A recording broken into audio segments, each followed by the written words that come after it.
Crucial K track, B.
This a Crucial K track, B.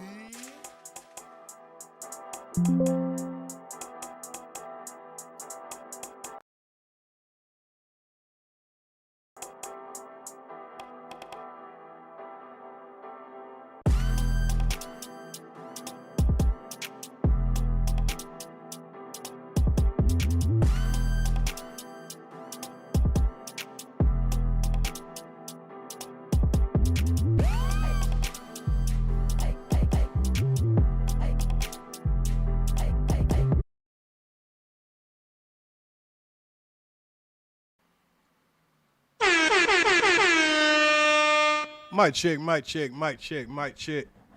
Let's get a mic check, mic check, mic check, mic check.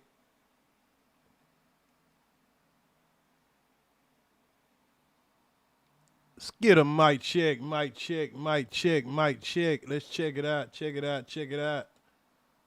What's good, what's good, what's good, what's good? You say we good, we good. How about our background sound? Are we good? Let's make sure our background music is good also, man. I don't know why all of a sudden it's playing through my speakers. Just want to make sure everything good. Okay, okay. Shout out to Star, man, for being the first one in the area. Now, I'm trying to see. For some reason, my music is playing, my sound effects are playing through my speakers. So y'all, I'm having a little technical difficulty. I hate when I spend a whole bunch of time trying to set up my live stream. And then I get on my live screen and then I start having things not working the way they're supposed to be working. So I'm just gonna double check everything real quick, make sure we good. Just double checking everything, making sure we good. So we say we good on the sound.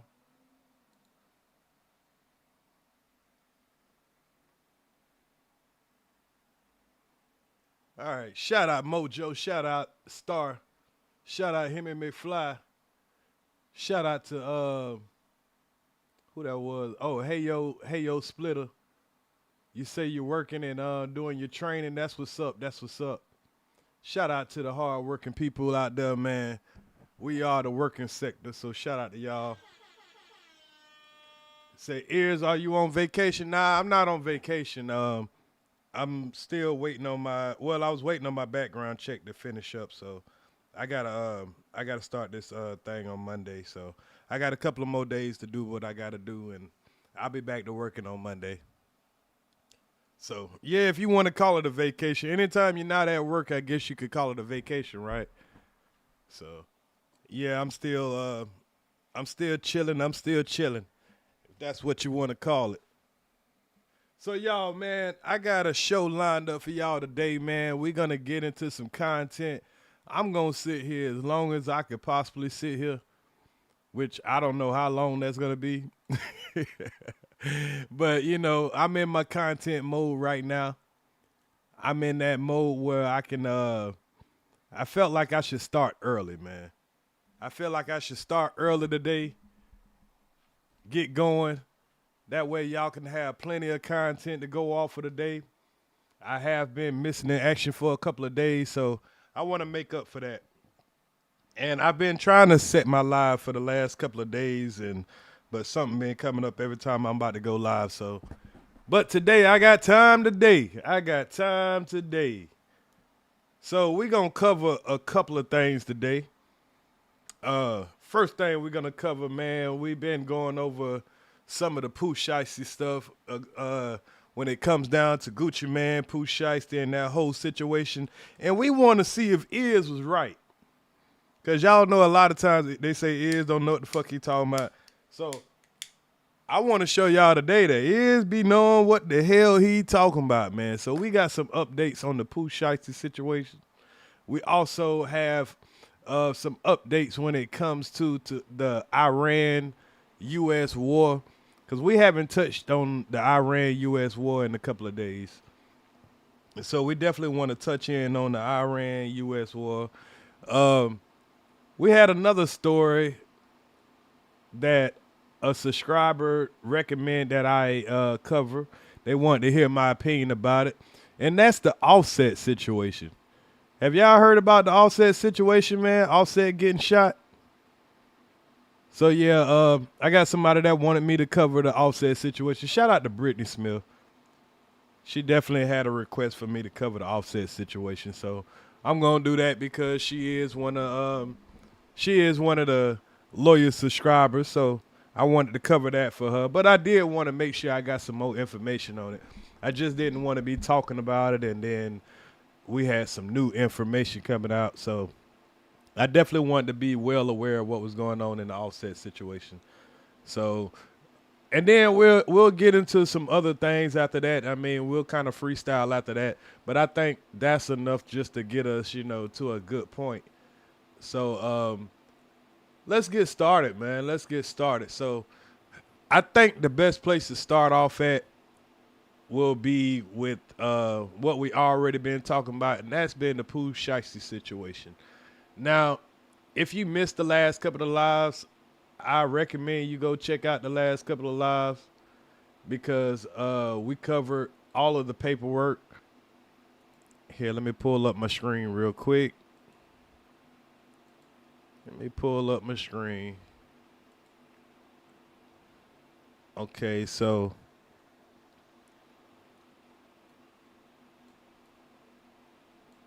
if you've been catching the last couple of lives, you'll see that we covered the Pooh Shiesty situation. We went through every single word of this federal paperwork right here. I'm gonna make myself a little bit smaller so I'm not covering the screen. Oh, shout out to David Johnson. I'm sorry, bro. But if y'all been here the last If y'all been here the last couple of days, we covered the Pooh Shiesty situation. Like I say, we went through every word of this documentation. There's a lot of people don't like what's been coming out of this Pooh Shiesty situation because if you go off of the paperwork, man, it kind of looked like maybe your favorite rapper might have did a little bit too much talking. Yeah, it seemed like your favorite rapper might have did a little bit too much talking. A lot of people didn't like that. But I mean, it is what it is. Now, down here, like I said, we went across where RD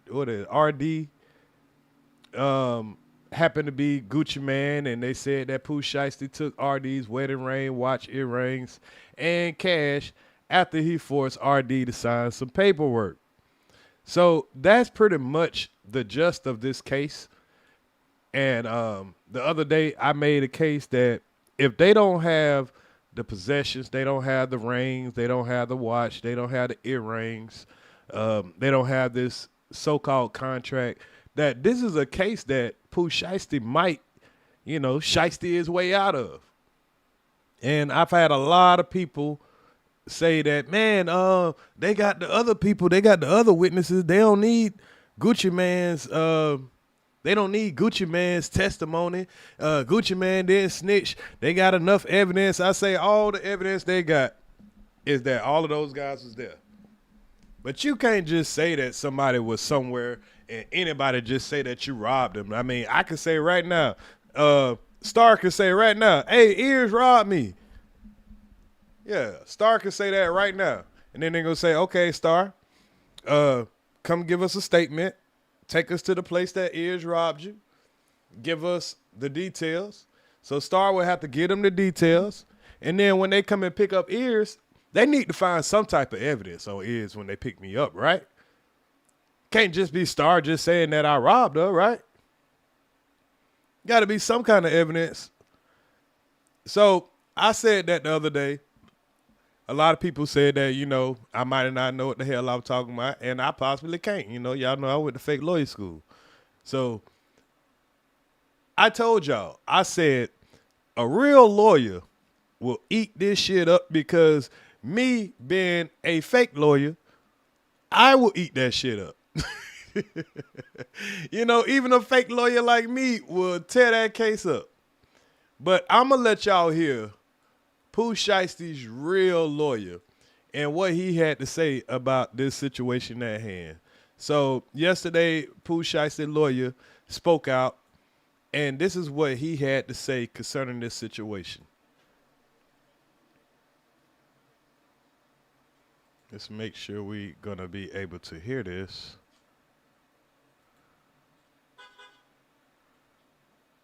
Okay, y'all let me know. Are y'all able to hear that? Are y'all able to hear that? I'm having some technical difficulties when it comes to it playing my.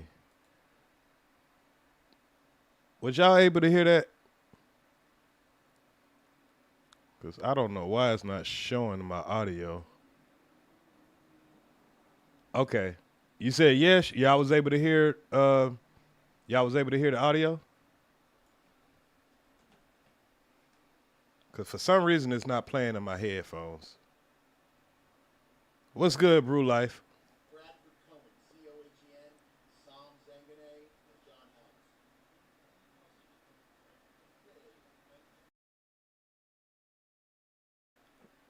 So y'all can y'all hear the video though?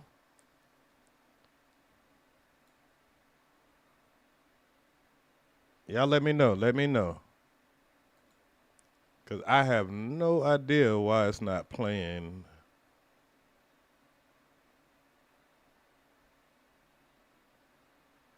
Can't hear the video. Okay, hold up.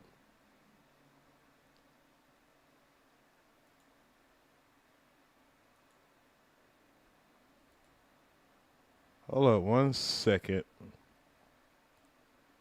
I have no idea why it's not playing in my, as far as the,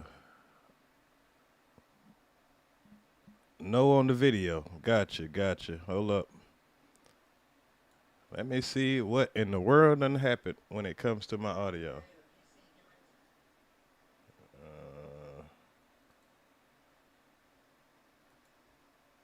Man, they won't let me be great today, y'all. Why is that? Okay, I think I found it. I think I found it, y'all. How about now? Today, I think that the relevant things that were said today that I thought were fascinating were that it took 3 months to build a case. Okay, and I think here we the go. reason for that. Okay, here we go. I think I found it, y'all. I was going to say, I don't know why they don't want to let me be great today. Why they don't want to let me be great? So we're good to go. Can y'all was able to hear the video now?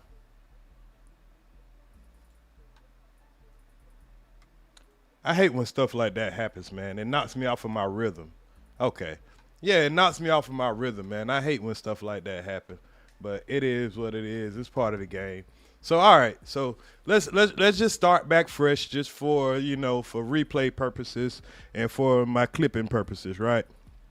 So we've been talking about the Pooh Shiesty situation, like I say. Everybody knows it is alleged that Pooh Shiesty, so-called Rob Gucci Man, he brought his goons with him. His goons, so-called Rob Gucci Man's cameraman and the producer. Now, during this so-called robbery, Gucci Man allegedly lost his ring, his watch. He was forced to sign a contract. All of these things like that. Now, I made a case the other day that they can't sit here and just claim that somebody robbed them without having any evidence. And I made the claim that this might be a case that Pooh Shiesty can get away with. Not saying that I'm rooting for the bad guy or anything. I'm just saying out of reality. So, and I also made a case that I also made a case that if I was a lawyer, which of course I wouldn't be a lawyer, I didn't go to lawyer school, but hey, if I was a lawyer, I would just attack the evidence. So I'm gonna show y'all an example of what I'm talking about because this is a real lawyer, one of the best lawyers. This was Yo Gotti's lawyer. No, matter of fact, this guy is not Yo Gotti's lawyer. Big 30's lawyer is Yo Gotti's lawyer. So let's go over what the lawyer had to say. And we can't forget what it was that Big 30's lawyer said. I might need to play that also. Shout out to Star clocking in and listening. Shout out to everybody that's clocked in listening to Ears to the Streets, man. I'm gonna try to get y'all through y'all work day, or at least half of it.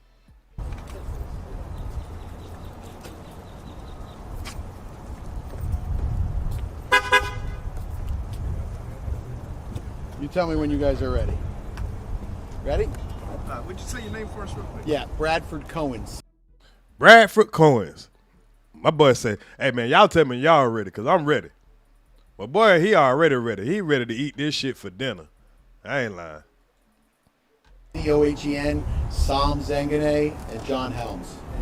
Any questions, just look straight anyway. Yeah, you got it. Thank you. So we had a bond hearing today and a PC hearing today.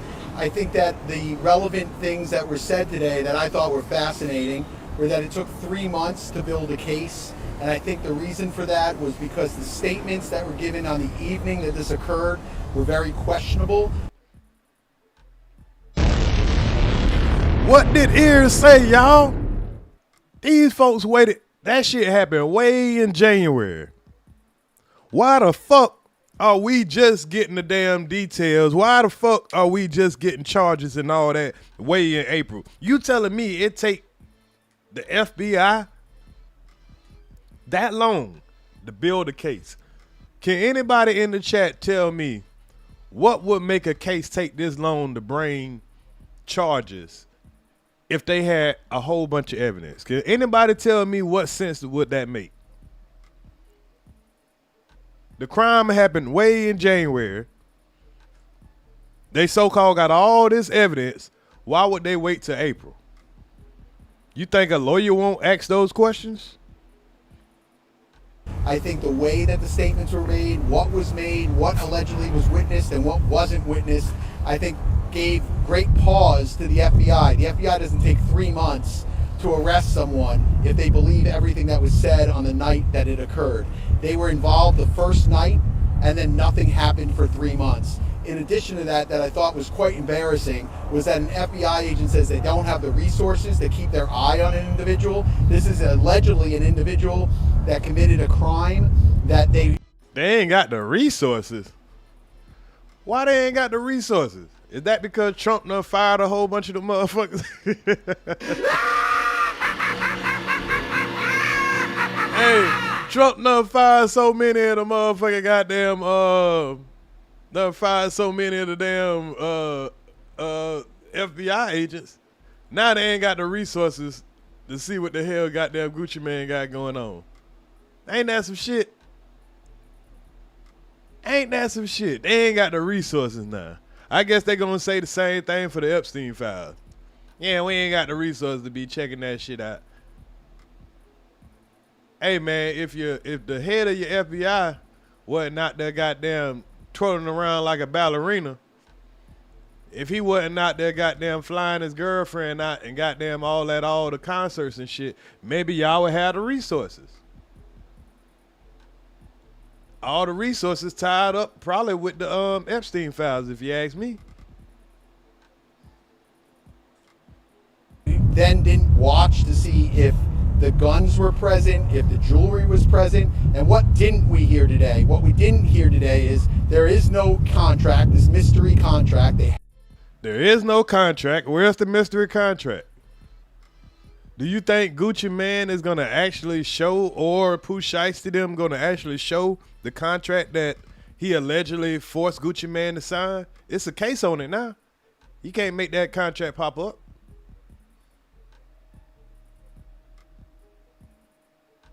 He dropping bombs right now, y'all. Is this not what EARZ was saying? Somebody tell me if EARZ wasn't saying this same stuff. To see if the guns, in addition to that I thought was quite embarrassing, was that an FBI agent says they don't have the resources to keep their eye on an individual. This is allegedly an individual that committed a crime that they then didn't watch to see if the guns were present, if the jewelry was present, and what didn't we hear today? What we didn't hear today is there is no contract, this mystery contract. They have no contract. They have no video of this alleged signing of a contract. They have no guns. They have no jewelry. They have none of that physical evidence. What I told y'all, you can't just come in a courtroom telling all these folks that people committed all kind of crimes, but you ain't got no evidence, no video, no jury, no guns, no contract, no case. I'm just saying, everybody can be saying Pooh Shiesty cooked. He cooked. How he cooked? Yeah, he might got to go back on his probation. But how can he be cooked on this case when they ain't got shit on the case? they have allegedly 5 individuals, one of them being a very well-known individual that is allegedly cooperating with the government and making these allegations against. Hold on. Is he trying to say Gucci Man? I know he ain't talking about Gucci Man. I know he ain't talking. Who y'all think he talking about when he said we got an individual cooperating? Who you think he talking about? They have allegedly 5 individuals, one of them being a very well-known individual that is allegedly cooperating with the government and making these allegations. They got to be talking about Gucci Man. Because he said a well-known individual. Who else was well-known that cooperated? I mean, come on now. Somebody talk to me. Against my client and many more. I'm going to take like 1 or 2 questions and then we're going to scoot. You're essentially arguing that not only a he said kind of case, no evidence. Correct. Yeah, it's correct. Did EARZ not say that already? This is a he said kind of case. Isn't that what EARZ said when they went to court? I said, well, they said that they ain't got shit. I'm gonna go pull back up the lawyer for Big 30 when he came out of court and how they were saying that, you know, they didn't have any evidence. It's very fair. I think that this is it's a he said type of a case. I mean, obviously there's 5 individuals on one side. What we're missing are the other people that were present in the room, right? The owner of the studio who says he didn't hear anything or see anything. What? Let me play that again, y'all. What did he just say? There's 5 individuals on one side. What we're missing are the other people that were present in the room, right? The owner of the studio, who says he didn't hear anything or see anything. Now, how is it that the person that got called to the studio to open the studio, the owner of the studio, he ain't hear nothing, he ain't see nothing? Now, ain't it mighty funny how that video disappeared all of a sudden? Because it's kind of hard for me to believe that you got this studio that has all of this high-tech equipment in it. It's put into a building that's, you know, probably multi-million-dollar building, and they don't have a camera inside of their office.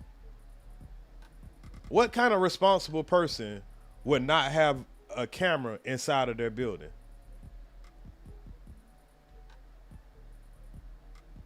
I'm just saying. The way they leave the studio, where no one is in concert with anybody else, no one's arguing with anyone else. Didn't I say that, y'all? Who lets the victims leave the studio before the actual suspects leave? So, because in the paperwork it said after Pooh Shiesty them robbed them, they made Gucci Man and whoever BP was, I think it was either BP or MM, don't quote me, but they made Gucci Man and I guess one of his bodyguards, they made them leave out of the west exit. So obviously it wasn't the exit that the entrance that they came in. We seen Pooh Shiesty and all his crew, they left out the original doors, out the front doors. So when did people start robbing people and tell the victims, hey, you leave first and then we gonna leave? And then why wouldn't they call the police the minute that they left out of the building? They didn't say anything about they took their cell phones or anything like that. So there was a lot of questions that I had. I'm not a lawyer. One of the individuals says, hey, can I get my watches back? Like, the story is quite unusual. Yeah, one of the white boys was like, damn, dude, you really gonna take my watches? Who does that? When you get robbed, you in fear for your life, you ain't gonna ask the robbers, you really gonna take my watch? I mean, I really believe that them niggas, you know what I'm saying, did the shit. But it ain't about what you know, it's about what you can prove. And I think that the FBI knew that. I think the investigators knew that it was unusual. And I think that's why it took so long to make the arrest. What is your response to the judge saying that, you know, your client still violated the terms of this ankle monitor location? Sure, those are all things that are going to be, you know, flushed out. The fact is that he was allowed to be in certain areas at certain times. That really wasn't an argument for today. I mean, because only thing you got to do to violate a halfway house or probation or ankle monitor or something, just catching a crime period, whether you're guilty or not, you're going to get violated. So pretty much Pooh Shiesty, he going to get violated and probably have to do the rest of his probation time. But even with that, what y'all got to realize, if you're on probation or if you're on parole and you violate, you catch a new charge, right? They have to do what they call a revocation court. That means they got to get you, if you're going to get a probation revocation or you're going to get your probation time taken back, they can't just automatically do that. They got to bring you in front of a judge. They got to say, hey, this guy's been charged with this, this, and that, and we're going to violate him. And before we tell you how much of the time of his parole or probation that he got to do, they like to see what's going to happen with the case. Because the case get dropped, then they don't have to violate you.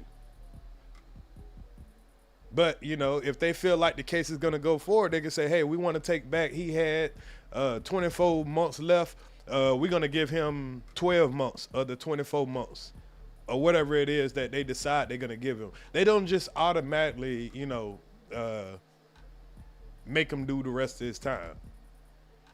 So that's something that the lawyer's probably going to work out later. They probably want to get the charges dropped first. And then, you know, he can go back to where he was. Going through the halfway house and all that stuff like that, unless they just really want to fuck with him. Wasn't really even going to make that argument. My main thrust of today was... What's good, Crucial K? Man, it look like Pooh Shiesty gonna get off, man. I told y'all that. Was to really push on the evidence and see exactly what they had and when they had. How about this? How about the individual who wrote the complaint, who actually drafted the complaint, who was sitting in the courtroom, who's only been an FBI agent for 4 years, does not take the stand. They put someone else on to say what she wrote in her own complaint when she's sitting in the courtroom. And that's done quite often in gamesmanship because they don't want to put a rookie on the stand and be measured by our legal team. So pretty much they don't want that smoke with their legal team. See, the thing about it, everybody's so used to the feds having their way, just doing whatever they want to, saying whatever they want to. A lot of people go off of the conviction rate of, the feds and everything. And they don't realize this ain't the George W. Bush feds. This ain't the Bill Clinton feds. This ain't the Barack Obama feds. This is the Donald Trump feds. This is the feds that goddamn Donald Trump done went through that bitch and got rid of everybody that had experience. He just want motherfuckers that are just gonna agree with him and all that stuff like that. These ain't the same feds that y'all are used to. They got a whole bunch of rookies in there. And a lot of them gonna get eaten alive by these lawyers that's been doing this for 20, 30 years. How far away is this from trial? Oh, who knows? We're going to get discovery. We'll take a look at their discovery. They're going to say it's ongoing. I mean, think about it. They had 3 months to get this stuff. Exactly. They had 3 months to put this shit together and they still ain't got it together.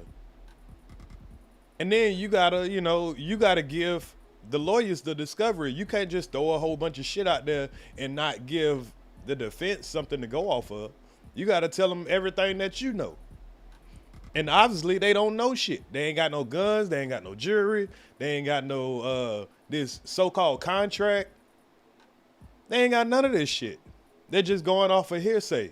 And then you got a dude that's talking about he not gonna cooperate now, even though he cooperated out the gate. He had to give a statement. The guy that got his ring took, the guy that got forced to sign the contract and all that. If he's not gonna be the main witness, then who is? They had 3 months to get warrants. They didn't get warrants that night. They didn't get warrants the next night. They didn't get warrants the next month. They didn't get warrants the month after. None of that. If I commit a crime right now, do you think it's going to take them 3 months? If I committed a robbery today, you think it's going to take them 3 months to bring up that robbery? If they got all the evidence that they need? Hell to the nah. They waited 3 months to get warrants on whether or not there's guns, whether or not there's jewelry. How about their cell phones? How about the computers? Now that's a fact, because the feds, they got a little bit more power than a state. So they can go through all those guys' phones, see if they coordinated any type of way, talked about any type of robbery, any of that stuff. They can go and track all that stuff. So in 3 months, they should have a slam dunk case. But we read through that paperwork. It looks bad, but you ain't got no evidence to back up nothing these folks were saying. And I told y'all, a real lawyer will eat this shit up, because I'm a fake lawyer and I eat that shit up. That gives me great pause when I see a case that takes that long to get warrants, if you believe everything that was said on the evening that it occurs. Does that have a time audio? Hold on, let me take one from her because she was trying last night. Can you say anything about the identity of RD, and then you also spoke about a social media post? She trying to be slick. See, she doing the right thing, y'all. She know all us want to know who the fuck RD is. We need you to confirm that. So she like, can you confirm who RD is? We know that nigga is Gucci Man, but we need you to say it for the people. Is Gucci Man a snitch? Yeah. You said the judge will let them go whether they committed it or not. Man, that judge, these folks don't give a fuck about no Gucci Man and no Pooh Shiesty. As long as y'all talking about something outside of that Epstein file, hey, run it. Correct. So, listen, I don't like when the government puts initials in and everyone takes a guess who they are. We all know who they are, right? I'm not going to say it's this person or that person. That's not my job to do. But We know it's you, Gucci. We know RD is Gucci. You identified Pooh Shiesty. You identified Big 30 by his real name, by his Instagram handle. You identified Pooh Shiesty Daddy. We know it was you, Roderick. But certainly there have been media posts of individuals that we suspect were involved Shout out to Nia. I see you in the area. Salute to you.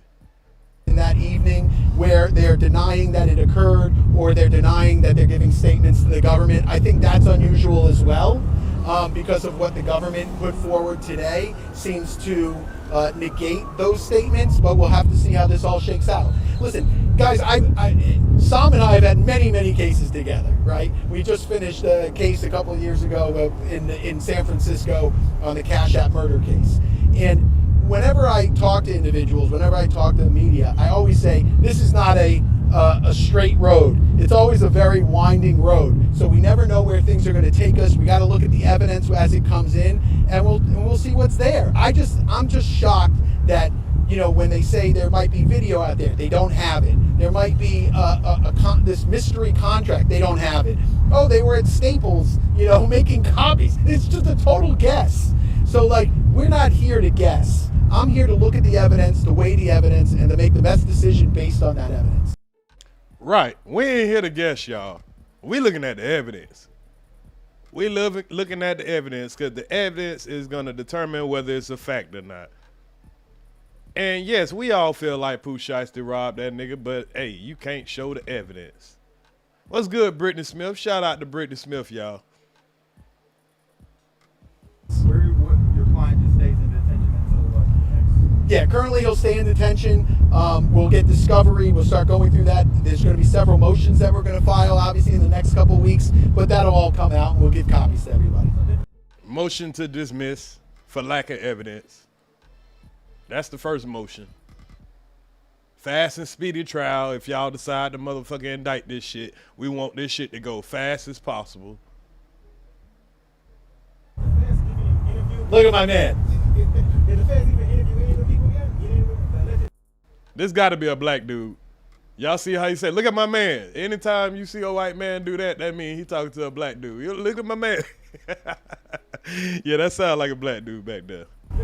So my understanding is the FBI has, over the past 3 or 4 months, has interviewed none of the alleged victims, and allegedly they all have future dates to give statements. But I have no idea if that's true. We're basing it on what the agent said on the stand, that each one of those witnesses from that evening is going to appear and give a statement to the federal authorities. So Gucci, are you gonna pull up to give that statement, sir? That's the $1 million question. Will Gucci go give that statement to the FBI? Because in the last 3 months, not the so-called police officer that everybody say, hey, they got enough people. All they need is that police officer to say something. Well, the police officer that was there for Gucci, he don't want to say nothing, apparently. Because he could have been talked to the FBI agents. Gucci could have been talked to the FBI agents. The white boy that got his, that got choked out, he could have been talked to the FBI agents. Why none of these people talk to the FBI agents? So you cannot cooperate, but still think that somebody is about to get locked up. It's not about to happen, y'all. Unless Pooh Shiesty just about to crash out and take a plea deal, or one of his guys about to crash out and just tell on, Pooh Shiesty and everybody else, which I don't think they're going to do. Nigga, Pooh Shiesty about to make history. Now, the only bad thing about it, if he still signed the goddamn Gucci Man, whatever history he about to make, it's going to make Gucci Man more money. But if Shiesty can get out of that contract, oh, man, you might as well just hang Gucci career up, because that nigga going to rap about goddamn how they robbed Gucci Man and shit. He going to throw little subliminals and shit. Yeah, he'll get the probation violation. Yeah, we definitely know that. Yeah, he's definitely getting probation violation. But if I was him, I wouldn't give a fuck about probation violation, because eventually you got to max out. Because Pooh Shiesty, what his sentence was, 63 months. Let me see what Pooh Shiesty's sentence was. What was Pooh Shiesty's sentence?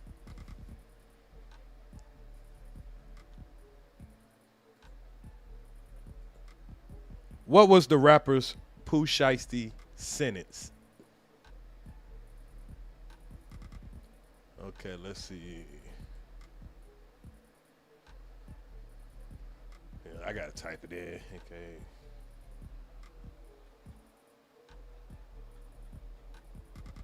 What was rappers Pooh Shiesty's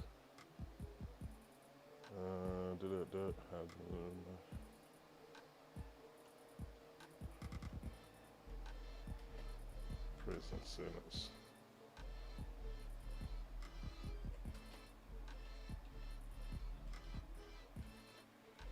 All right. Pooh Shiesty was sentenced to 5 years and 3 months. So 63 months in federal prison, April 2022, following the guilty plea of firearms conspiracy charge. He was released 2025 for serving approximately 3 years, credited with time served and good behavior. Charges stem from October 20th, shooting at Florida motel.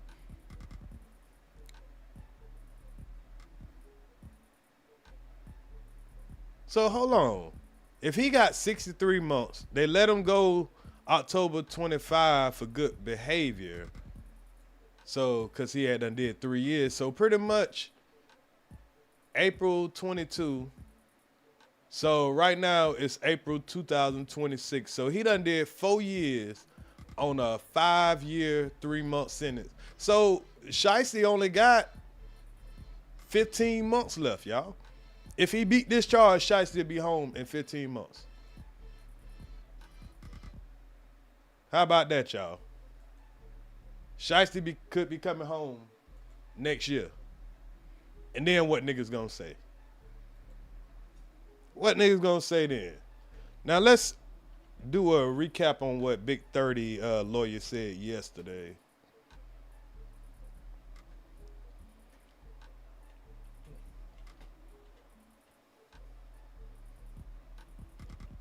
Let me remind y'all what he said yesterday.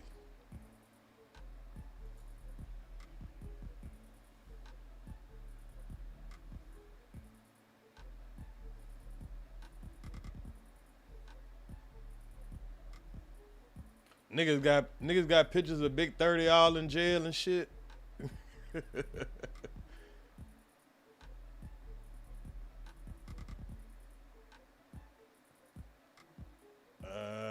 Let me see if I can find it though.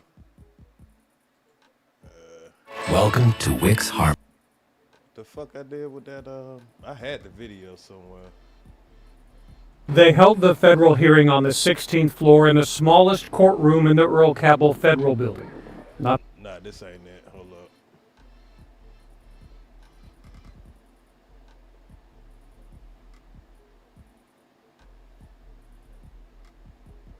One second, y'all. Let me find Big 30's lawyer.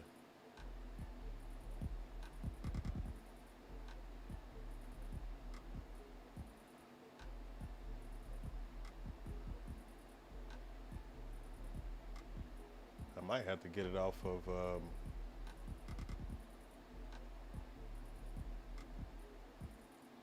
We're outside federal court here in downtown Dallas for an update on the case that involves the rapper known as Pooh Shiesty, Lontrell Williams Jr. After about a 1-hour probable cause hearing in federal court in downtown Dallas, he has been ordered held. The judge deciding that yes, there is probable cause that he was involved in the crimes that have been alleged by the FBI. His defense attorneys argued the FBI does not have the guns they mentioned. They do not have the jewelry that they mentioned that was allegedly stolen. They do not have the contract that they say that he was forcing the other rapper known as Gucci Mane to sign to get Pooh Shiesty, the other rapper, out of his contract.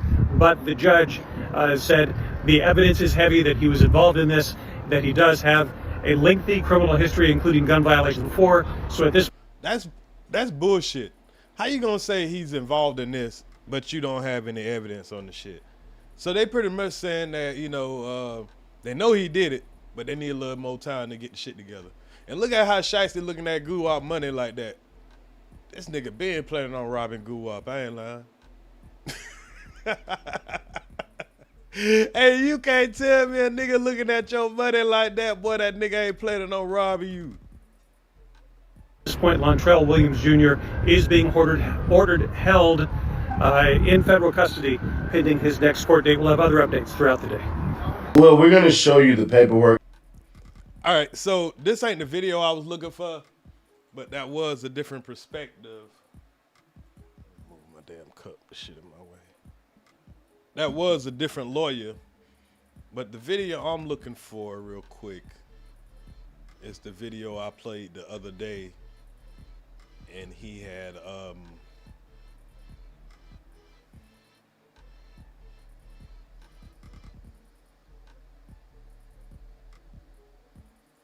So Big 30 just got a box.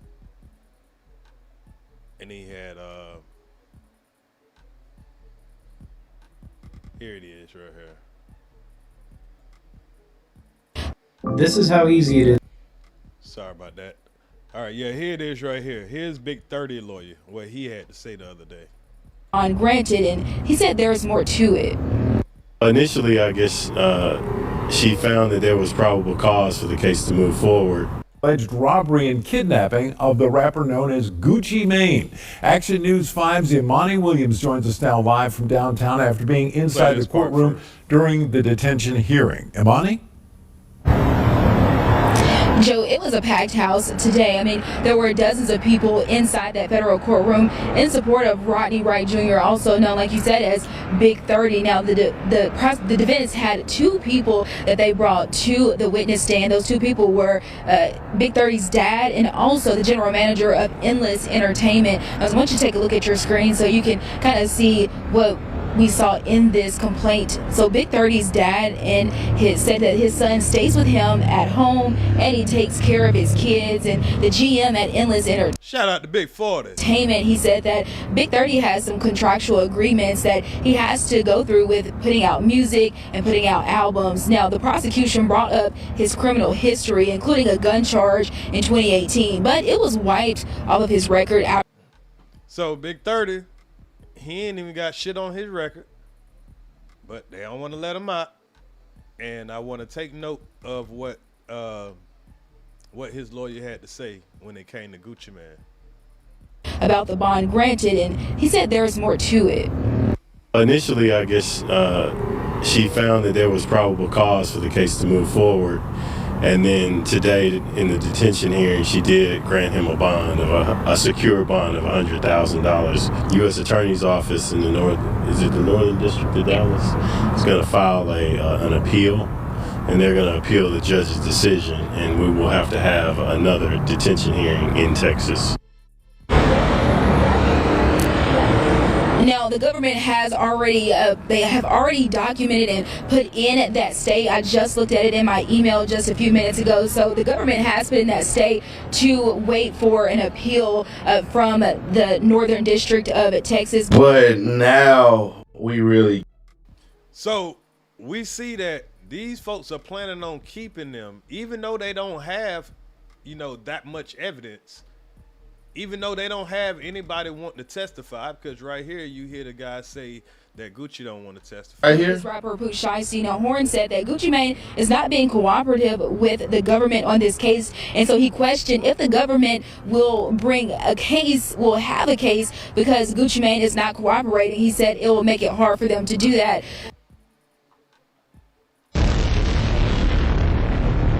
I'm just showing y'all the pieces. You ain't gotta agree with EARZ.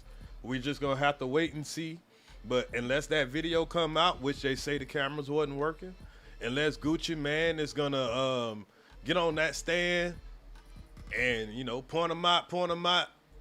Hey, that nigga that robbed me, he took my ring, he took my watch, he did this and that. He gonna have to show receipts. He gonna have to tell about every word that was told. Man, Gucci Mane ain't about to do that, man. That's career suicide. So, yeah, you could you could cancel that shit. Shiesty about to come home. Now Gucci might, pull some political moves as far as like, but it's only so long that man could be signed to him, man. You know what I mean? So, hey, it is what it is. I think he gonna end up letting him out the contract. Shiesty will be free, man. But niggas ain't gonna be playing with Shiesty all type of way. Nigga ain't gonna want to meet up with Shiesty by itself. You say a retired cop's testimony is all they need. A cop word is gonna be looked at law. I don't think so, Justin Ed. And this is why, right?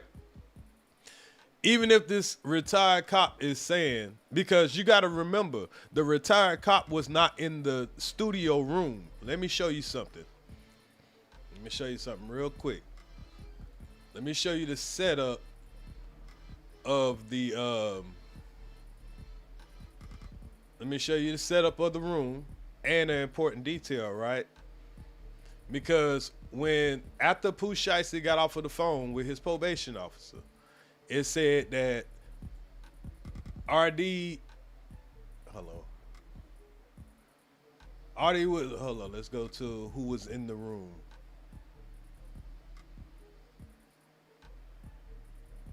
So let's go to about right here.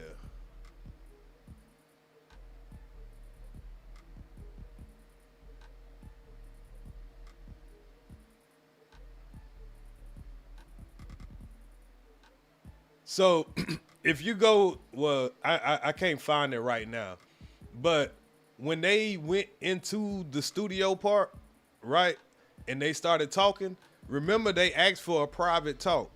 That was Pooh Shiesty Daddy, Pooh Shiesty, Gucci Man, and Big 30. They went into the lobby room, the studio's lobby. That's what it says.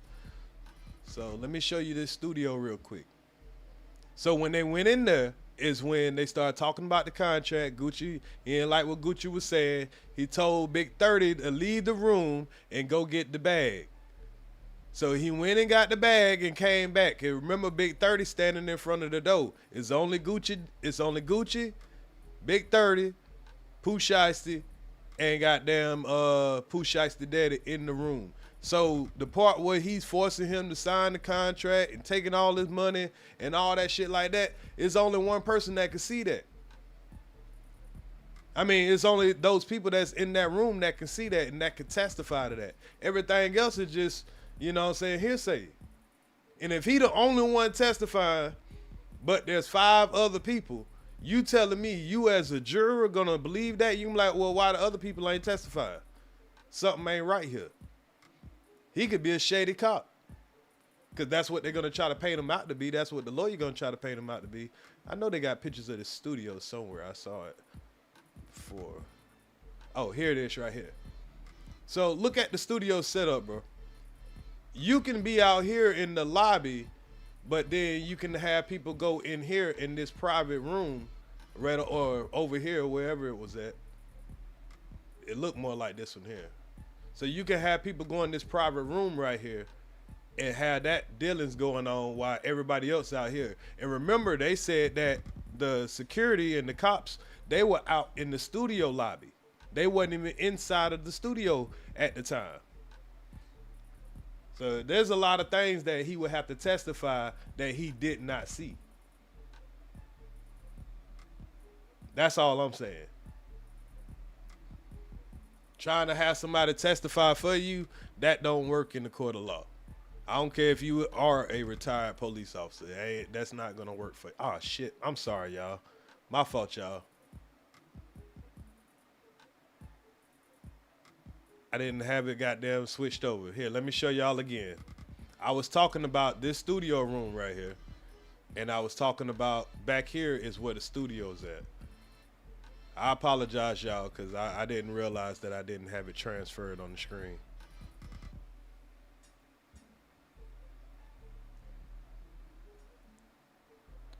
But if you can get where I'm coming from, because they was all out here having drinks, remember? The 5 guys, the 4 guys or whatever that came with Pooh Shiesty, and the producer and all them, they went in this room to go have a private talk. Pooh Shiesty Daddy, Pooh Shiesty, Gucci Man, and Big 30 was in front of the door. When they couldn't come to an agreement on the letting go on the contract, he told Big 30, hey, go get that bag. Big 30 came out here, got the bag, came back in, stood in front of the door, and then that's when so-called Pooh Shiesty did all this shit. Now, the person out here, he so-called went on ahead and text the security because he heard them in there arguing.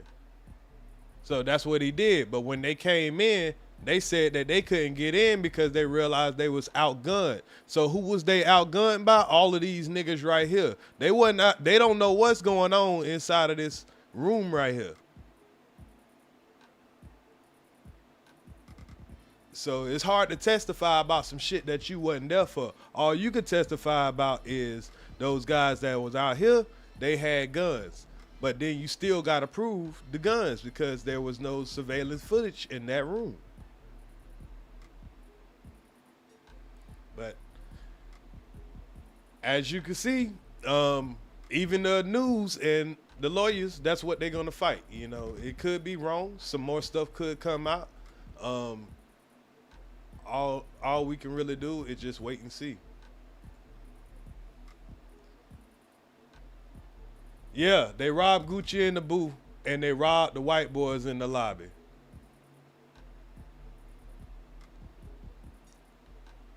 Yeah, he did say that. But see, that's the thing. They're gonna have to, you know, everybody's gonna have to testify. You know, because you say, remember white dude said he thought he was about to get shot, but Pooh told him not to shoot him. I remember that. And that possibly still could have happened. But everybody's going to have to testify to that. Because me as a juror, I'm like, why the main person that lost the most, why wouldn't they want to testify? What are they trying to hide? You know what I'm saying? So that's what I would be looking for. And you got to convict somebody without a reasonable doubt. You know, you can't just have somebody like, nah, something ain't right. And you explain this to some white folks that don't know nothing about no Gucci Man, the Pooh Shiesty, they gonna point that shit out. But anyway, man, let's move on to the next little shit, man. The next little shit we're gonna talk about is, man, your boy Offset, man. Man, it's like if a crime happened to a nigga in Atlanta, it's almost a guarantee niggas gonna tell. And I don't want to believe that because, you know, you know, that's still Georgia, you know what I mean? But god damn, they say Offset got shot, and as soon as Offset got shot, you're like, but that nigga shot me. That nigga Lil TJ shot me. Oh man, they made goddamn Offset find Jesus. I ain't lying.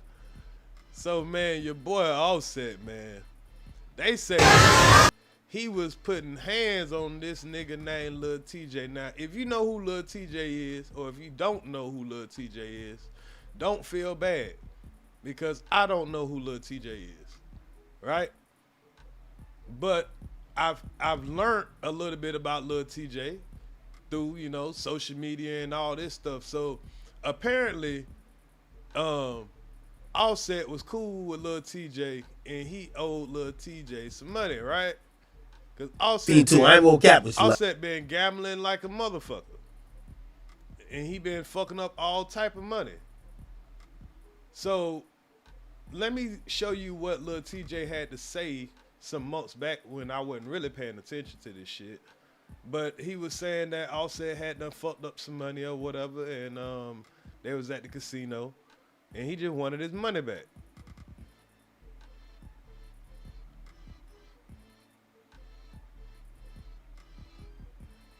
Well, I thought I had the video for that. So he wanted his money back, right? 10 bands. And he's going to explain that in one of these videos. I'll find it in a minute. But it's not just Lil TJ that Offset owed money. He owed money to a whole bunch of niggas. And at one point, he even done finessed his girlfriend over goddamn out about 13 bands. So we about to see all of that Now this video, they've been putting together the wrong 2 videos when they've been talking about they showing the fight, and I ain't gonna show the fight because I don't want to get in trouble about it. So this is the situation. He's still going. He's still mad. Now what I've come to find out, it wasn't this dude TJ that actually shot Offset. It was not the dude TJ that actually shot him. They don't even know who shot Offset at this point, or at least they're not releasing it. But one of Offset homeboys pulled up because this nigga was fat popping about the 10 bands that Offset owned him, and his homeboy was beating the shit out of TJ allegedly, and Offset got shot, I guess, from the entourage. But as he was shot down there, they say Offset was, saying that TJ shot him. They got this guy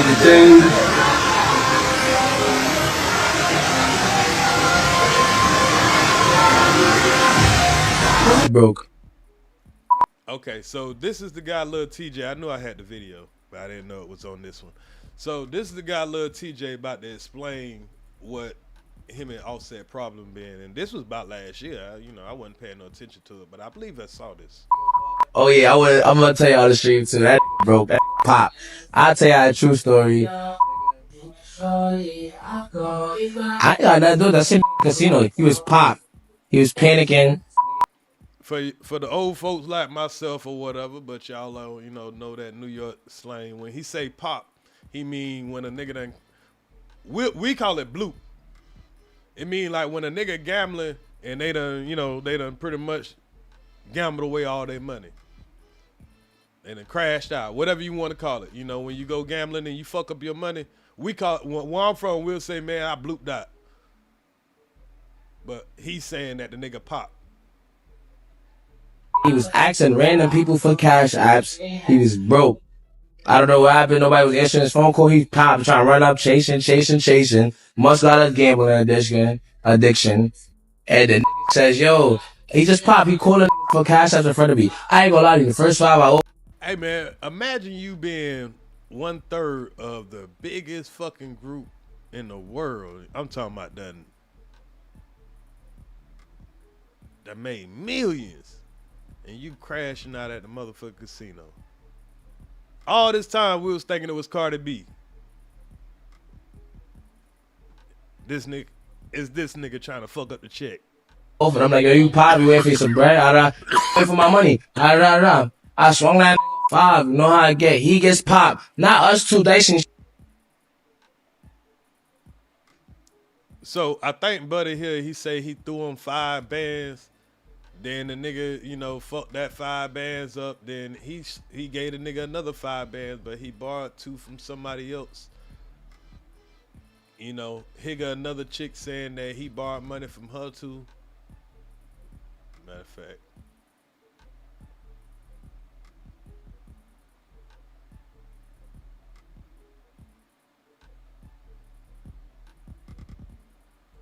In the 20s and then like hundreds. Can you approach? We're gonna use Ack on this one because he got all the videos. That guy shot up and had a better approach.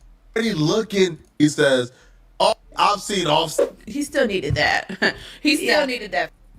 Yeah. So here go old girl about to tell how he finessed her. Oh, so he was like, I did a favor and this is a test. I was like, okay, what? He was like, how much money can you get or are you by?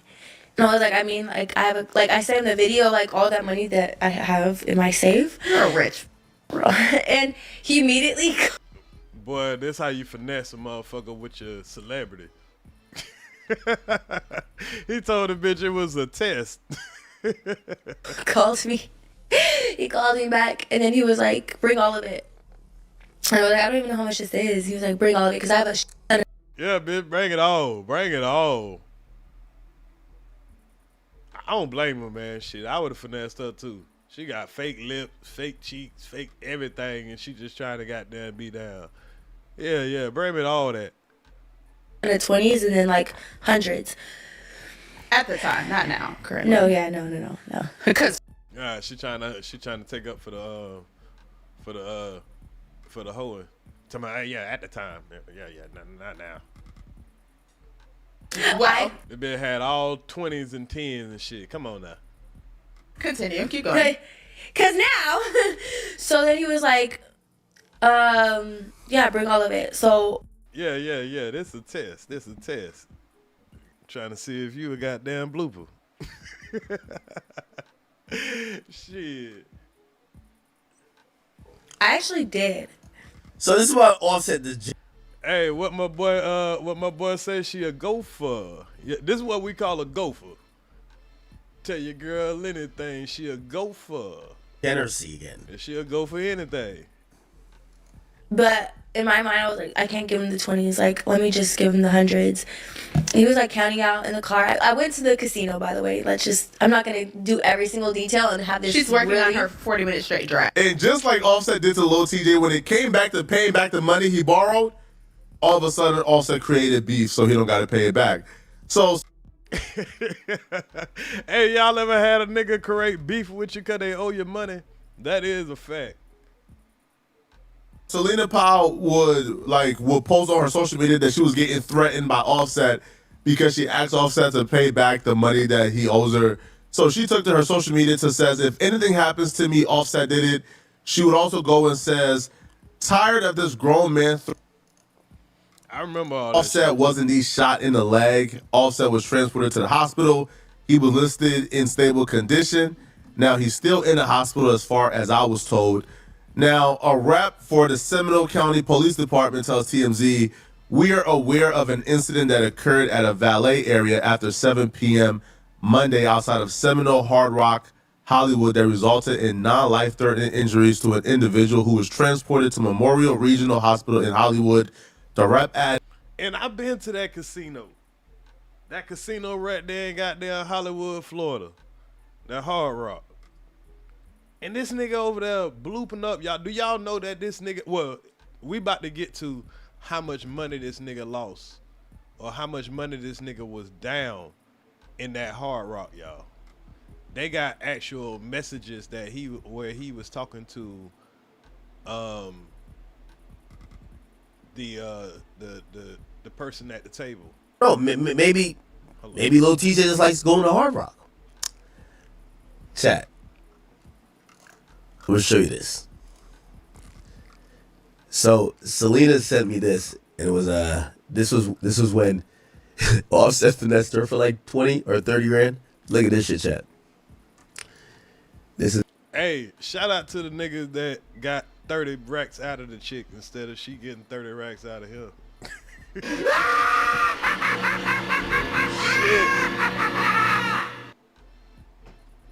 We hear about most of these rappers doing a whole bunch of tricking.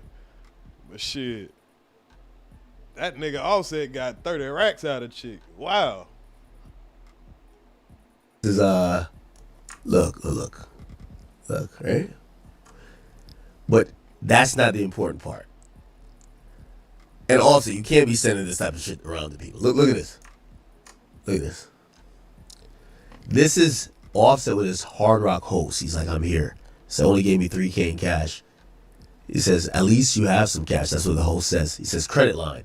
He says, I'm working on it. He says, how long? Because he's trying to gamble.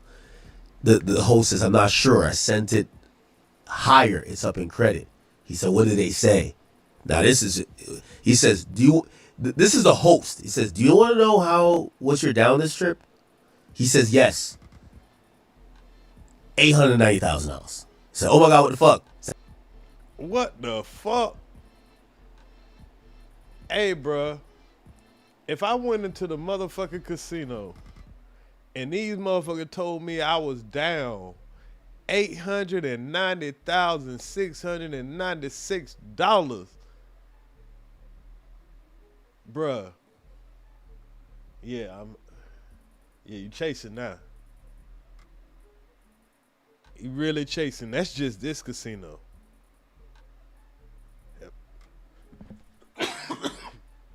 Imagine his baby mama seeing this shit. Boy, I know. Psh, I ain't gonna lie, boy. You better be caught up on your goddamn child support if you down this much.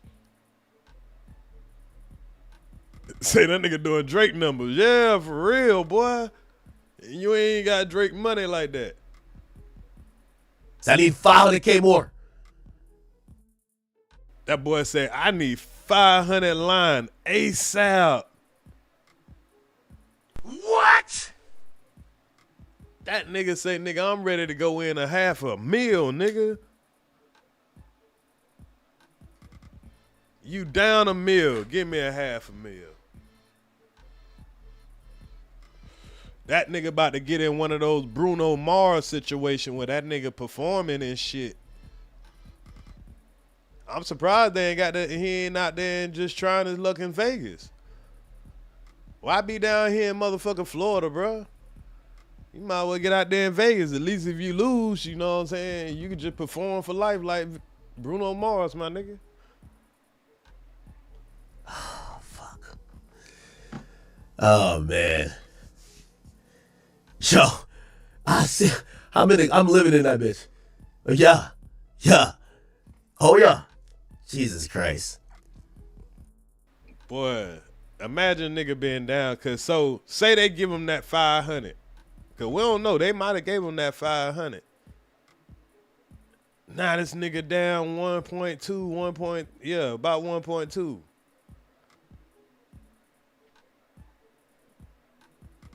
Shit crazy. Boy, I see why Carter left your motherfucking ass. Boy, you fucking up the check. He would have had Carter out there working for free. Shit. This is crazy. I found out somebody stole Cardi B got their credit card, but you better be checking this nigga. But I mean, you know, you losing shit like that. But yo, Offset's I'm not saying this to embarrass him. I hope y'all know this. Like, he's a fucking legend. He's greater than this. And a lot of these niggas done did the same shit. A lot of niggas done did this. So, you know, but the fact that, you know, somebody done leaked this shit, he done pissed old girl off. He's greater than, like, these situations we're hearing about him. Nah, I'm just fucking around about the card, man. Come on, man. You gotta know when I'm joking now. Oh, my bad. I read that wrong. I thought you said you thought he stole the card. Come on now. Nah, I'm just fucking around with it, but shit, hey, you can't put nothing past these niggas. He might have had somebody goddamn nigga down bad. With, you know, he's, you know, at least come to state, bro. Come to state. I ain't trying to do a plug. I'm just saying, man, I don't know if he seems like he's in there chasing losses. And I've been there too, because I'm kind of low-key a fiend too. I ain't gonna cap with you. Like, you know what I mean? We all been there. I'm not gonna act like Offset the only nigga. Okay. But, okay, bruh, if your ops could pull up on you at this casino, because you're there lacking, just spending days, weeks, months, it's not good. You feel me? Yeah, I can agree on that. Yeah, Offset. All right, so I just want to show those text messages and everything. I was trying to see if he had, did he have anything else? Let me see. Let's see what he I got a truck here. I don't know what that means. Feeling stretched thin by... Let me see if there's anything else real quick. So I guess he went down 910 because he took Selena 20K, right? So he was down 890 already. Took Selena 20K. That shit ain't come back. Fucked up, huh? Whatever. Damn. But that nigga in there geeking, boy. That nigga in there geeking, trying to get back. So let me see. What else we had? Oh. So even Ebo say this nigga owe him. But how did we? So let's hear what Ebo had to say about his chick. That nigga Offset been finessing. It's like, yo, people lose their minds gambling. That's a big thing. Period. and we were gonna. Wait, are we jumping straight to this is about gambling? What do we jump? I don't. How did we jump? Do we know that is how much do we believe that is about gambling? That's what the reports are saying. Well, no, about the 10,000. Yeah. That's a loan. But how did we?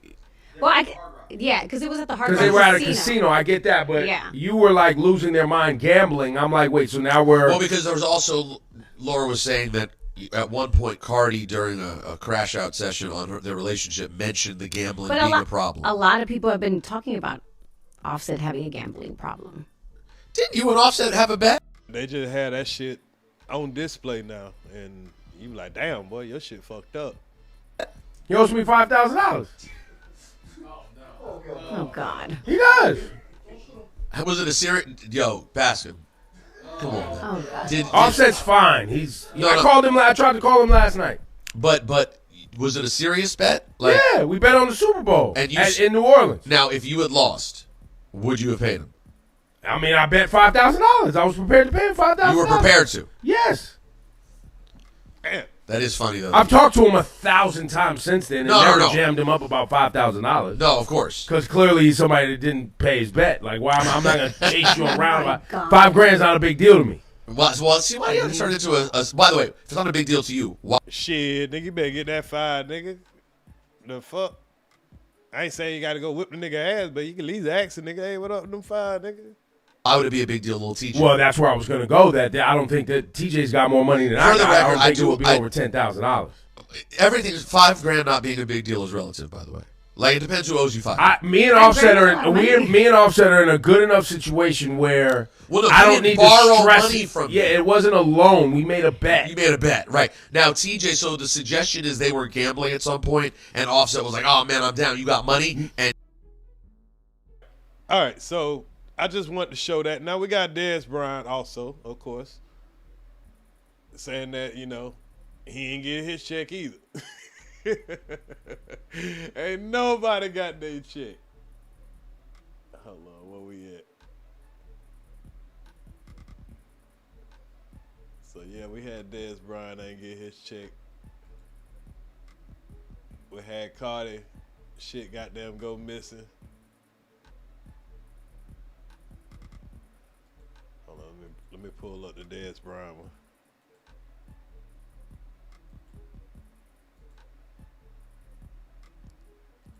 I'm checking my goddamn Palm Pilot, man, cause this nigga might owe me too, man. Trying to remember if I done ran into this nigga before. Oh, do y'all remember the situation he also had with 42 Doug, right? But I don't think he owed 42 Doug money, but I believe they got into it about a little gambling shit that they had going on, and they were saying that Offset had robbed 42 Dub or something in that nature, but you know, which I don't believe that was true, or they got into some type of fight. So you got Dez Bryant. Dez Bryant say, I don't ever talk about what I do or my relationships with anyone, but I'm going to give y'all a quick story between me and Offset. Now, I don't know if this is his blue mark, but he say he don't never talk about it. Or, I don't know why he decided to do this, but because I'm pretty sure there's a story with a whole bunch of niggas. But I guess if you gonna get a nigga like this, yeah, kick a nigga while he down, right? So between him and Offset, I bet Offset I beat him out of 8K. He tried to take a nap on me, and I go to tap on him to wake him up, telling him I need that 8K. Hey man, shit. Hey bro, I need that 8K, bro. His partner saw me tapping on him. I can tell his partner wanted to jump on some bullshit. I chilled because I was by myself, completely outnumbered. So I charged it to the game. I swear to God, Offset reached out to me yesterday, 3 hours before he got clapped on that money play. I thought about it and I said, I'm good. Then I saw the news later on, and I was like, damn, some people don't play about their money. So this nigga had done tapped on Dez Bryant, like, hey man, I got this money play, my nigga. I need shit. Let me borrow about 10K. But you already done jumped the fence on a nigga before. Hey, but that nigga Offset about to be jumping through windows in a minute, my nigga. Back to the trap. Shit.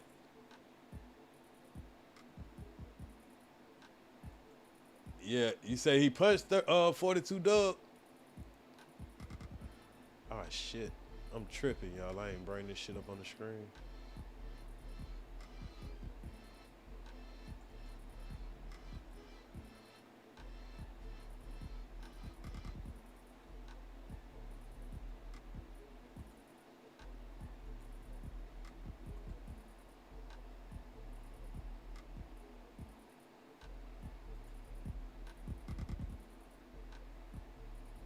All right, so y'all, was y'all able to see that on the screen, or did that not show up?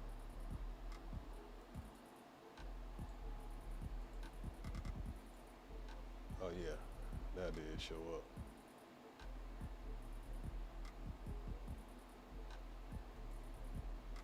All right, so we know what's going on with goddamn Offset though, man. You know, I done been there when it comes to that gambling problem though, man. You know what I'm saying? Shit, boy. You start looking at how much money you done lost, and it's kind of hard to just kind of go back once you in that hole like that. And they got your boy down bad, man, because, you know, they got them all goddamn,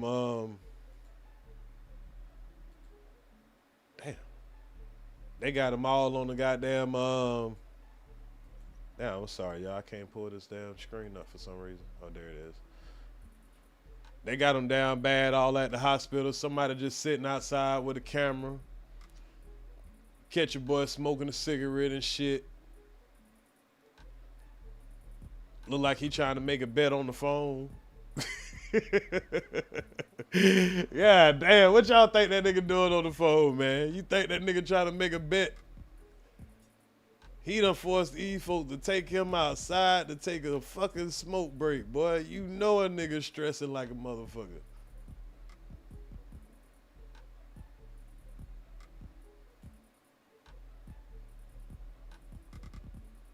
The fuck up. Now, if I get the address before them. They say Cardi had some credit cards come up missing. What it say? Cardi B revealed $60K was stolen from her credit card by 4 men. They spent it on Saks and Apple and tried to withdraw money from Chase Bank. If I get the address before them, I'm gonna get y'all beat the fuck up. Word to my mother, I'm gonna get my niggas to spank the shit out of y'all. Cause I know when y'all read my card and y'all saw my name, Belkades M. Almanzar, I know y'all Googled who the fuck that was. And I know y'all was like, oh shit, bitch, we got Cardi B card, bitch, we gonna have a good time, bitch. Yeah, you gonna have a good time. Motherfucker, you thought you was exempt from getting your shit stolen? Hell yeah, they was like, hell yeah, we got her card. Time, bitch, in the penitentiary, bitch. That's where the fuck you gonna have a good time at, bitch. I'll say about 2-3 weeks ago, I noticed that 2 weeks ago, I'm gonna say about 2 weeks ago, my credit card was missing. Which is funny because I don't know if I don't know because I always have it in my purse and everything. When last time you been around your baby daddy? See, this. But either way, these people, I never seen these people before, so it's like whatever. So let me tell y'all something about me. Y'all know Cardi B don't fucking play about that bread. You know I don't play about my money, right? So my credit card, my Amex, is connected to my phone. Bitch, every single time that something is purchased with my Amex, I get a notification like a nigga is texting me. Ding, ding, ding, ding, ding, ding, ding, ding, ding. Bitch, it don't fucking matter if I go to a fucking bodega. It don't matter if I purchase something online. If something is purchased off my Amex, my shit go ding, ding, ding, ding, ding, ding, ding, ding, ding right away, right? So why I see a purchase, like a $40,000 purchase from Saks, from my Amex, and of course I got the notification right away. Ding, ding, ding, ding, ding.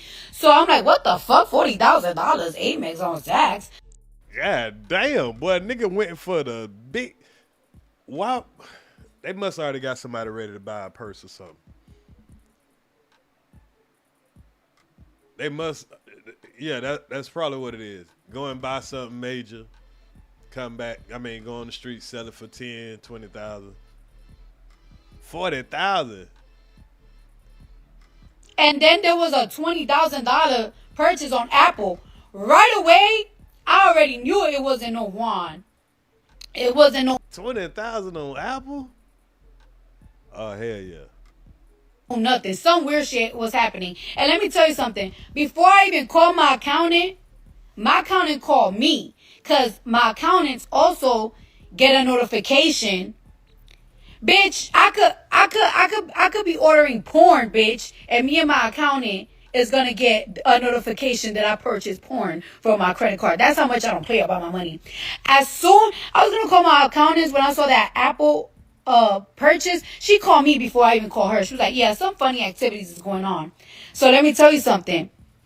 As soon as we saw that it was a funny activity going on, we completely cut off the credit card. But guess what, you fuckers? We automatically called those stores. We called the Saks and we called the Apple store. Let me tell y'all motherfuckers something. Y'all going to jail. I got clear pictures of you motherfuckers trying to get money out of a chase, which mind you can't get money out of. Well, that's another thing about my credit card. Hey man, what the fuck? I see why Offset can't fuck with her. I mean, goddamn, man. Do y'all see what be going on? Cannot get money out of my credit card. Like, it's like you can't just go to an ATM and just think. So Offset trying to goddamn Offset that has some. I'm just fucking around, man. Let me stop putting that out there. I gotta realize I'm a content creator. Can't just be talking shit, just having fun. No, but y'all tried it. So y'all tried it on the chase. So I got pictures of y'all going to chase. I got clear pictures of y'all in Saks. And I got clear pictures with y'all on Apple. Because one thing about me, I don't play about my fucking money. Like, let me tell you, and I'm going to tell you how y'all look. Did she say she got clear pictures of them on Apple? They must have went to the Apple store. Y'all look Arab and y'all look Dominican.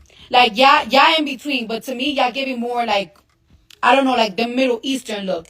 One of you is bald-headed with a very thick beard. One of y'all look like y'all in your early 20s with curly black hair. One of y'all got a gray silver jacket. I ain't fucking with Carter too tough, man. I seen what she did to Tasha K, man. You know what I'm saying? I want some shit to come back and bite me in 10 years. And you got a stomach, and one of y'all is short and bald with a beard. So it's for y'all motherfuckers. And let me tell y'all something. Y'all are going to jail. Anyway.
We are tracking breaking news. Oh my God, bro. Hit my dumb ass up here Got my mic on mute. Sorry about that, y'all. But let's move on to the next topic, though, man. We're going to move on to the next shit. I'm done with the rappers and all that shit like that, man. These niggas, hey, we just going to see what happened, man. I told y'all about the Pooh Shiesty shit, and now we got Offset with his situation. Oh, hold on. I got one more video concerning that situation because we got Lil TJ responding to Offset saying that Offset was snitching. Damn, I almost forgot about that part. Let me do that part. Hold on real quick.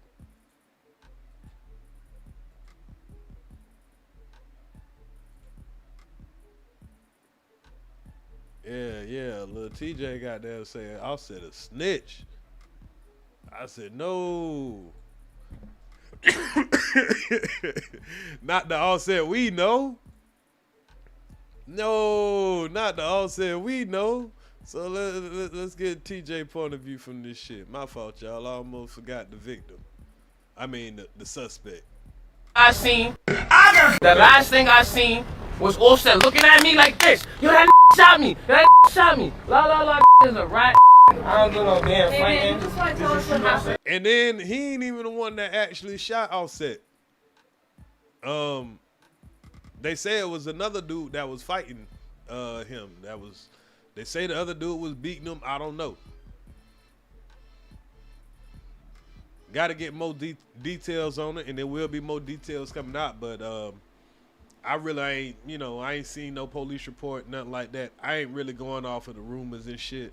So when I see a police report come out and say, hey, this person shot him, that person shot him, then I'll go more into the details about what was heard and kind of line that up. But for the most part, this is what this man is saying. But he hasn't been charged with any kind of shooting. So obviously he didn't shoot Offset. Somebody else shot Offset. So that's all we know for right now.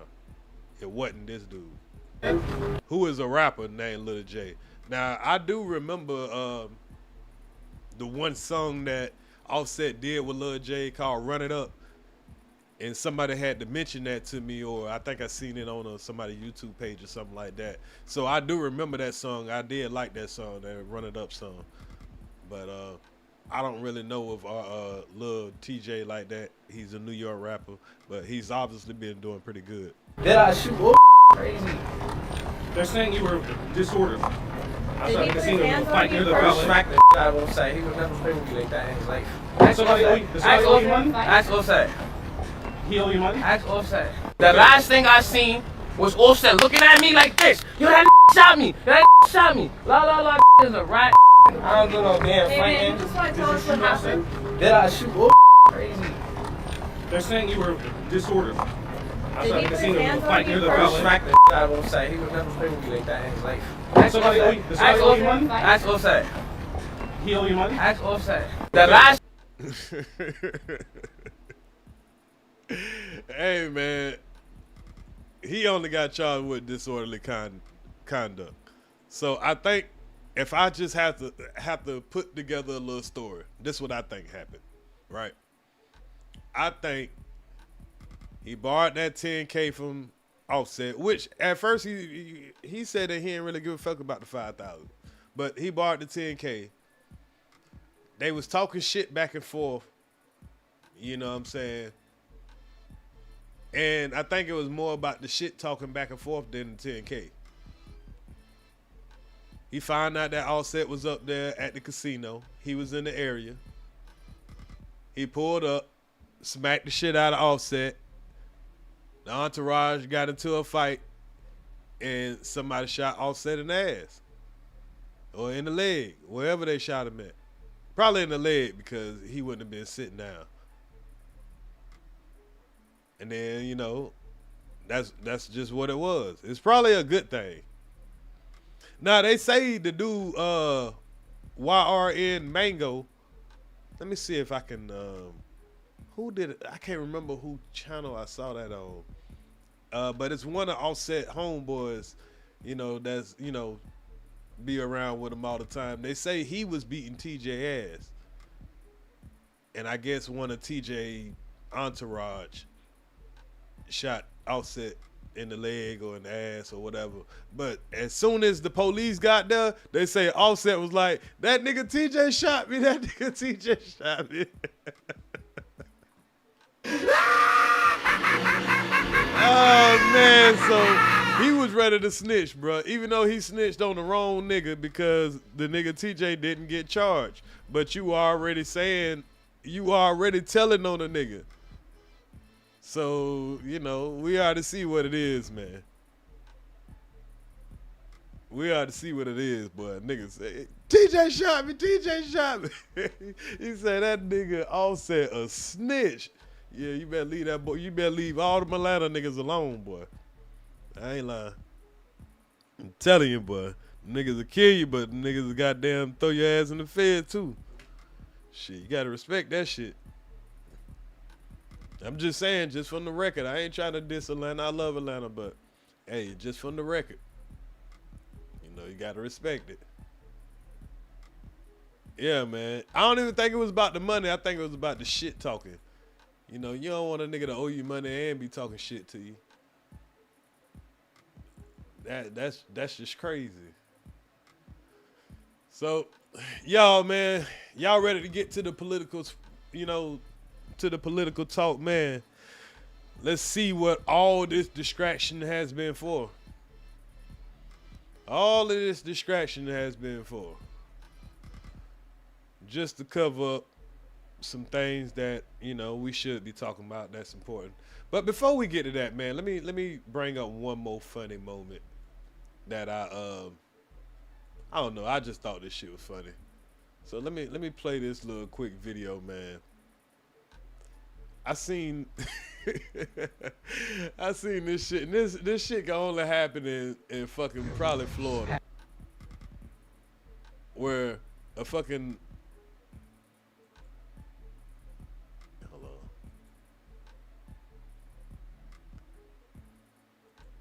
a fucking gator could be hog-tied in your neighborhood, but the gator be so gangster though. Oh shit.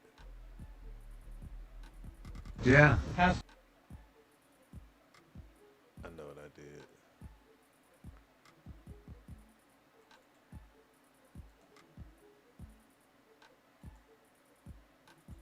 The gator end up being so gangster where the gator will smack the shit out your ass if you ain't careful. You ever been down to Shark Valley? No. That's a great ride. And there, it's a pathway through, you know, part of the Everglades there. And there's gators everywhere. And they'll be on the road. And I literally have to get off the bike and walk. Man, there should be some type of animal cruelty, y'all. Around. Well, I'm doing a ride in November down there. Yeah. I did it 2 years ago.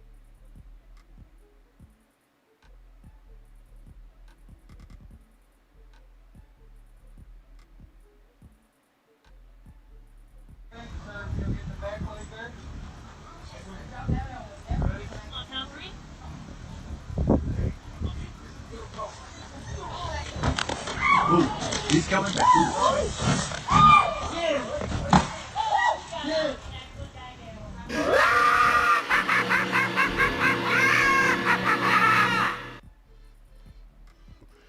Smack the shit out your bitch ass. Nigga, you notice that gator tail ain't hit nobody else but him.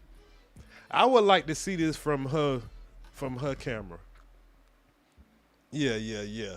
She got the best shot. She got the best shot in the house, bruh. That gator smacked the shit out of just his bitch ass. And look how gangster the gator looked after he did it. He can't even see, but he just like, yeah, nigga. Man, free goddamn gator, man. Free that gator. How y'all did that gator?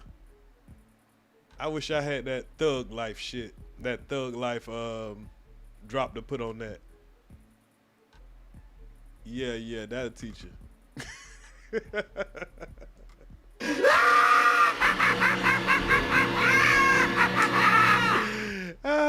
One more time, man. One more time. How you see? Look at all the shit he did to this gator, man. You ever been down to Shark Valley?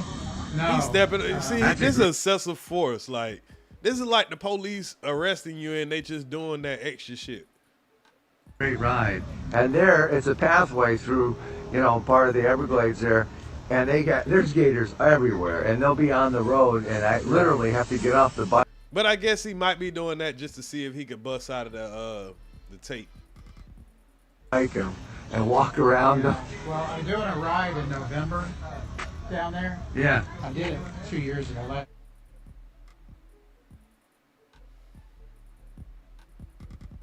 Do y'all think he's doing that just to see if the gator can bust through the tape? I don't know. I think he's just doing the most. So.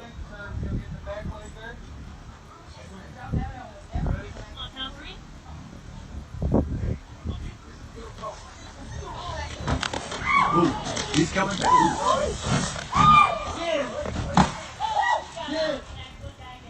All right. That'll teach him.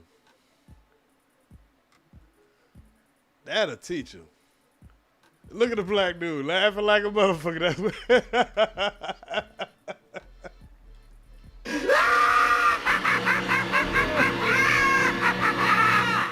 Hey, the one black dude, he back here laughing like a motherfucker. Like, yeah, that'll teach y'all. That's why I ain't fuck with that gator. Yeah. I bet from now on, fucking with a gator like that, you better have some money. They can be like, why the fuck you wasn't grabbing the tail? That tail is dangerous. That's a gangsta ass gator. I ain't lying. Knock this ass out. Fucking with that gator. Well, you know, y'all had to move him because that bitch was in my yard. Yeah, y'all better get this big motherfucker before I shoot him. Yeah, y'all did right. Y'all did right. But man, I thought that was hilarious, man. I had to share that with y'all, man. Even though we talking about a whole bunch of other things. So let's get to some world news, man. We're gonna get to y'all boy Trump, man. Y'all boy Trump is tripping, man. Where my Trump supporters at? I need one of my Trump supporters to come and tell me what the fuck is going on. Cause we talked about this, you know what I mean? And y'all told me that Trump was gonna goddamn have everything good. The gas price was gonna be low. Y'all told me it wasn't gonna be no new wars. Y'all told me all type of shit. And right now, like, I'm not seeing all that, what y'all was telling me. So I just need somebody to explain something to me. What the hell is really going on? Hold on, y'all. I'm pulling up my video also. Now, the other day, Tuesday, when I was going to go live, and I definitely wanted to see what was going to happen, but I kind of got tied up. But Trump said at 8 o'clock, November the 6th, if these folks don't goddamn open up that Strait Hormuz, that he was gonna motherfucking that he was gonna take out the whole population of Iran. Like, I'm talking about, nigga, he was sounding like he was about to motherfucking drop a nuke on these folks. Let me let y'all hear it for y'allself, cause y'all always say is lying and shit. So let me let y'all hear what your boy Trump was saying.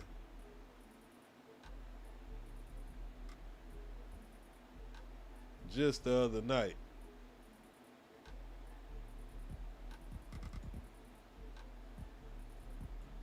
And y'all ain't tell me that this is what we was gonna be doing. Y'all ain't tell me we was gonna be, you know, I knew we was supposed to get rid of all the Mexicans and shit. You know what I'm saying? But I ain't know we was gonna be goddamn killing whole civilizations. We are tracking breaking news right now on the war in Iran and that looming deadline. This morning, President Trump is ramping up threats to launch a, quote, massive attack if Tehran cannot forge a deal to open the Strait of Hormuz by 5 p.m. The president posting on social media minutes ago, quote, "A whole civilization will die tonight, never to be brought back again." What? Now, what type of shit this is to tell people?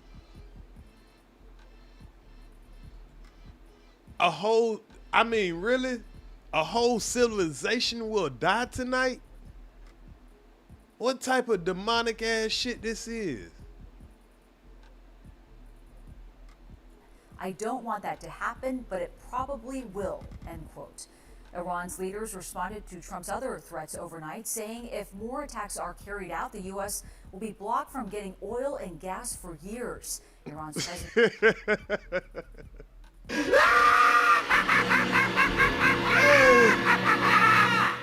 Trump talking about taking y'all ass off the motherfucking map, and y'all talking about being able to let us get gas. How y'all gonna let us get oil and shit if y'all motherfuckers don't exist no more? That's what Trump is talking about. They talking about we gonna block y'all for years and shit. You keep capping, nigga. President says more than 14 million Iranians have declared their readiness to give their lives to defend the country. 14 million Iranians say they ready to die by this shit. But y'all know what the problem is? They say it's 80 million Iranians in the country. So hold on. I know y'all fit 14 million ready to die about this shit. But us 65, we ain't, you know what I'm saying, we ain't really trying to die about this shit, my nigga. That's like saying America, all the Trump folks, they ready to die about this shit. They ready to kill about this shit. But there's a lot of us that we ain't trying to do all that. Y'all see what's going on in the world? It's a small percentage of people that done lost their motherfucking mind. And they causing the people that, just want to have a good life that have to live in their chaotic world. This shit is crazy. An Iranian minister has called for young people to form human chains around the country's power plants ahead of the deadline.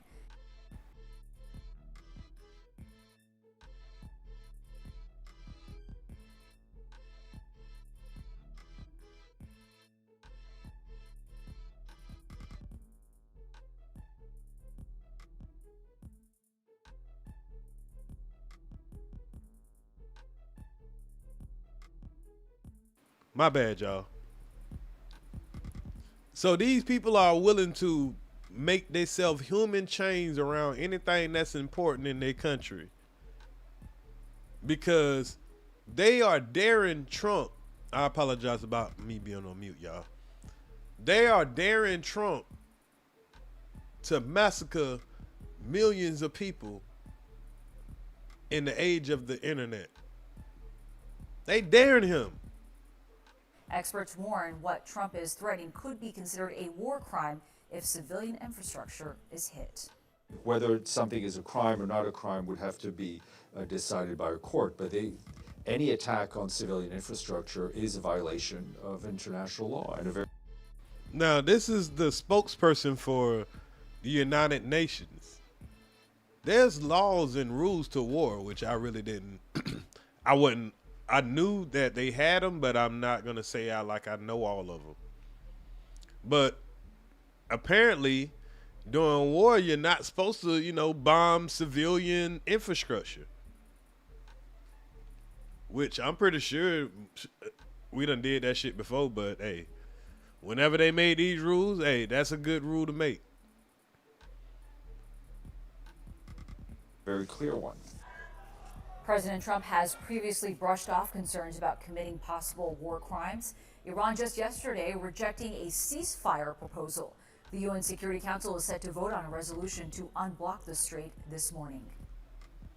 So they rejected a ceasefire. That was a day ago. So once they got to that deadline, Trump was like, all right, man, since we at the deadline, did y'all decided? Nah, okay, we got it. Y'all gonna open the strait, and we're gonna wait for 2 weeks. So now you had them folks like, nah, nigga, we gonna wait for the night. Let's see what you gonna do tonight.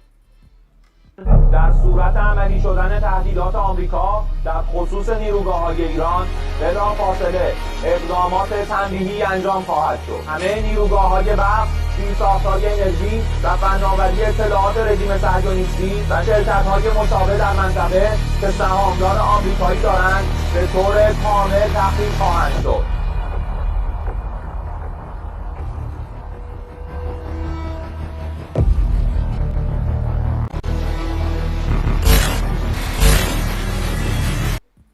My bad, y'all. That was the wrong video.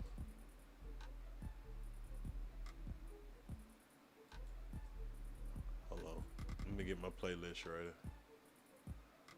Pull it up anyway.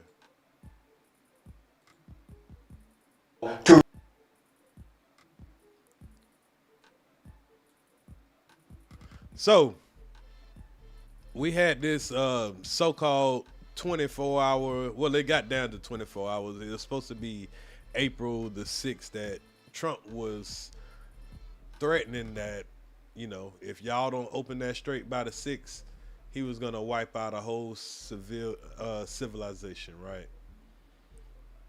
And the Iranians, they kind of dared him to do the shit. Like, okay, let's see if you're going to actually do it. Let's see if you're going to stick to your threat. And they pretty much challenged him to do it. Now what they end up doing is Trump claimed that they end up putting together a 10-point agreement to have a ceasefire. Now this ceasefire was supposed to be on both sides. It's supposed to have Americans not supposed to fire on Iran no more, and Iran is not supposed to fire on Israel no more. But they left out the country of Lebanon. And y'all, I'm trying to find this video that I had where Trump was goddamn.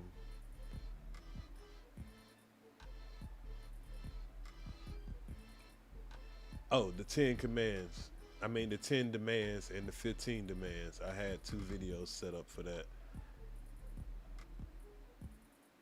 to explain the agreement that they had that they're supposed to be agreeing on. I'm sorry about that. The ceasefire agreement.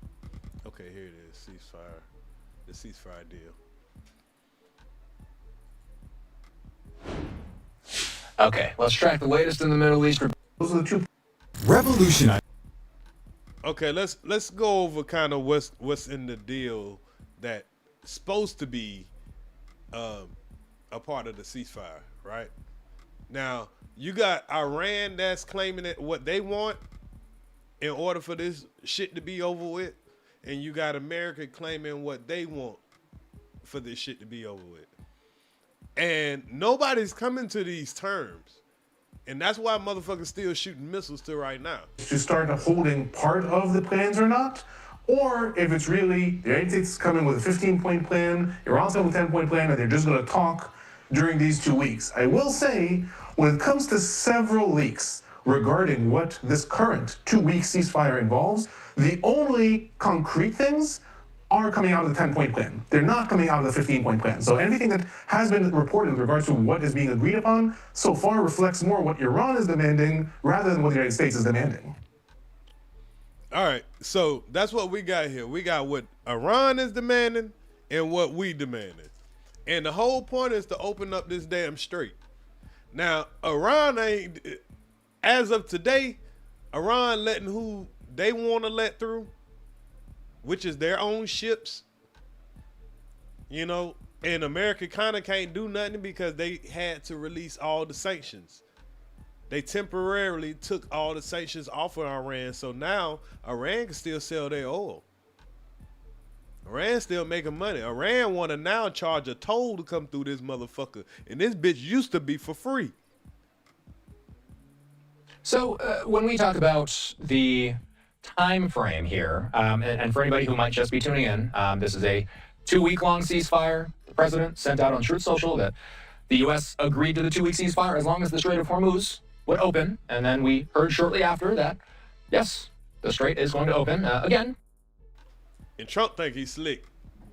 See, right now, and I'm about to show y'all some videos or whatever. Right now, we kind of getting belt the ass when it comes to this asymmetric war. Now, yeah, we over there blowing up shit. If you want to just say who all done killed the most and all that, yeah, we done bombed the shit out of them. We supposed to done stop them from being able to do anything over there, but they still fucking us up. Not us, but them up. And I'm about to show y'all how.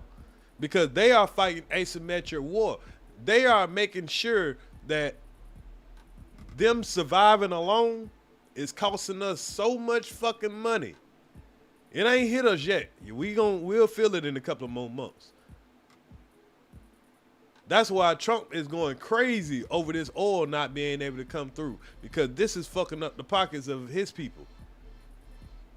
Time will tell exactly how quickly we start seeing some semblance of normalcy in the Strait. That is one question I have. Hans has this question in Pennsylvania alone. He says, how much time can Iran recover, and how much can they recover from this 2-week ceasefire? Salute, Tamara. Fire to prepare with other extremist groups. I mean, obviously, Iran is one topic, but also, alone, does this leave some room for other groups like Hezbollah and Lebanon, per se, to regroup, if you will?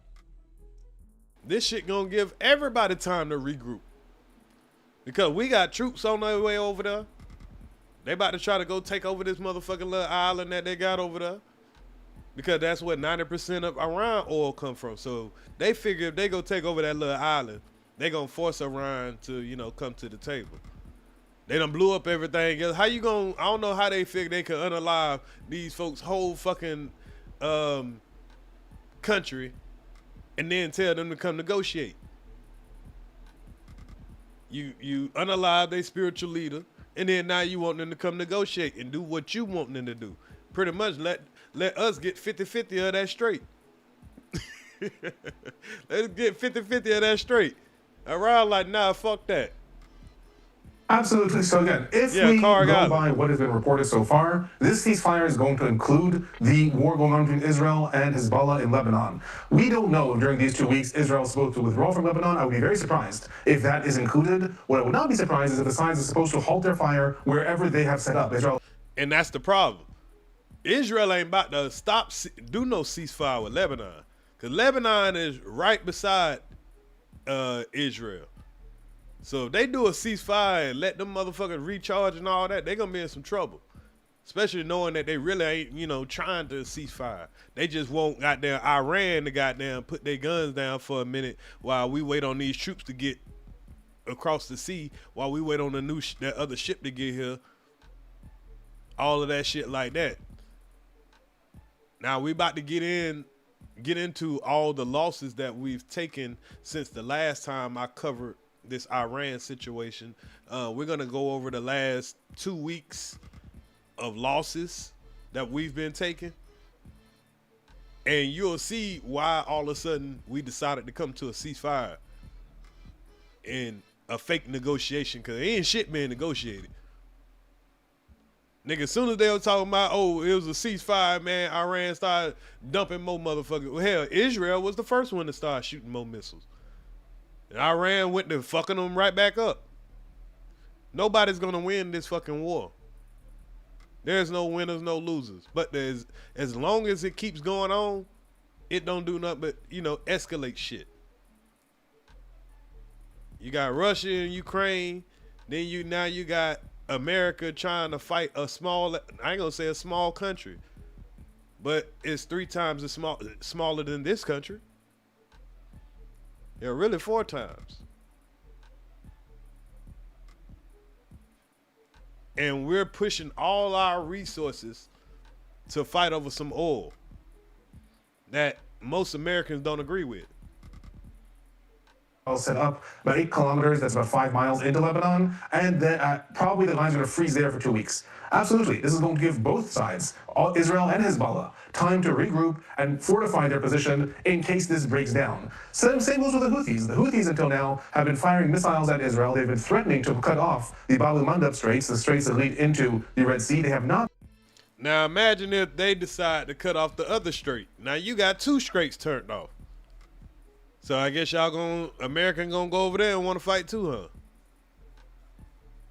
Done so yet, but they threatened to do that. They did that already 2 years ago as part of the war between Israel and Hamas. It also gives them time to prepare. So absolutely, this is going to give everyone a respite. We've been in such an intense couple of weeks, coming on now, 5-6 weeks. So this is certainly going to give all sides the time to sort of regroup and figure out what they're doing. Iran is going to be focused at this point at making sure that they can maintain their internal.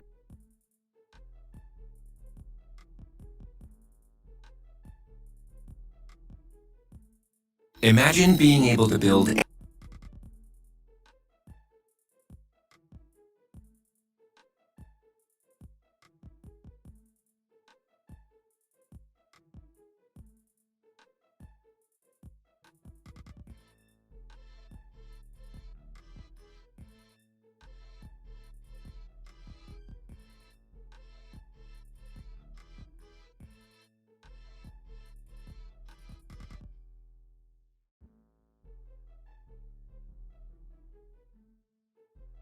Of either. So this is grouped together. That's why you don't see 15 on the US side and you don't see 10 on the Iran side, because it's grouped together. But mostly what we have here is the expectations. And the way I've grouped them, if we look at I apologize, y'all. I apologize. But let me go to the point. I don't know if I was just mute when I just was explaining what I was explaining. But I want to go up to this part right here where he's going to explain the points of what America wants to get off of this ceasefire and what Iran wants off of this ceasefire.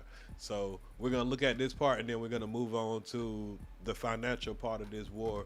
Who's winning? Because that's the real concern of this war. How much money are we about to invest into this war, and will we be able to recoup that? And how will it affect our future?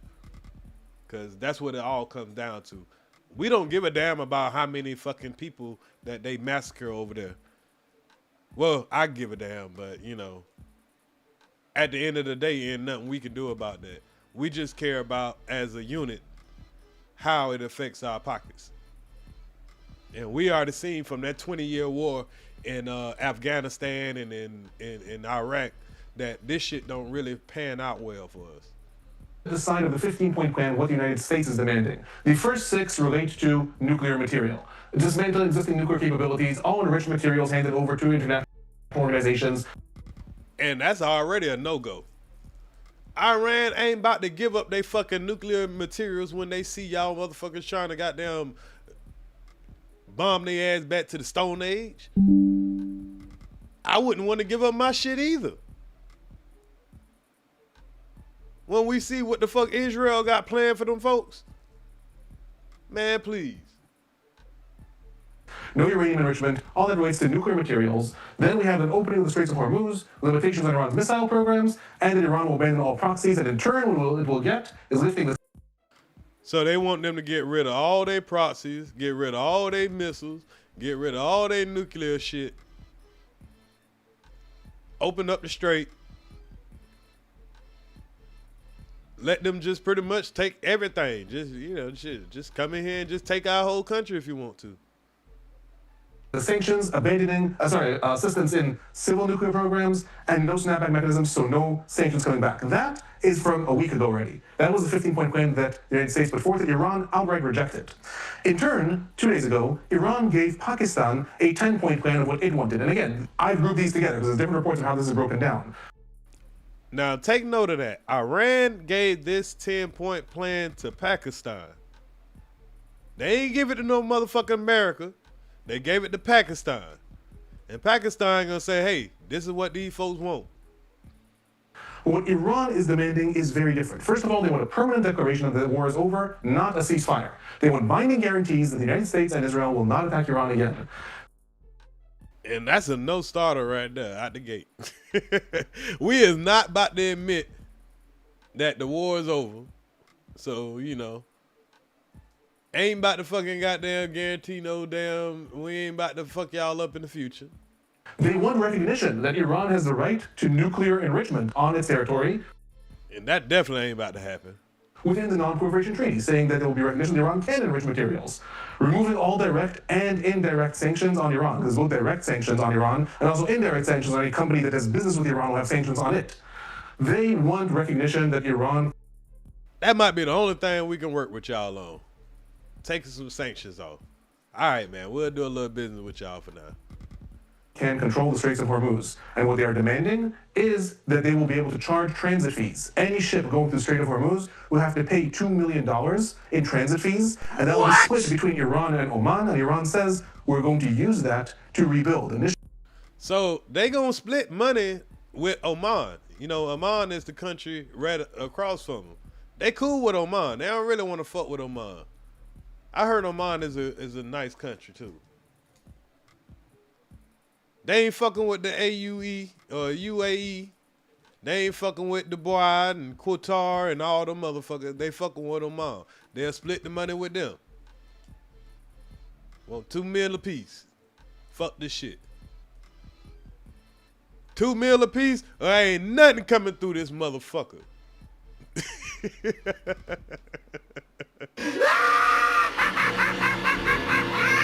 Hey, that's some gangsta ass shit though, what Iran doing, my nigga. They ain't gotta fight a big ass war. Hey, all these damn bombs and shit America been dropping.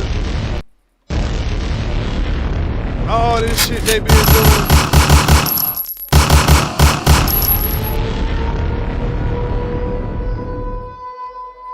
Six fucking weeks. I heard that these motherfuckers done dropped over 8,000 bombs. And or something in that area.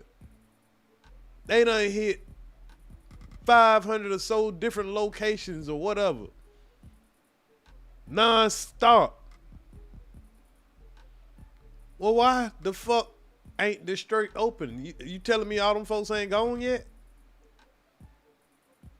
So we at week number 6. How many weeks did I say I thought it would last, y'all? I think I said 6 weeks. Can somebody remind me when I did my last live of this and I said how long I thought this would last? I think I did say 4 to 6 weeks. Don't quote me. I think I said around that though. I'm gonna have to go back and look at that video. And I gotta rub some of this shit in y'all face so you'll know that EARZ is credible. They'll try to end this shit in 6 weeks, man. This shit can't go on too much longer, which this shit gonna go on for longer. But, you know, they're claiming that it's over now. We got a ceasefire.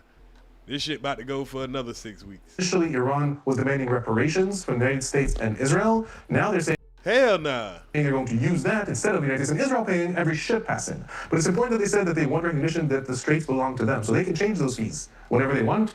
And finally, they also want an end to all regional hostilities associated with the war, i.e. that any altercations or violence happening between Israel and Hezbollah also be included in the ceasefire. Now, why am I spending a lot of time on this? Because like I said, we don't know exactly. But there were reports as of 2 hours ago that as part of the ceasefire that Iran is saying is going to open the Straits of Hormuz, Iran has been given the right to already charge transit fees. AP reported that Iran is already being given, during these 2 weeks, the right to charge transit fees for each ship passing. Is that true or not true? I don't know. Man, it's probably true. Because we've been hearing about certain ships being able to pass through. We heard about, I think, like 12, remember when Trump was like, oh, Iran just gave us a present. That's because they let like 12 ships through. Then they just let, I think, like 4 through doing the little ceasefire ship. You can bring your ship through if Iran fucks with you. A lot of ships are starting to pay in yen, Chinese yen. Because what this is about right now, y'all, it's not the actual oil that this is about. It's about the petrodollar. And I got a video just to explain the petrodollar, just to make sure everybody is familiar with what this thing is really about.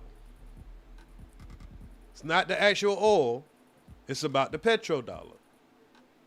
But we about to get into that. Let me let him finish this real quick. What I can confirm is that Iran has demanded that the war between Israel and Lebanon also be included in this. No, that's not part of the U.S. plan. That's part of this plan. And we do have those reports coming out from Israel and Pakistan and Lebanon that this demand, that the ceasefire include Lebanon as well, has been included in these 2 weeks. And the reason I'm emphasizing that is because, again... And they said that when in this little peace plan, whatever this 10-part peace plan that Trump said, hey, I'll consider, because Trump said he's going to consider their 10 peace plan, their 10-part peace plan. That's why I'm playing this. We need to know what that peace plan was, what they wanted out of the ceasefire, and what Trump said he was going to consider. Again, both sides right now are saying, look, we won. We won. We're the ones that are in charge. The other side capitulated to us. However, all the reports with regards to what the ceasefire... But it done turned out that Israeli, like, hell nah, nigga, we still about to fuck up Lebanon. They can't give no peace to Lebanon right now. They too close to them. And they over there putting belt to ass because they right next to them. But Iran is saying, hey, nah, if y'all ain't got no peace with you can't just act like you got peace with us, but you gonna still fuck with our people. Nah. See, Iran is, holding a hard bargain. And it don't matter how tough we is right now, we just can't get that straight. Now, we do have a lot of troops on the way over there. Gonna get on the ground and we're gonna see what's gonna happen, but it's not gonna be pretty if American lives get taken. It's not gonna be pretty if that damn strait ain't open. Cause Iran ain't playing right now. Yeah, I'm about to have somebody break down the petrodollar so everybody understand how that works. Fire includes, so far, are saying, obviously, an end to bombing one another, but and with regards to the terms, what the United States is getting is an opening of the Straits of Hormuz, but what Iran is getting is already 2 of these demands, as part of just a 2-week temporary ceasefire. Does that mean that's going to be the permanent agreement between the sides? No. And for the sole fact that Iran is getting 2 of the things that they want out of their shit, and that's to be able to charge motherfucker $2 million to come through that little gap. Salute, Kello. So you charge a motherfucker $2 million just to come through there. But guess what, y'all? Before Trump bombed them folks, that shit was free. You could come through that bitch for free. So did that not just, fuck up everything? Like, why the fuck did you go bomb fucking with these folks? Say China money is not yen, yuan, whatever the fuck it is. They want Chinese money, nigga. They don't want dollars. Whatever the fuck it is. It is not, but that does tell us something about how the sides are negotiating and maybe where each one is coming in. If those reports are correct, Iran is coming into this with the United States giving more in the opening session, at least, during these 2 weeks. So, just got something new from the Associated Press. They say Iran has included the acceptance of enrichment in the Farsi version of its ceasefire plan, which is something that's missing from English versions. This is something that's new. This is a... Oh, shit. Y'all niggas trying to leave out the acceptance of enrichment. Y'all motherfuckers better learn to translate. Iran ain't bullshit. I'll have to read deeper into this, and presumably you'll have to as well. Have you heard of this type of idea before alone? Perhaps one version in one language having something in it, and then the documentation in another language is missing it?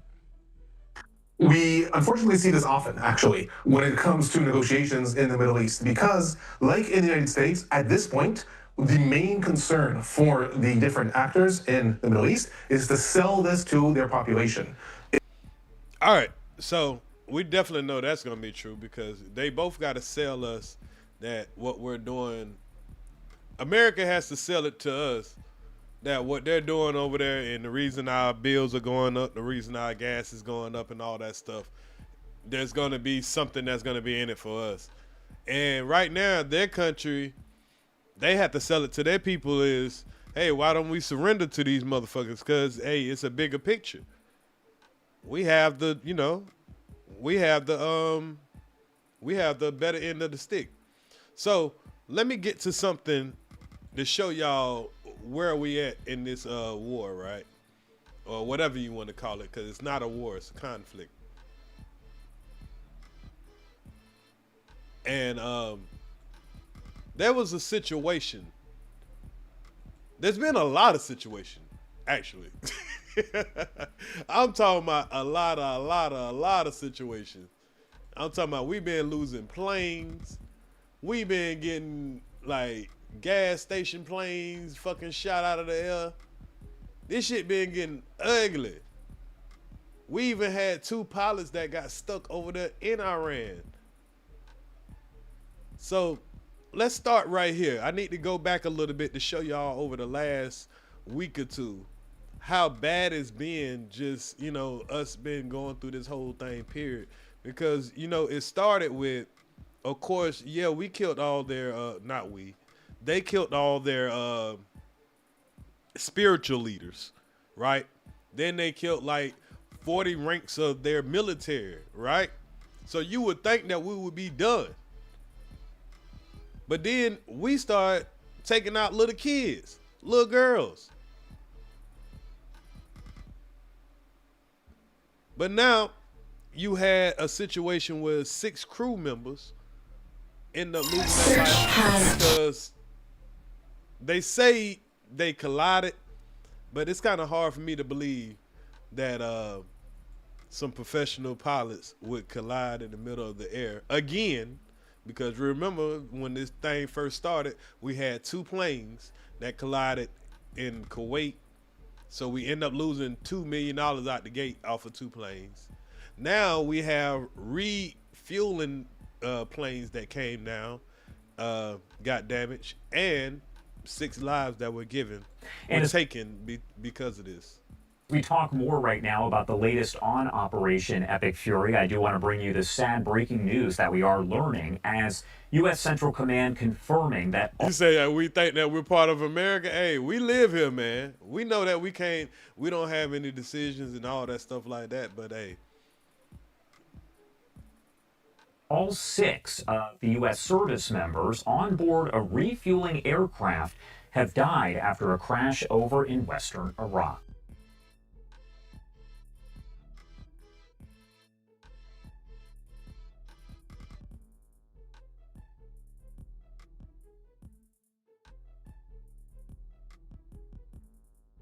My bad. Big Port, don't always get caught up on semantics, man. Sometimes I don't be trying to say we. That's why I'll stop and say, well, not we, them. But, you know, it be like that sometimes. Again, we are just getting this update coming in from CENTCOM. The crash itself is still under investigation, but the U.S. military says this was not due to hostile fire or friendly fire, and the identities of the service members could... I think that's cap. That's cap. See, they want to make sure to tell us, hey, this wasn't all because of no friendly fire, or this wasn't me from the enemy. This was just us fucking up. They don't want to tell us that them folks putting built their ass.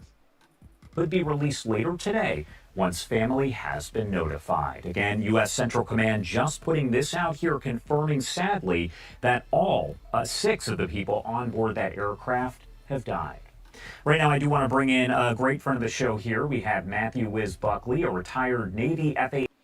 And see, when I first saw this, I was going to do a story about it. But, you know, I got caught up on some other things or whatever.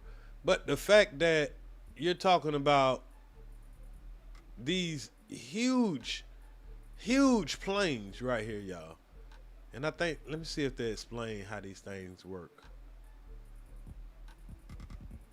Just yet, families still have to be notified. So when does an investigation kind of start here, and how does that work? Josh, it started immediately. I've been sitting at the duty desk in a fighter squadron when... Now, look at how these things operate.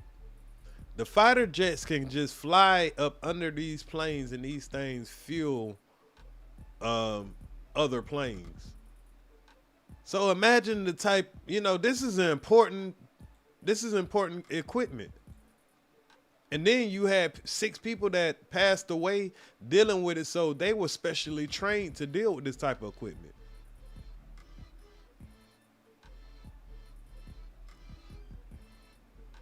So these planes cost, I think they said like $100 million.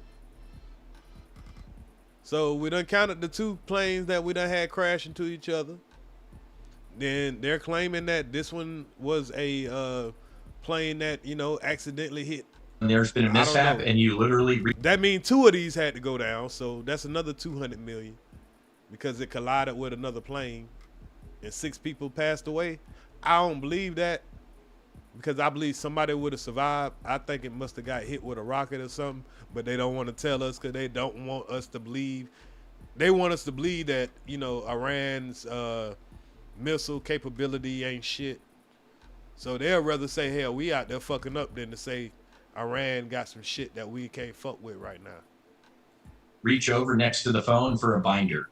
There is a mishap binder. You go to page 1, it says step 1, and you start going through the process. So Josh, I guarantee. Oh yeah. I got some world news. I'm giving some of our news, you know, saying the benefit of doubt. I try to go to Fox News. I try to let everybody tell their lies. And then I like to go to world news too, especially the Algerian news and the shit like that. People that are neutral and they're just checking out, they're just speaking on what's going on. Like, I like to look at the Indian news, all that shit. That's how you find out really what's going on, because they ain't got no dog in the fight. They just reporting the news. Guarantee you, as soon as these pilots and the air crew were safe on deck, they were on the phone or they were greeted, and the investigation, I guarantee you we know already more or less exactly what happened, but obviously we're not going to put that out immediately until it goes through the formal channels. And they know exactly what happened. I bet y'all motherfucker do know exactly what happened. I bet y'all motherfucker do know exactly what happened. So let me pull up some videos to let y'all understand how that works. Oh, and then you had people that were taking claim to that, even though our news was saying that. In developments, we are covering. Our news was saying that, you know, it was an accident. But like I said, I like to go look at the Algerian news, and this is what they said happened in that situation. Developments from Washington, D.C., Doha, Amman, Beirut, Tehran, and even Baghdad in Iraq. And that's also where the U.S. Central Command says one of its refueling aircrafts has gone down. And that's where Mahmoud Abdelwahed is standing by for us now. Mahmoud, a lot of incidences we're seeing there in Iraq today. Let's start with the aircraft, though.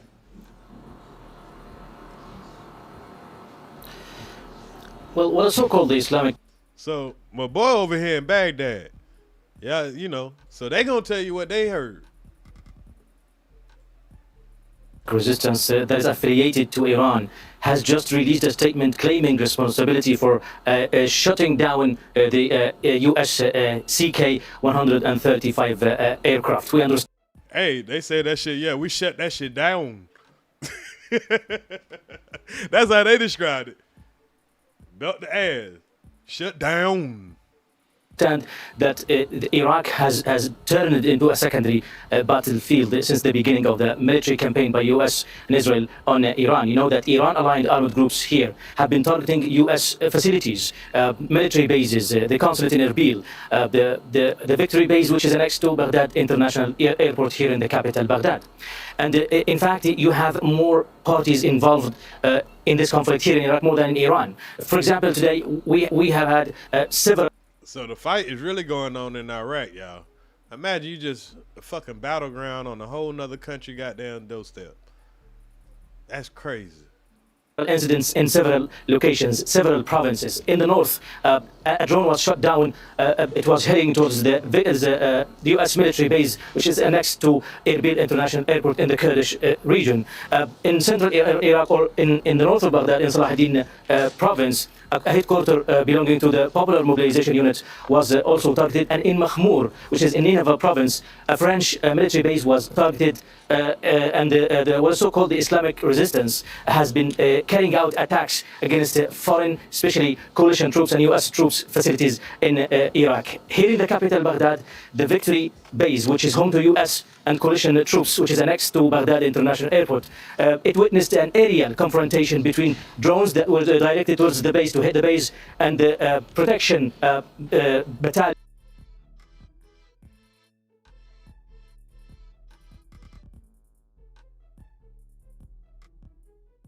as you mentioned just briefly earlier, fierce clashes that are being reported near Baghdad International Airport. What's happening there? Well, the protection battalion, the U.S. protection battalion tasked with protecting the victory base, which is, as I mentioned, is home to U.S. and coalition troops, as well as counter-terrorism apparatus. They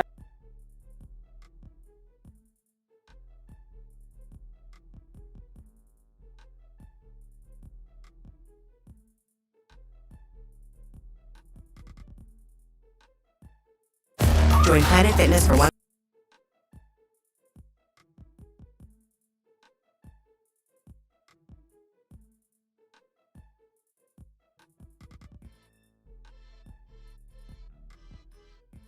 The KC-135 tanker crash. Currently, several scenarios are under consideration. One possibility is a mid-air refueling accident where the refueling boom snapped, causing the trailing tanker to collide with the lead aircraft's tail. A second scenario suggests that Iraqi militia. Now, this might be I think this would be probably what they want us to believe, that it happened during a refueling session, which I don't see no reason it couldn't have happened like this. But if Iran is taking credit for it, I don't see no reason why they could have said y'all just stupid as fuck, y'all fucking up. But if they're taking credit for it, hell, I don't have no reason not to believe that they shot it down also. So here's an example, a couple of ways that this could have happened. How and why did the KC-135 tanker crash? Currently, several scenarios are under consideration. One possibility is a mid-air refueling. Dumbass, I know Iraq is not Iran. I said they're fighting the war in Iraq. I'm not saying that. We just heard the person say it. You ain't got to erase their comments or whatever. Let people say whatever they want. It's going to be open or whatever, and it gives me talking points. But I can't help that sometimes people can't comprehend what I'm saying. They still were flying over Iraq airspace. Accident where the refueling boom snapped, causing the trailing tanker to collide with the lead aircraft's tail. A second scenario suggests that Iraqi militias may have targeted the plane with a surface-to-air missile. Finally, a third theory focuses on a potential. And you can tell how some people don't pay attention. And about what I said, what did they just say? What this says, Iraq, motherfucker. This is where the shit happened at. A little bit between the lines of Iraq and Iran. So I know only time we're going to be speaking of Iran is when we're going over there and bombing Iran. Other than that, we're allowed to be in Iraq as much as we want to. Because we took that shit over. So we got all kind of bases and shit around there. And Iran has all of their proxies, their proxy groups and shit. They got them in Iraq. So the war gets fought in Iraq.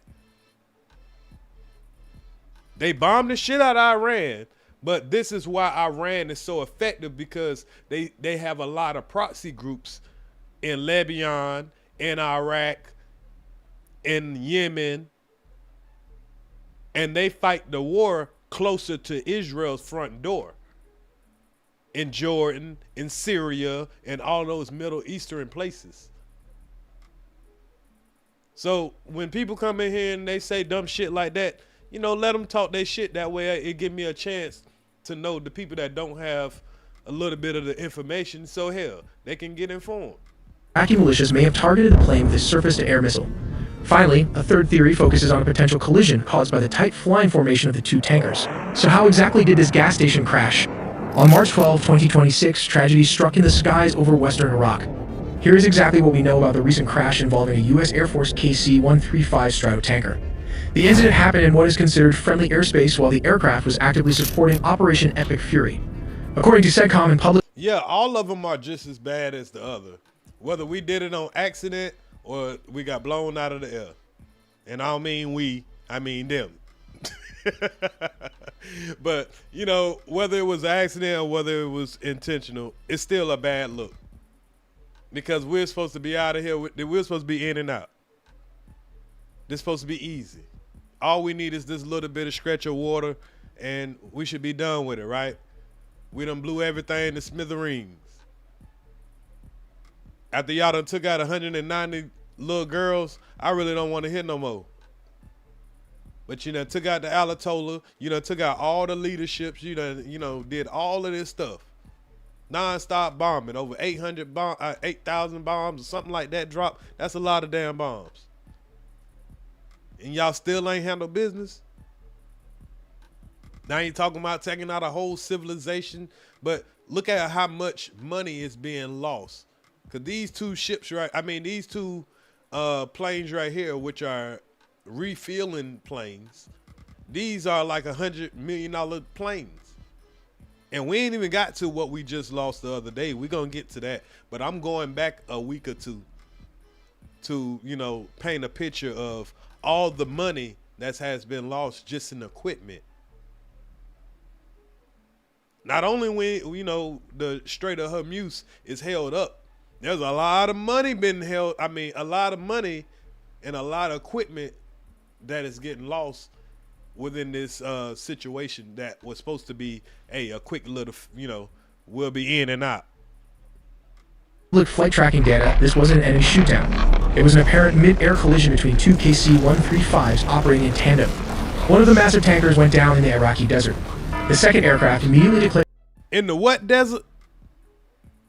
See, that's why I say you gotta let some of them motherfuckers that want to talk that shit stay in here. It's Iran, not Iraq, dummy. And what desert did they just say? See, some people don't listen. That's why I'm here.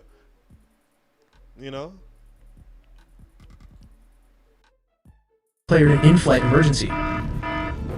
Flight trackers watched as the surviving jet circled off the coast before finally making it desperate but safe, landing at Ben Gurion Airport in Israel. When photos of the surviving plane emerged, the damage was shocking. A massive chunk of its vertical tail fin was completely sheared off. Okay, so both of them didn't go out of order. It was just one of them, which is a good thing.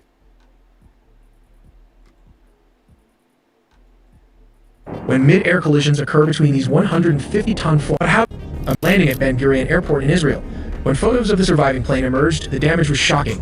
A massive chunk of its vertical tail fin was completely sheared off. But how does an accident like this actually happen? When mid-air collisions occur between these 150-ton flying gas stations, it usually comes down to one of three terrifying scenarios.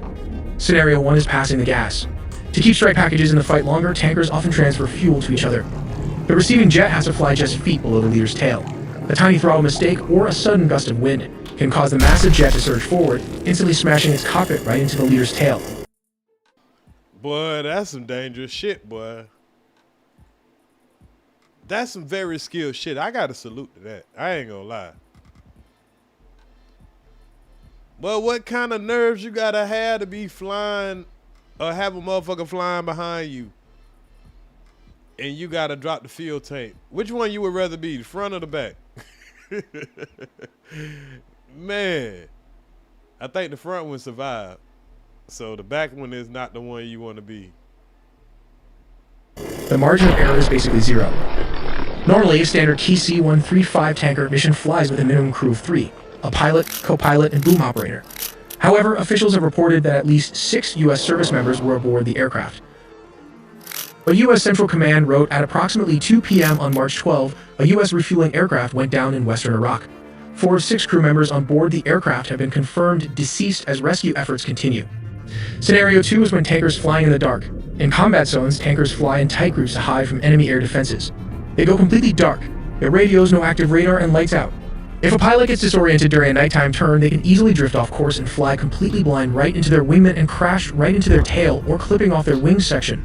Thus, yeah, I don't think I want that option. Because look at how many feet they're saying they're in the air. I mean, they're so high, like they off of radar, so. And then we're talking about mountain ranges and, man, yeah. Resulting into a mid-air collision. Scenario 3 involves Iran's ongoing influence through proxies loyal to the regime. There was initial speculation that these forces might have fired a surface-to-air missile, bringing down one of the aircraft. But CENTCOM has officially stated that the crash was not caused by hostile or friendly fire. Given this, they want to bang on that drone to try to, to convince us that that's not how it happened. Which, in a war zone, I think that's how it happened. Official statement and the specific damage to the surviving plane's tail fin, all evidence currently points toward a mid-air collision or an accident involving the two tankers. The real Well, that'll make 2 times that we had a mid-air collision. That kind of just shows, like, we might need to, bring our ass back home. Because we done already shot our planes down in friendly fire. We're crashing into each other in the air. And we are having to blow up our own shit. We're about to get into that in a minute. And we're having fighter pilots get caught up in the war zone. real reason behind all this, it might just be a misinterpretation of data. And speaking of data, once your personal info is out there. Let's get past this little part. This is a commercial. .com/AI Telly and get 60% off on an annual plan. Why are these KC-135 tankers considered the lifeblood of this operation? Because without them, the operation simply cannot happen. Striking Iran from European bases like those in Cyprus, Greece, or Bulgaria means aircraft must cross immense distances. Fighter jets like F-35s or F-16s simply do not have the internal fuel capacity for a multi-thousand-mile round trip. The KC-135 tankers act. And see, this is one of the reasons, in my opinion, I think they want NATO to get involved, because when NATO gets involved, it can get them a little closer, like a country like Turkey. I believe Turkey is in part of our NATO. So if they can get somebody like Turkey or Pakistan involved, maybe they can, or India, they can get a little closer. But being that the NATO countries don't want to get involved, they got to fly from way out there, I guess, or from the aircraft carriers in the sea. Is a floating bridge. They rendezvous with the strike packages mid-air to top off their tanks, allowing them to penetrate Iranian airspace, drop their payloads, and make it back to Europe safely. If the tankers don't fly, the strike jets are grounded. So how does the U.S. Navy factor into this massive geographic shift in strategy? During Operation Epic Fury, Allied bases were denied to American forces, so the flying tankers steps in. If key nations like Qatar and Saudi Arabia deny permission for military action from their soil due to political constraints, the U.S. has to activate its second strategy. This means bypassing the immediate region for staging the attack and instead launching from the perimeter using European bases. However, distance is the ultimate enemy in aerial warfare, which completely rewrites the tactical playbook. The core of the new strategy is a massive... Y'all see what I mean? They probably would love to be able to do this from right here in Turkey. Or, or right here in Saudi Arabia, but Saudi Arabia ain't hearing that shit.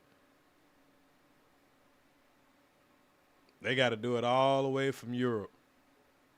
And they can't come across, enemy in aerial warfare, which completely rewrites the tactical playbook. The core of the new strategy is a massive logistics shift, heavily relying on the deployment of an armada of flying gas stations. The U.S. will employ a coordinated deployment of dozens of KC-135 Stratotanker air-to-air refueling aircraft.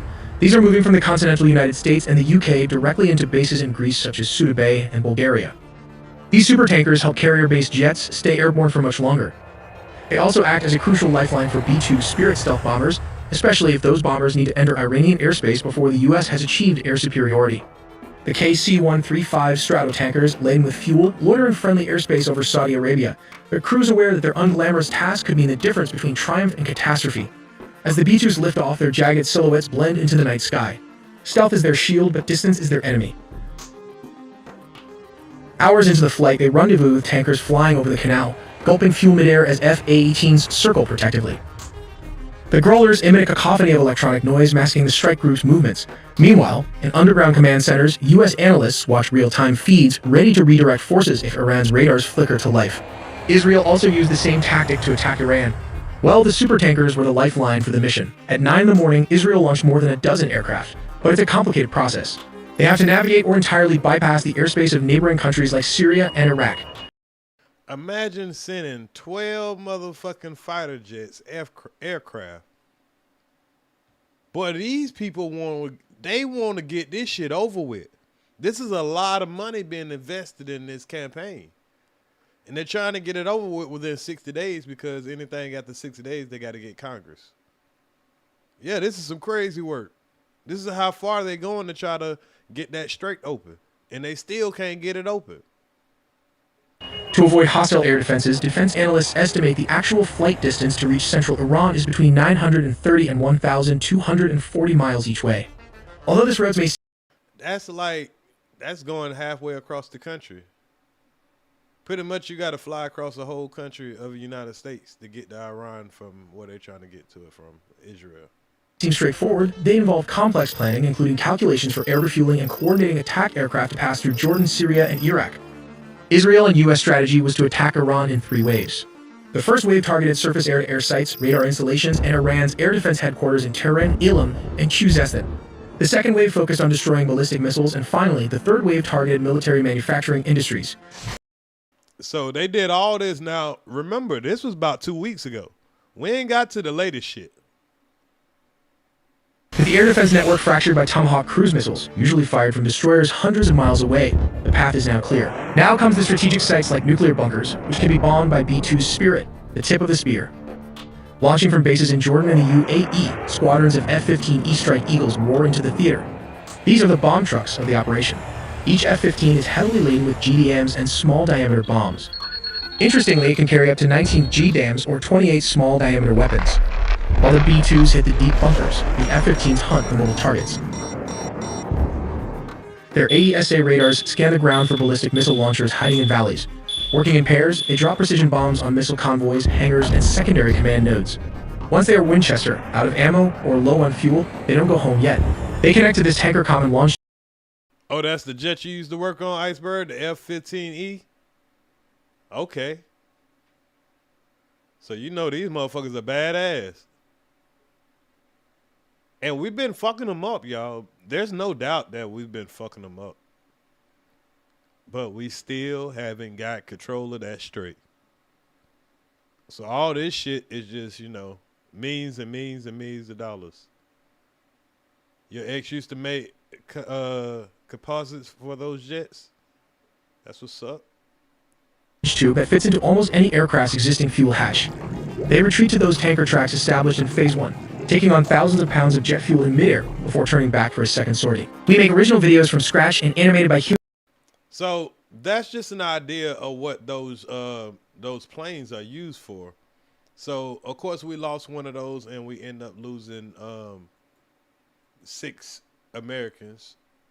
RIP to those soldiers, man. That definitely had to be a very, very scary experience. Now, Iran has been trolling the shit out of us, Americans, through Lego cartoons. That's been the crazy shit. Now, let me show y'all one of these Lego cartoons, because they're kind of funny, I ain't gonna lie. Want to strengthen your math skills? Try. They've got a lot of them, but I'm just going to show y'all a couple every now and then. But this is these Lego cartoons that they've been trolling America with. And see, I think they're just showing, you know, hey, y'all took out all these little girls, man. Y'all gave them different motivation to fight. The motherfucker crying about that oil price and shit. Y'all wasn't crying about them little girls. And they're showing little displays of everything that's been going on in the world.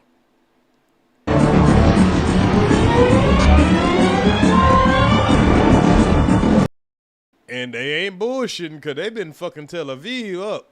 They took credit for that little shit that happened on the U.S. Abraham Lincoln, which, you know, America trying to tell us that it was just a laundry room fire that pretty much burnt up the living quarter for 600 soldiers. Yeah, that was some laundry room fire. They don't want to admit that these folks been putting belt to ass. Yeah, we been bombing the shit out of them. Yeah, they shit fucked up. But we spending way more money than they spending.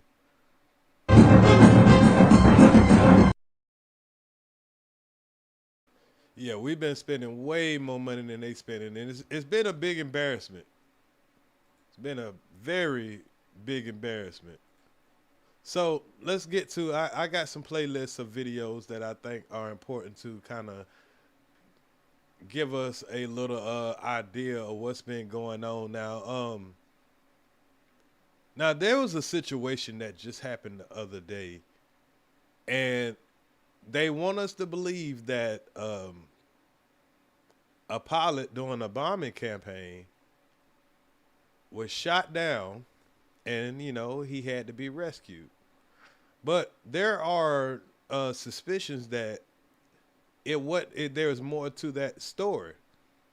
The suspicions that is more to that story is saying that it was a botched attempt to try to steal the uranium that Iran has been developing, which will help them get a nuclear weapon. So I'm going to let y'all look at this video. I have to use the bathroom real quick, but this is an interesting video, and it's kind of letting us know how this situation just happened,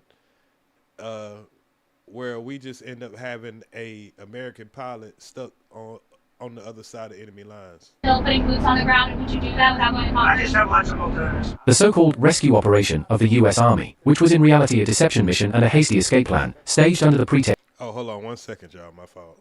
I'm glad I didn't leave yet. So, check this video out real quick. Y'all pay attention now. Are you considering still putting boots on the ground, and would you do that without going to Congress? I just have lots of alternatives. The so-called rescue operation of the U.S. Army, which was in reality a deception mission and a hasty escape plan, staged under the pretext of saving the pilot of its downed aircraft at an abandoned airstrip in southern Isfahan. Was Donald Trump's much-touted F-15 pilot's rescue operation inside Iran doomed from the start, turning what was supposed to be a show of strength into a spectacular failure on hostile terrain? Was the supposed rescue mission really just a smokescreen, raising the question of whether Washington's real goal was never the pilot, but something far more valuable hidden under Iranian soil? When you weigh 1,000 kilos of enriched uranium against a single missing crew member, it's fair to ask why Trump approved such a massive deployment for what he insists was a narrow rescue. The IRGC has openly mocked the US narrative, suggesting the whole operation looked staged, more like a clumsy cover story than straightforward humanitarian extraction. Just hours after Iran said it had shot down US jets in its airspace, another senior official escalated the narrative, making a stunning claim that cast the entire American rescue story in a far more sinister light. Iran's head of energy management strongly hinted that the US rescue operation might actually be a cover-up, implying that Washington was trying to hide its true intentions under the cloak of saving a wounded airman. Ismail Saghab-Esfahani, the official in charge, was quoted by RT News directly questioning the Okay, y'all, I'm back. So I kind of wanted to react to the part that they were just saying about this so-called rescue plan.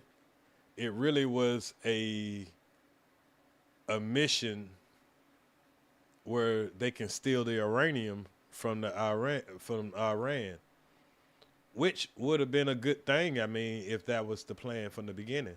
Called rescue operation of the U.S. Army, which was in reality a deception mission and a hasty escape plan, staged under the pretext of saving the pilot of its downed aircraft at an abandoned airstrip in southern Isfahan. Salute, pick and choose. So we had a downed pilot. Was Donald Trump's much-touted F-15 pilot's rescue operation in...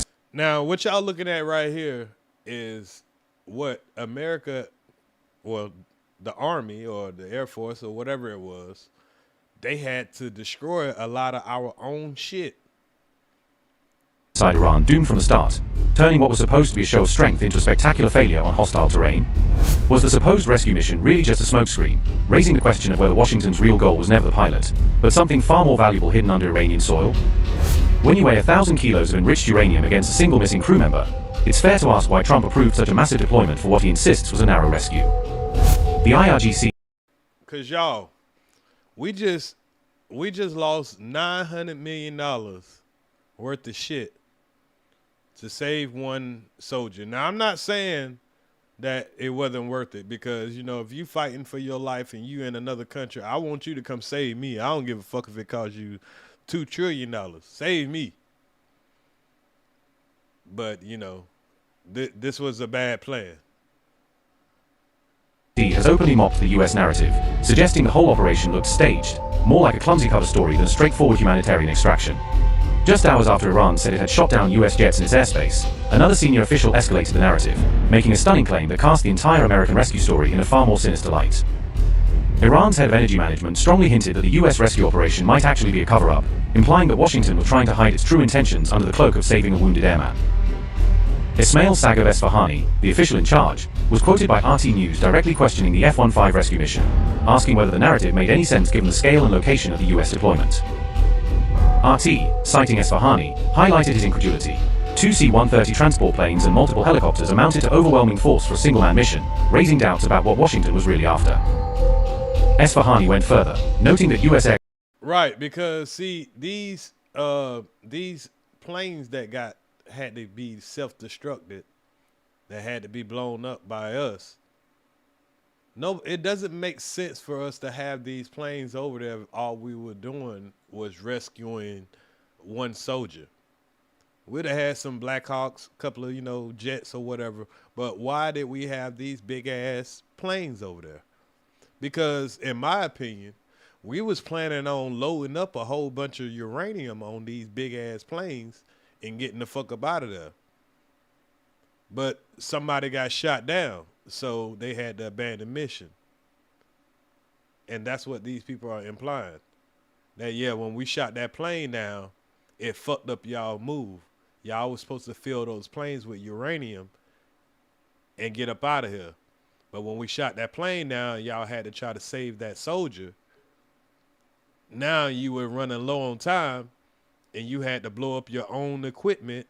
And according to them, they end up, unaliving some of our own American soldiers or some Israeli soldiers and had to leave them behind, according to them. Aircraft just happened to land miles from Isfahan's nuclear facilities, a detail he said was too convenient to ignore given the talk of seizing Iranian uranium. Summing up his suspicions, Esfahani said that perhaps this operation was never a rescue at all, suggesting the entire mission might have been designed around a nuclear objective from the very beginning, according to RT News. Beyond Esfahani's remarks, open source analysts and war trackers also began to speculate about the exact location of the operation, noting how it lined up uncomfortably close to strategic Iranian nuclear corridors.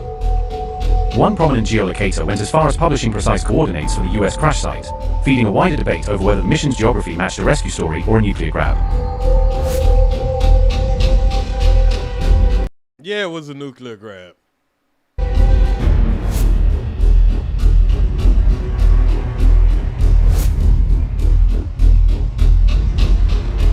Iran's military, meanwhile, openly mocked the US operation, insisting that its forces had intercepted and destroyed American warplanes involved, turning the mission into another symbol of US vulnerability. So, and a lot of military personnel kind of caught that. Like, you don't just send no big-ass planes in there just to rescue no one man. Something is wrong in this situation. Desperate attempt of the terrorist U.S. Army to carry out a search and rescue operation for the pilot of its downed fighter jet, a number of enemy aircraft, in the early hours of 16 Farbrenn 1405, entered the airspace of our beloved country, Iran. With God's help and support, and thanks to the vigilance and readiness of the warriors of Islam and the armed forces, using electronic warfare, newly developed air defense systems, the implementation of a laid ground defense plan, and creation of a military and security cordon, several of these aircraft, including 2 C-130 military transport planes and 2 Black Hawk helicopters, were hit and forced to make emergency landings in an area in southern Isfahan. So they hit 2. Matter of fact, I believe they hit 4. After the encirclement of the enemy was completed by the heroic fighters of Islamic Iran, the cowardly enemy, in order to prevent embarrassment for Trump, the U.S. president, and to protect the hollow prestige of its army, was forced to heavily bomb its own damaged aircraft, equipment, commanders, and soldiers. The ignorant president... He said commanders and soldiers. So they're saying that America ended up unaliving some of their own people. Now, according to our side of the stories, we admitted to blowing up two planes and a helicopter, and they shot down 2 helicopters. So we lost 5 pieces of equipment that added up to like $900 million in one night and saved 1 soldier. And claim that we're, we winning. We damn near $1 trillion in debt from a war. About to be $1 trillion in debt. Trapped in the quagmire of the war of aggression he himself started, and the talentless, cowardly generals of the defeated terrorist U.S. Army. Yeah, I'm going to play that part again, just in case y'all didn't catch that part, that last little part. Several of these aircraft, including 2 C-130 Iran, with God's help and support, and thanks to the vigilance and readiness of the warriors of Islam and the armed forces, using electronic warfare, newly developed air defense systems, the implementation of a laid ground defense plan, and creation of a military and security cordon, several of these aircraft, including 2 C-130 military transport planes and 2 Black Hawk helicopters, were hit and forced to make emergency landings in an area in southern Isfahan. After the encirclement of the enemy was completed by the heroic fighters of Islamic Iran, the cowardly enemy, in order to prevent embarrassment for Trump, the U.S. president, and to protect the hollow prestige of its army, was forced to heavily bomb its own damaged aircraft, equipment, commanders, and soldiers. The ignorant president, trapped in the quagmire of the war of aggression he himself started, and the talentless, cowardly generals of defeat. They had them motherfuckers surrounded. 2 big planes, helicopters, all type of shit. They was trying to get out of there with their uranium. The terrorist U.S. Army now fully understand that any aggression, ground operation, or infiltration at any point in proud Iran, the land that breaks enemies, will, through the power of God's soldiers and the iron fist of the warriors, armed forces, heroic basic, and the brave, valiant people of this land, meet with decisive and shameful defeat. The disgrace of this beleaguered president and the defeated U.S. Army cannot be repaired with war propaganda and psychological operations. There is no doubt that all these victories and achievements of proud Iran come under the special care and unique kindness of God, and we are certain that the divine promise of the final victory of the camp of truth over falsehood will be fulfilled. The so-called rescue operation of the U.S. Army, which was in reality a deception mission and a hasty escape plan, staged under the pretext of saving the pilot of its downed aircraft at an abandoned airstrip in southern Isfahan, ended in complete failure with the timely presence of the armed forces of the Islamic Republic of Iran. Based on prior intelligence, and after follow-up examination by experts present at the scene, it was established that 2 C-130 military transport aircraft and 2 Black Hawk helicopters of the U.S. Army. Okay, so I think they're repeating the same thing. So let's get to a part where it's going to explain how these planes got shot down, and, you know, we'll use a little AI, and how they had to save a down pilot, which I think is Booking.com has all kinds of stays for those. So let's check it out.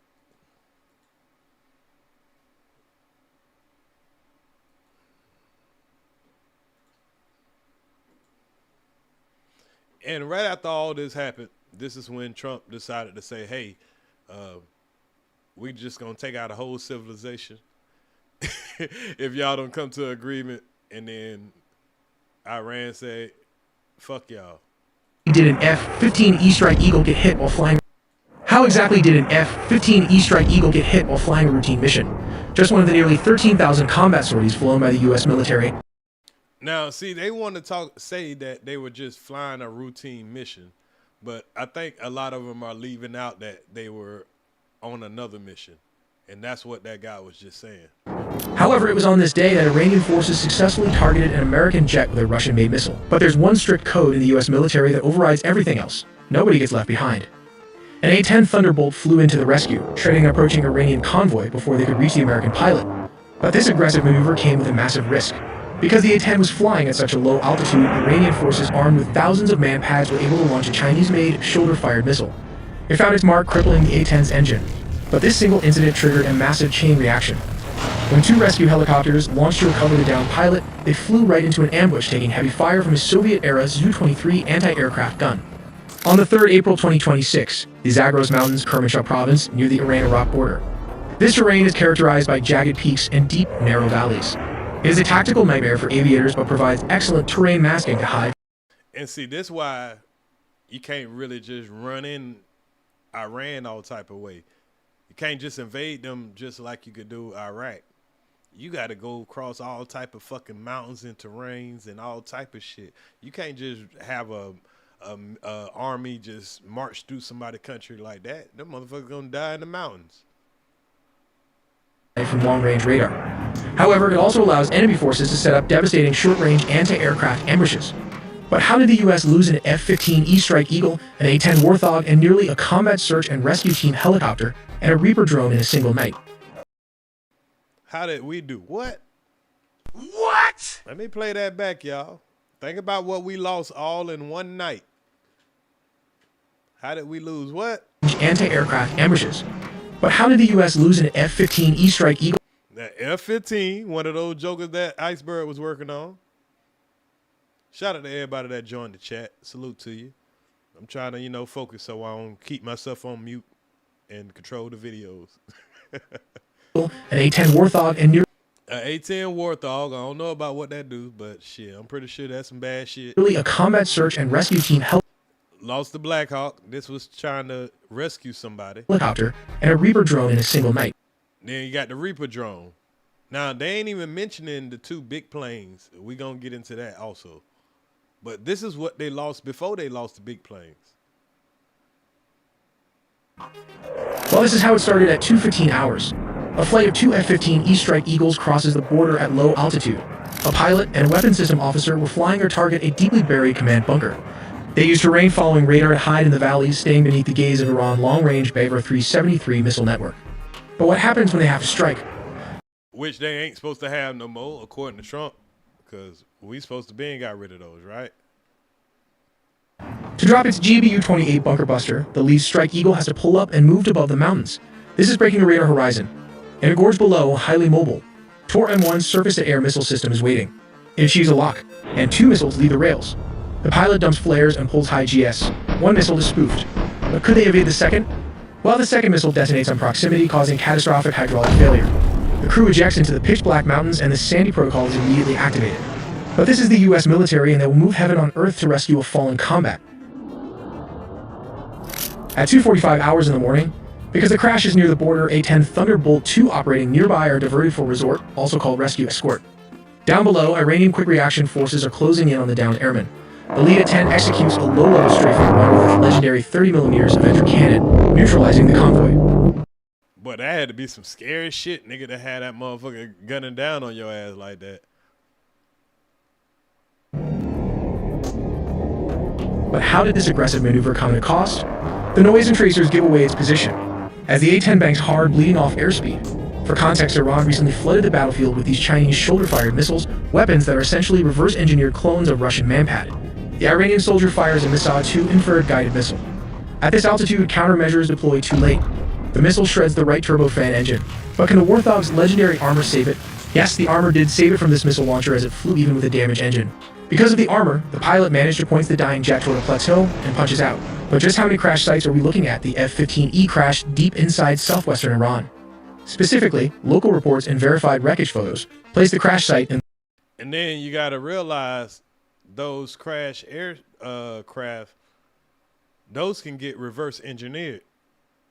So every time they take down one of those and they get left in their country, guess what? They're going to have one of those 10 years from now. In the rugged mountainous terrain of the Koduluy and Boyar Almat province, while the A-10 Warthog did not go down over the Iranian mainland. After taking heavy damage during the search and rescue escort mission, the pilot managed to navigate the crippled jet away from the mountains and towards safer airspace. The rugged battle-damaged A-10 eventually crashed in the southern waters of the Persian Gulf, specifically near the Strait of Hormuz. So they might have got that one back. You know, they got that one to the water. That was good flying there. Yeah, they might have got that one back. But those other ones? Now this at 3:15 hours. A dedicated combat search and rescue package launches. These are highly trained rescue units built for this type of rescue mission. It includes an HC-130J Combat King. This acts as an airborne command center, followed by 2 HC-60 helicopters, call signs Pedro 11 and Pedro 12. They fly over the radar, topping off their fuel in midair to maximize loiter time. But will they make it into hostile territory undetected? Well, they push deep into the Zagros Mountains just as dawn approaches. 4:45 hours. Pedro 11 locates the A-10 pilot's infrared strobe. Pedro 12 circles above, providing overwatch with its 50 caliber machine guns. Pedro 11 flares for landing, and the Ps hit the dirt to secure the pilot. Then this happened to hidden Iranian Zu-23, a Soviet-era anti-aircraft gun opens fire from the concealed hideout. It's an ambush. Heavy armor-piercing rounds tear through Pedro 12 as it orbits, resulting in severed transmission lines and an injured crew. Hey, there's some hell to be causing on this major equipment. The pilot wrestles the crippled chopper into a hard controlled crash near Pedro 11. The rescue mission is now a fight for survival, and Pedro 11 is the only way home. Under heavy covering fire, the crew of the downed chopper sprints to the surviving bird. But how do they stop the enemy barrage? Then at 5:02 hours, the C-130 overhead coordinates an immediate strike. See, this C-130 is what ended up getting left and blown up by us. 2 F-35 stealth fighter jet loitering high above in stealth overwatch drop precision munitions, silencing the anti-aircraft gun. With the A-10 Now that probably was $1 million bomb for $20,000 little shit. pilot, the PJ, and the crash chopper's crew crammed inside, Pedro 11 is maxed out on weight. But how do you fly an overloaded helicopter escape the Zagros mountain? This is how they do it. Pulling maximum power, the engine screaming, they barely clear the tree line and dive back into the valleys, racing for the border. By 5:30 in the morning, Pedro 11 crossed back into Iraqi airspace. Battered, overloaded, but alive. As stated, no one gets left behind. The F-15E crew is still missing in action, requiring a massive JSOC raid the following night. If you don't want your phone and emails to get compromised like that, you Damn, Iceberg, they left your plane, my guy. was also hit during one of its mission sorties. To properly analyze this incident, you need to understand that there are two distinct types of missiles, radar-guided and heat-seeking. The F-35 was designed to be practically invisible to long-range radar, but it wasn't built to completely hide from heat-seeking missiles. So how exactly did Iran missile manage to bypass the stealth technology of the US F-35? Well, the secret lies in a major vulnerability that is its heat signature. Its geometry and radar-absorbing materials make its radar cross-section incredibly small, essentially rendering it invisible to traditional early warning and targeting radars. To give you some context, this is how a plane's radar signature compares to a bird's, but the F-35 is powered by a single Pratt & Whitney F-135 engine, one of the most powerful fighter engines in the world. The F-35 is heavily optimized to defeat radio frequency radar like the billion-dollar S-400 and S-300 missiles. However, stealth does not mean completely invisible. This engine produces a massive heat plume. Instead of using radar, modern air defense networks utilize infrared search and track systems. The answer is this short-range heat-seeking missile like this one. These passive sensors scan the skies, Which they ain't supposed to still have. Remember, we supposed to took out all this shit. for any heat anomalies. Because infrared search and track systems emit no energy themselves, the F-35's radar warning receivers would not alert the pilot that they were being painted by a target lock in the same way a radar lock would. But how did the missile lock, and how did the F-35 Hey, what's up, Tanya? Salute us, Deeper. use evasive maneuvers? Once an infrared-guided missile is launched, the dynamic of the engagement changes to a race of physics and countermeasures. When the missile's IR Meaning they on your ass, boy. seeker head locks onto the massive thermal output of the F-35's engine exhaust. But the detection, the F-35 is equipped with a distributed aperture system, 6 infrared cameras positioned around the aircraft that provide a 360-degree spherical view. The distributed aperture system detects the intense heat signature of the incoming missile's rocket motor and instantly alerts the pilot. To break the lock, the pilot executes high-G evasive maneuvers while simultaneously deploying flares. If the missile tracks the flares but is already within a lethal radius, its proximity fuse will trigger the warhead. The resulting shrapnel and shockwave can cause significant damage to the aircraft's control surfaces, stealth coating, or internal systems without scoring a catastrophic direct hit, which perfectly aligns with reports of the F-35 sustaining damage but safely executing an emergency landing. But what are flares? These pyrotechnic countermeasures are made of magnesium or other combustible metals that burn at temperatures exceeding the aircraft's engine heat. The goal of the flares is to overwhelm or confuse the missile's IR seeker, forcing it to chase the decoy heat sources instead of the jet. Which is pretty smart, you know. If it's detecting off of heat, you know, you let off some heat and it just blow up. But what is Iran's secret weapon? We believe it's the 358 anti-aircraft missile or the SA-67. The 358 is a unique hybrid between a loitering munition or kamikaze drone and a surface-to-air missile. But how does it work? It flies at slower subsonic speeds and can loiter in a designated airspace in a figure-8 pattern until its optical and infrared sensors detect a target. If a 385 missile or a more advanced high-speed indigenous IR-guided surface-to-air missile was guided by a ground-based IRST network, it could engage the F-35 entirely within the infrared spectrum, bypassing the jet's radar challenges the long-held doctrine that fifth-generation fighters can operate with total impunity in contested airspace, highlighting the evolving threat of infrared detection. But it has its advantages as it cannot hit fighter jets far from its radius of launch system. But why does the US rely on the F-15 as its ultimate bomb truck? Each F-15 So it's like that bitch just fly around in a figure 8 until you to find your jet. But you could kind of outfly it though. is heavily laden with GDMs and small diameter bombs. Interestingly, it can carry up to 19 GDAMs or 28 small diameter weapons. While the B-2s hit the deep bunkers, the F-15s hunt for mobile targets. Their AESA radars scan the ground for ballistic missile launchers hiding in valleys. Working in pairs, they drop precision bombs on missile convoys, hangars, and secondary command nodes. Once they are Winchester, out of ammo, or low on fuel, they don't go home yet. They connect to this tanker common launch tube that fits into almost any aircraft's existing fuel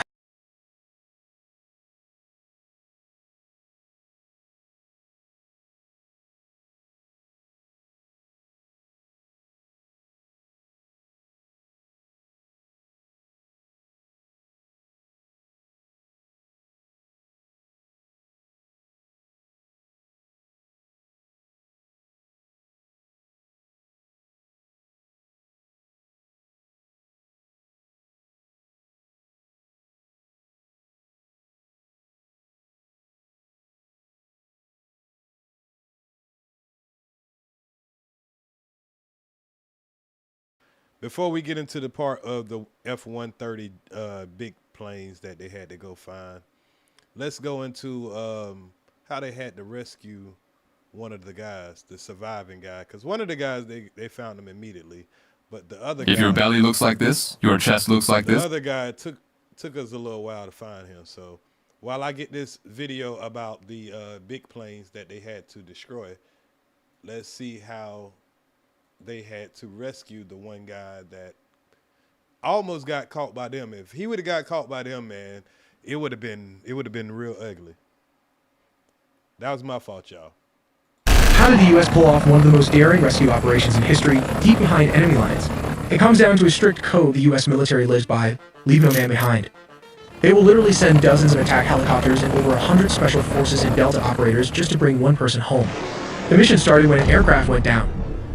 Hold on. I think that's the same video. Sorry about that, y'all.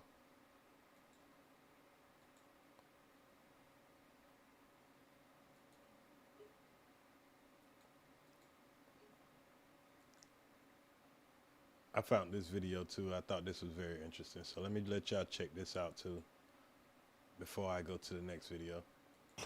Now here's Now this guy here is he's a CIA veteran and a former Berg associate.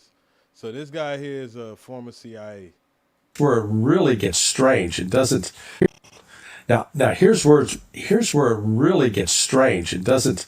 The explanations don't make sense. At that site, there were two C-130 aircraft. Those are fixed-wing aircraft with 4 propellers. The Joint Special Operations Command, JSOC, they have a special version of that plane, which is sort of souped up. And then there are also 4 MH-6 Little Birds. Now these are small helicopters. If anybody's ever seen the movie Black Hawk Down, those little helicopters that come in to try to rescue. I remember that movie. That was a good movie. But look at all the wreckage of the destroyed aircraft that we left behind. We had to destroy this ourselves because we didn't want them to get our technology. But this is what 900 billion look like up in smoke. 900 million, I'm sorry. The people that crashed in the Black Hawk, that's a Little Bird. Or the Little Birds would run strafing rounds. They can carry, I think, a maximum of 4 special operations forces, either Delta Force or SEAL Team 6, one of the two. But here's the key point. They only have a combat range of about 300 miles. Now, if you fly from Kuwait to this location in Isfahan, that's 250 miles. How the hell do you get back from there? Well, that explains why at least one of those C-130s was on the ground. They can carry a fuel bladder of gasoline that are aviation fuel. They can refuel these aircraft. But it's not clear if the other C-130 was there as well on that mission. It said that both got stuck in the sand, but some of the pictures that have come out and some of the video at least appears to show one of those in flame crashing into the desert. So he's trying to say that one of them might have got shot down and the other one was already down, and they could only fly this plane so far into Iran. And like we heard earlier, they were not far from Iranian, where they felt like the underground uranium was being made. So like the Iranian commander said, this was an attempt to steal their uranium, get it on those big old planes and get up out of there. But somebody got shot down. Probably was the big plane, the 130. Another one got stuck in the sand. Fucking helicopters getting shot down. You got a dude in the mountains. So yeah, everything was fucked up. Everything was fucked up. So I don't think we have an accurate count. What we do know is that in addition to losing the F-15, we lost an additional 2 Black Hawk helicopters. They're called Pave Hawks.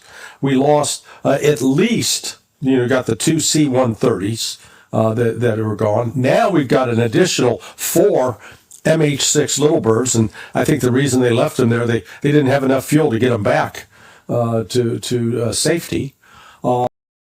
So if you got all of these planes that they had to leave,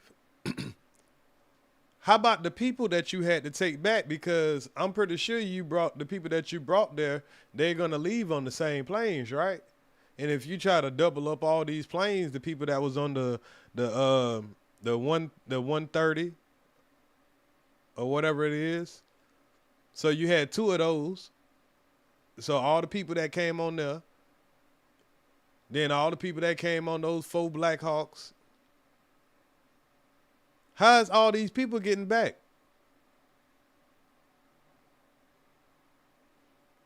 So the Iranians might have been right. We might have left some people over there. Somebody had to sacrifice. But you think they'll tell us that? An A-10 Warthog went down, fixed-wing aircraft. So when you total it up, you're looking at about $400 million worth of aircraft that got shot down yesterday, just ostensibly to save one person. And, can't emphasize enough that this may very well have been in preparation. If this hadn't all fallen apart on Friday, during Friday, it's very likely we might have seen troops on the ground already trying to conduct a special operation against the nuclear facility at Natanz. Now that may be delayed. I think Trump, in his insanity, we had the movie about the madness of King George. So, like I say, I don't think they would tell us the whole truth about it and everything. And as to what he's saying, military chain of command to decide, are we going to follow this order? What he's saying is shit. We lost 400 and hell, I don't know if this video was before or after the other stuff that got caught up in it, but this is all the damage of the stuff. This is all the damage of the stuff.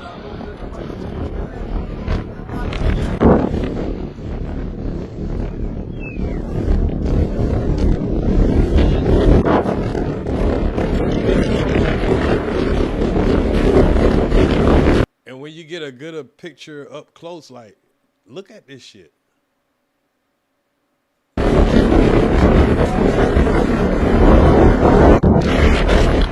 Out here in the desert, y'all. And it got so real that I believe they even found the ID of somebody. Check this out. State of Israel, border control, B2 stay permit until 2026. Got the lady name and everything.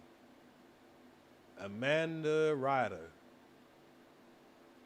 ID card retrieved at the C-30 Hercules wreckage site belonged to Major Amanda Ryder of the USAF. Apparently some of the personnel were nuclear experts. Now, why would they have nuclear experts with them? Why would they have nuclear experts with them while they're supposed to be just rescuing somebody that had a down plane? Somebody explain that.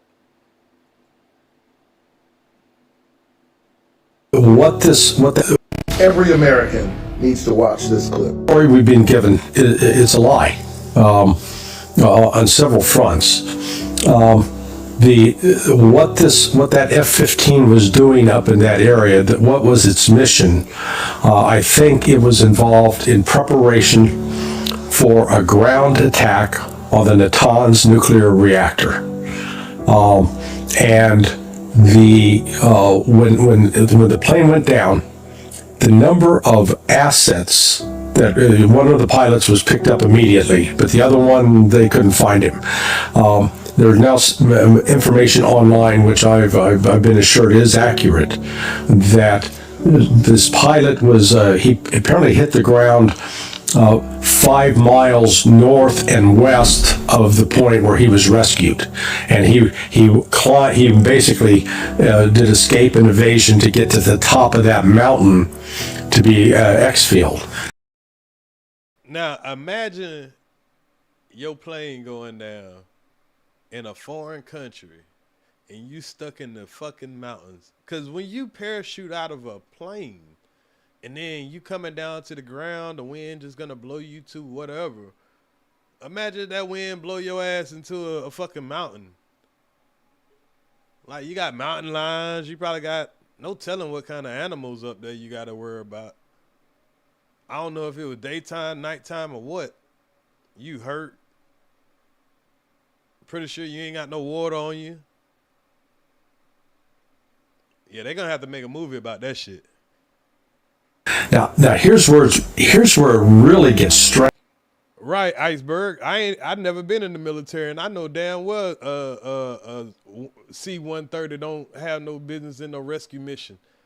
The fuck you got a C-30 a big? Because I'm assuming if this is gonna be the biggest fucking plane you got, the fuck you want it in a rescue mission for? It doesn't, the explanations don't make sense. At that site, there were 2 C-130 aircraft. Those are fixed-wing aircraft with 4 propellers. And they had 2 of them. So if they got 2 of them, they was expecting to put something big on there. They was expecting to load something up on there. This was some bold ass shit, boy. They want that uranium bad as hell. The Joint Special Operations Command, JSOC, they have a special version of that plane which is sort of souped up. And then there are also 4 MH-6 Little Birds. Now these are small helicopters. If anybody's ever seen the movie Black Hawk Down, those little helicopters that come in to try to rescue the people that crashed in the Black Hawk, that's a Little Bird. Or the Little Birds that run strafing rounds. They can carry, I think, a maximum of 4 special operations forces, either Delta Force or... Now think about what he's saying. They can carry a max of 4. So if they had only 3 of them left, and they done already blew up 2 of the big C-130s,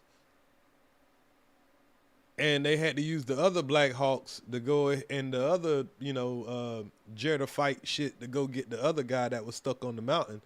Where all these extra people? Where all these extra people got to sit? The people from the C-130. So why you think that lady ID probably blew up and all that shit? Her ass you probably find some of her bones and shit around there too. SEAL Team 6, one of the 2. But here's the key point. They only have a combat range of about 300 miles. Now, if you fly from Kuwait to this location in Isfahan, that's 250 miles. How the hell do you get back from there? Well, that explains why at least one of those C-130s was on the ground. They can carry a fuel bladder of gasoline or aviation fuel that can refuel these aircraft. But it's not clear if the other C-130 was there as well on that mission. It said that both got stuck in the sand, but some of the pictures that have come out and some of the video at least appears to show one of those in flame crashing into the desert. So I don't think we have an accurate count. What we do know is that in addition to losing the F-15, we lost an additional 2 Black Hawk helicopters. They're called Pave Hawks. We lost at least, got the 2 C-130s that were gone. Now we've got an additional 4 MH-6 Little Birds, and I think the reason they left them there, they didn't have enough fuel to get them back. And there's a lot of theories to why we left them. There's a lot of theories to why we left them. But we definitely left some weapons. Iran's been showing off all the things that we left, all the little goodies. You know, some stuff stayed intact. You know, if a woman's ID stayed intact, you know some of the weapons had to stay intact. So we got a couple of more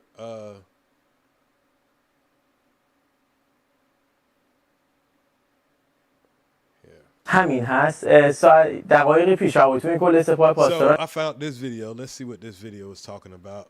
Okay, it say in the images we saw today a wreckage of American helicopters and aircraft. So this is what they're showing over in the other countries. که امروز از لاشه‌های هلیکوپترها و هواپیماهای آمریکایی دیدیم، یک تصویر خیلی توجه ما رو جلب کرد که One image caught our attention in particular is this one here. And they got it circled right here. همین هست دقایقی پیش هواپیمای کل سپاه. Minutes ago, the IRGC provided this image to IRIB news agency. پاسداران این تصویر در اختیار I think this is a human, y'all. That's what it's kind of looking like. برگزاری صدا و سیما قرار داد. لاشه و جسد See, this is the wreckage, the body of one of the aircraft. این لاشه یکی از هواگردهاست. حالا مشخصا فعلا نمیتونیم تشخیص بدیم. We can't currently identify which specific aircraft, but clearly this is the body of one of the American. این کدوم هواگرد؟ اما مشخصا جسد یکی از کادر فنی یا خلبانان پروازی امریکایی American technical crew or flight personnel. And here on the helicopter rotor blade. و اینجا در این تصویر شما در روی ملخ هلیکوپتر به طور کامل آثار ترکش رو می‌بینید. یعنی به احتمال زیاد Most likely this helicopter was damaged by Iranian air missile defense systems. So they're showing their proof, man. One of the pilots passed away. And if they're not American, then you know it probably wouldn't be on the American tab like that. Probably Israeli. توسط سامانه‌های پدافند هوایی ما این بالگرد مورد آسیب قرار گرفته یا فرود اضطراری کرد یا خورده زمین. Either making an emergency landing or it was struck and went down. و این ترکش‌های سامانه‌های پدافند These are sharpener marks from Israeli air missile systems and based on هوایی ایران بوده و بر اساس همون سیاست هانیبالی که خود امریکایی‌ها دارن و رژیم صهیونی Hannibal protocol that the Americans and the Zionist regime برای اینکه افراد و کادرهاشون به دست نیروها to prevent their personnel and crew from falling into the hands of Islamic Republic armed forces. مسلح جمهوری اسلامی نرفتن. So they saying that pretty much when they blew that shit up, they didn't give a fuck that it was one of their own that was in it. That's what they're saying. ها رو به طور کامل بمباران کردن و They may have completely bombed and eliminated them. This body is one of the Americans. بین بردن. این جنازه یکی از امریکایی‌هاست مشخصا در یکی از هواگردها. شما در اینجا میتونید بردن. این جنازه یکی از امریکایی‌هاست مشخصا در یکی از هواگردها. Clearly inside one of the aircrafts. شما در اینجا So they might have had somebody thinking that they was about to leave and gas them up and they just went on ahead and blew their ass up.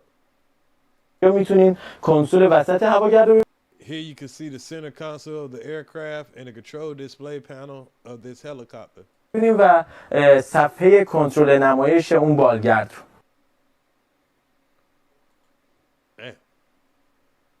Shit getting real over there, y'all. And they steady trolling us with motherfucking goddamn Lego cartoons and shit. I ain't lying. So let's check out some of these Lego cartoons. I don't know what this one is. So this one is, they say it was a rescue. This they idea of the rescue shit. I might get copyright claim for this shit. I don't know, but fuck it. Let's see. Yeah.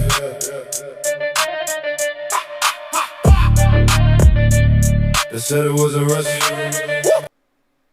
They said it was a rescue. What they did? Go get the Migos for this shit? Let me find out Offset doing the motherfucking Iran motherfucking soundtracks for the Lego shit. But it was a heist. Uranium heist. Uranium heist. Try to steal our uranium in the dead of night. Commandos, Rangers, Black Hawks in the fight failed miserably. Just like Tabas, right? They flew deep into ice for hunt thought we wouldn't see. Special forces, excavators trying to take our enriched uranium for free. Attacked our defenses, tried to seize the ground, but we lit them up. Now the birds are down. C1 trophy. Damn, so they're making a Lego commercial talking about the C-13. Y'all tried to rob them out of their uranium. Thought they ain't see them coming. This is crazy. Gone Black Hawks burning in the sand. 600 million wasted on a failed master plan. They called it a rescue, but the world knows the truth. They came for our uranium. That's the real proof. We said it clear, this wasn't random at all. They wanted our nuclear material, that was the goal. Deep into our territory under constant threat, but they got exposed. Now the whole world sees their regret. Felt like Tabas, history repeating again. Superpower embarrassed, losing more than just man. You try to rob us in the middle of the war, now you're running scared. We laugh from afar, sacred defense. Uranium safe. Stop running away, keep your boots on the ground. Yeah.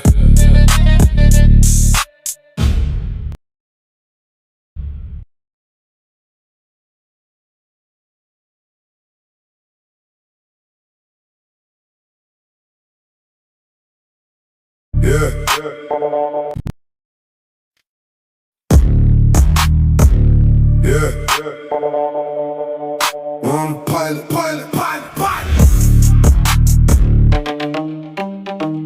Cost you 100 million.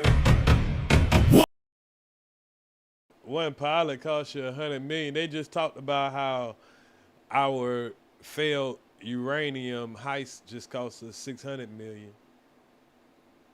Then it cost you another 100 million to get one of your people out of our territory. You know, I already crashed two of your own planes. That cost you a couple of million. Cost you a couple of million, 100 million every day that strait is closed. Like this asymmetric war shit, boy, make the war cost more than it's worth. Like how much can we go in our pockets to try to, get this shit going? It used to be free to go through that motherfucker. Now the motherfucker want $2 million. One pilot, lost the C-130 and Black Hawks for one pilot. $100 million just to save one guy. World's strongest military. Look at you cry. Yeah, you talk big, drop bombs, act like you run the sky. But one little rescue when you see 130 die. Black Hawks hit hard, flames in the Persian sky. 100 million gone for one pilot, that's the price. You call us little Iran, but you bleeding equipment. Special forces running, helicopters getting hit. All this chaos for one man in the dirt. Pathetic as military. We laughing at your hurt. One pilot. Lost the C-130 and Black Hawks for one pilot. $100 million just to save one guy. World's strongest military. Look at you cry. Sacred defense. One pilot, 100 million. We're waiting for the boots on the ground. Please come back. Yeah.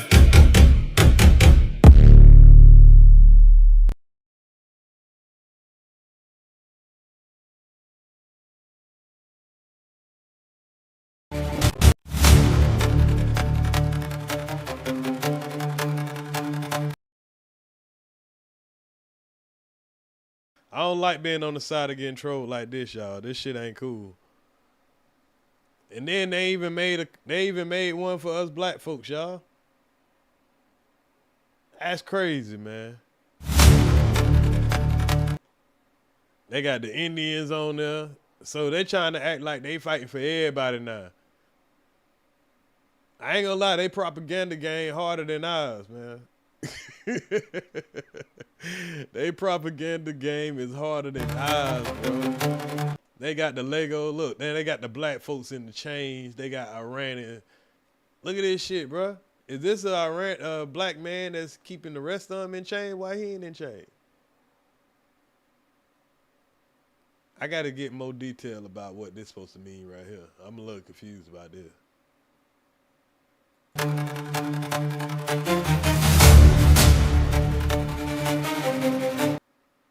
Chinese folks, Asian folks. I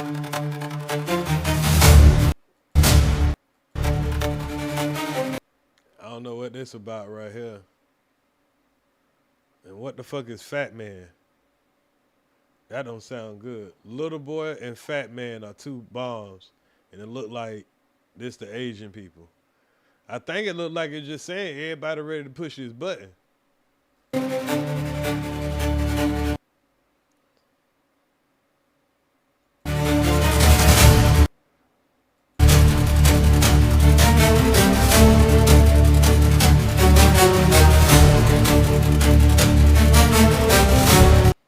Not for the stolen blacks. Hold up.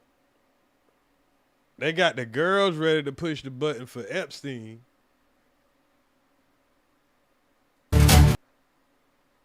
Today's lesson, Homeland.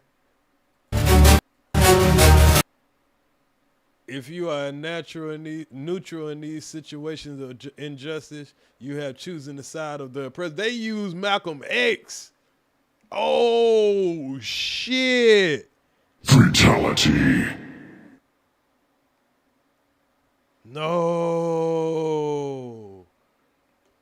They trying to get the niggas on their side for real, for real. They use the Malcolm X quote, bruh. They saying, hey, we know y'all niggas over there. We know how y'all feel. We doing this shit for y'all, my nigga. This shit is diabolical.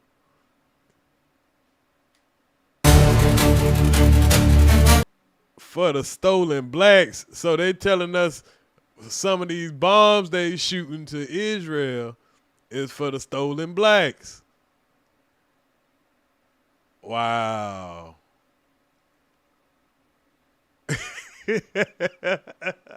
Hey, I'm saying though, my nigga, so y'all don't feel some kind of way like entitled, like, I mean, feeling like, damn, that's all right. What's good, Miss Engagement? I mean, Miss Igma, salute to you. What it said for the Hispanic?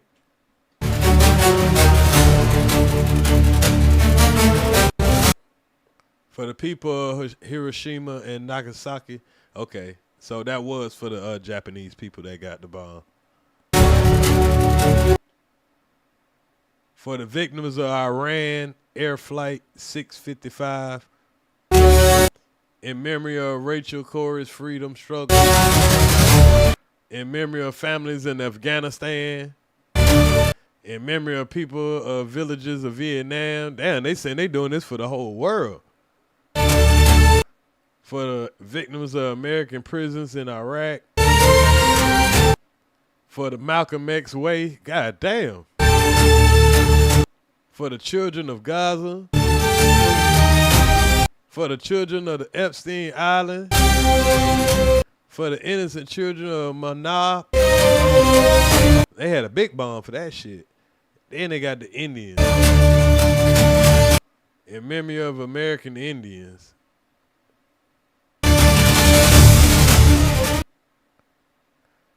Yep, that's that Abu Ghraib prison that they was doing them folk dead ass wrong in Iraq. For the victims of American prisons in Iraq. Statue of Liberty coming. Got for the stolen blacks. Push the button, Fat Man, Little Boy. Oh yeah, I think those was the names of the bombs that got dropped on the Japanese. For the people of Hiroshima and Nagasaki.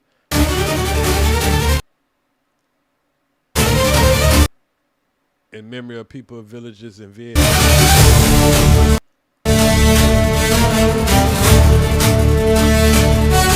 In memory of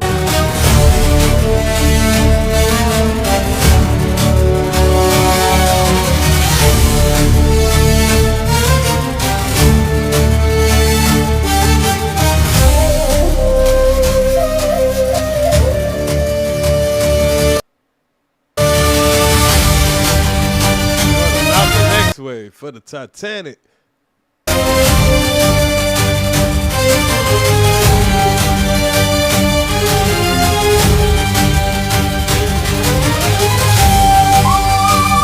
Burn Hollywood. They trying to get rid of that damn petrodollar. And we do have to go over the video of the petrodollar. I think I skipped that. I meant to play that.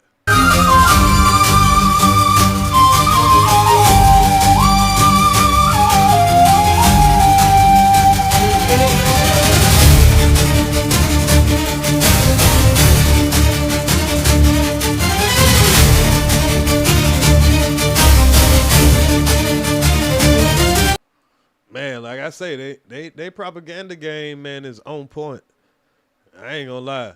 We need to tighten up, America, because our propaganda game is nowhere near as entertaining as they shit.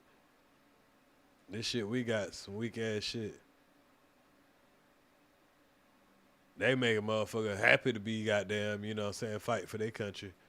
I see why all the motherfucking I see why all the Iranians fighting in the streets and all that shit.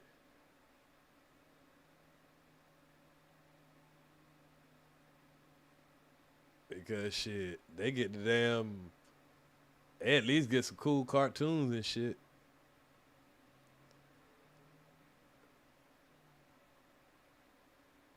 Okay. I'm trying to see. I had a video of the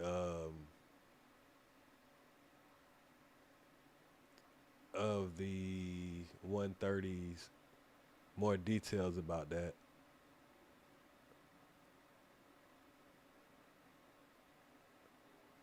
And then it kind of caused Trump to just go into this, we got a 48-hour countdown and how they were going to eliminate all of the whole Iranian population.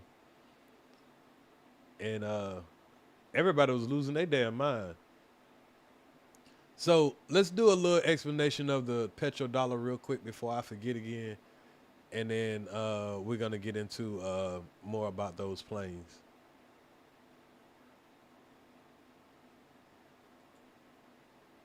Trump's attack in Iran has plunged the Gulf into chaos. Panic, chaos, and injuries at the Dubai airport. Incoming fire has not stopped. Israel shot down an Iranian ballistic missile over Tel Aviv. The Iranians hit back.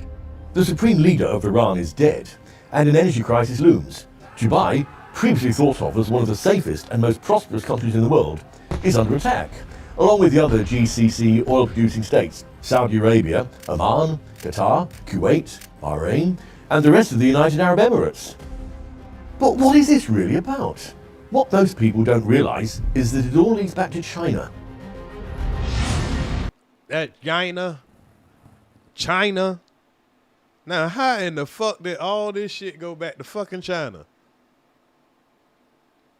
And it's mighty funny that he says that, because all of a sudden there's an ass of fucking China propagandists around also now, like the Professor Ying dude, which I like his, you know, predictions and all that shit, but it's kind of getting obvious that he's kind of a Chinese propagandist, you know. But shit, the truth is what hurts. They ain't doing it but telling us the truth, but we ain't supposed to be hearing the truth.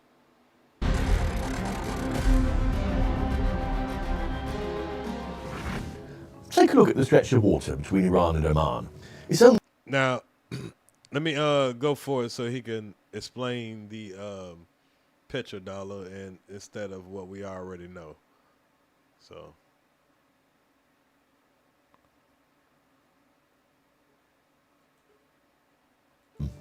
What is the petrodollar system?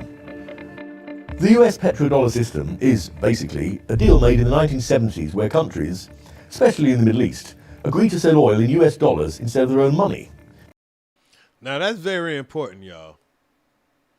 That's very, very important. This is something that's been going on since 1975. They're going to sell everything except for in their own money.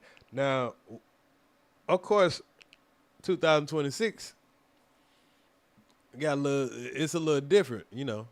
China in 1975 ain't the same China in 2026. Russia in 1975 ain't the same Russia in 2026. You got something called crypto now, and you got a whole bunch of shit going on now. The deal was simple. Saudi Arabia would sell its oil only in US dollars. In return, the US would provide military protection and support. Since Saudi Arabia was the largest of the oil-producing countries, the other ones soon had to follow suit. Here's the big idea. If every country needs oil, and oil is sold in dollars, then every country needs dollars. As a result, the US... Salute my boss. So, that's kind of fundamental when it comes to this petrodollar. And when you look in the region of, you know, where we're doing this activity at, and y'all want to know, well, I was asking the question, why is that Strait Hormuz so important?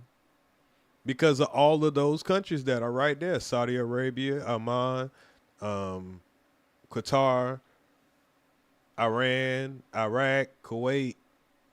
All of those countries that are right there are oil-producing countries. They got whole fucking bloodlines of people, kings or whatever they call themselves. You know, all the motherfuckers that's having our women come over there so they can shit on them. And they got cheetahs and shit riding in the damn Rolls Royce with them. And yeah, all these princes and kings and shit. Yeah, all that come from that oil money. And they just gave Trump that damn that airplane, remember? Remember when they gave Trump that airplane? And all this money they been giving Trump and all that shit. So when this shit go down and Iran say, hey, nah, we shutting this shit down. We made this deal way back in 1975. Well, we got to protect these folks. The US dollar was able to cement its status as the dominant reserve currency of the world. In return, oil-producing countries often invested their extra dollars back into the US economy, like buying US bonds. This is called petrodollar recycling. This system gave the United States huge amounts of global power, and it's a huge reason why it has been able to maintain its hegemony for so many decades. So, if this war risks the collapse of the petrodollar system, why has Trump taken such a massive gamble? Let's look at China. China is the biggest importer of Iranian oil, almost 1.5 million barrels per day. Trump's attack on Iran makes China's energy supply less secure and potentially much more expensive. That matters a lot. And that's kind of a asymmetric warfare that we're fighting against another country. But I think it was, you know, miscalculated. We're trying to squeeze another country, but we didn't think that Iran had the capability of squeezing, you know, this shit as far as like how much money we're going to end up losing. Because we're forcing China to lose money, but at the same time, we losing like a motherfucker too. But I think China don't mind shopping with Russia. And then they got a backflow that they can get their shit to China. Because cheap. And we don't really need that shit, that little strait like that. It's those Arab countries that need that strait. And we already signed the agreement for, you know, to be getting our cut, and we supposed to be defending them motherfuckers. Stable energy helps power Chinese factories, exports, military and economic growth. By squeezing Iran, the US indirectly squeezes China's access to reliable oil. Since Iran is heavily sanctioned by the US, it often sells oil below market price to willing buyers. That gives China cheaper energy than many competitors, which helps keep Chinese manufacturing costs low and therefore keeps its global trade position strong. Shit, that ain't no bad deal though. They got to sell their shit to China for the low. There's also a financial layer at play here. The US sanctions system works through control of the dollar and the global banking network. When Chinese companies buy Iranian oil, they often have to use complex payment systems, smaller regional banks, or informal arrangements to avoid US penalties. Every time Washington tightens sanctions, It forces China to either reduce its purchases or accelerate its efforts to build financial systems that don't rely on the US dollar. In other words, and that's where BRICS came in at, y'all. Y'all remember we talked about the BRICS system that, you know, Trump kind of declared war on also. He said anybody dealing with BRICS, they gonna motherfucking be on their motherfucking top. Yeah. So Iran becomes a testing ground for whether China can escape US financial dominance. You might have heard of the BRICS alliance. BRICS is a group of countries that want more power in how the global economy is run. The original members are Brazil, Russia, India, China, and South Africa. Recently, they were joined by more countries: Egypt, Ethiopia, UAE, Indonesia, Saudi Arabia. Say what? So Saudi Arabia, UAE, joined BRICS. Everybody talking about BRICS, all white BRICS. Need a whole flip. Motherfucker saying, fuck that petrol, man. America, y'all want to be over there on your own? All right, we fuck with these BRICS. If these folks can start exchanging money without the American dollar, it's going to be a problem. And Iran. BRICS and they accepted Iran. Countries want more influence in global decision-making. These countries have large populations and growing economies, and they argue that the current system doesn't reflect that. They've created their own development bank to lend money to member countries. This gives countries another option besides Western-controlled financial institutions. I know what you're thinking, this can't be much of an alliance if Iran has just bombed Saudi Arabia and UAE. But this reflects just how messy geopolitics and economics can be. Countries at war still trade with each other. Despite conflict, BRICS countries could still share their economic goals. The attacks in Iran see the US backing up its economic sanctions with military force. Sanctions enforcement basically means making sure a country like Iran actually feels the economic punishment the US is trying to impose. The idea isn't just to hurt Iran directly, but to scare off other countries or companies from trying to get around the rules. So sanctions enforcement is really about protecting the power of the US dollar and showing that breaking American economic rules has real consequences. In other words, keeping the US dollar at the top of the food chain. And that's always going to be a challenge, trying to keep the US dollar at the top of the food chain. And that's what we're facing right now, because the few ships that Iran are allegedly letting through are people that are dealing with BRICS. You know, it doesn't have to go through the American currency because, you know, y'all got sanctions on us, right? And guess what happened? We just relaxed a lot of sanctions all of a sudden. Open that straight. Nah. We don't need your money to open it up. We'll take these BRICS. It ain't that it ain't open. It just ain't open for the American allies. Iran sits at the center of the world, the trading and strategic linchpin between Asia and Europe and the Gulf. So, by controlling Iran and the Strait of Hormuz, the US can control the global energy supply once and for all. Iran is the final piece of the puzzle before the US can have total control of the region. And what's more, the fall of Iran would dramatically hamper China's rise as a rival superpower. China might think twice about invading Taiwan if they lose their cheap supply of Iranian oil. That's why this is a risk Trump is willing to take. Which, in my opinion, I think is a miscalculation, because I think China is watching us and they're letting us shoot out all our motherfucking missiles and do all of this defending against Iran. And then when they go to try to handle their business with Taiwan, we ain't gonna be able to defend shit. We're gonna have all our fucking shit all the way over here on the other side of the world. And it's gonna take us 3 or 4 weeks while they, you know, just running amok in Taiwan.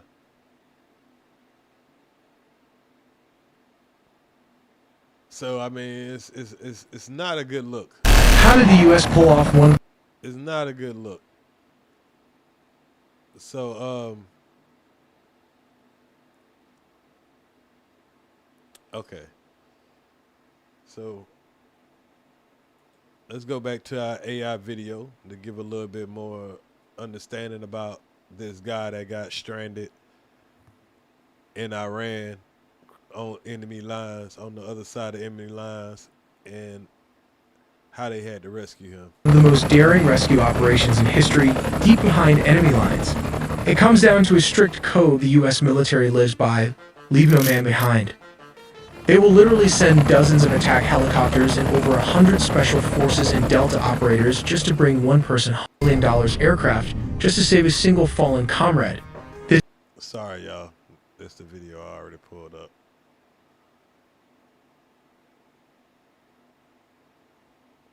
That's not the one I was looking for.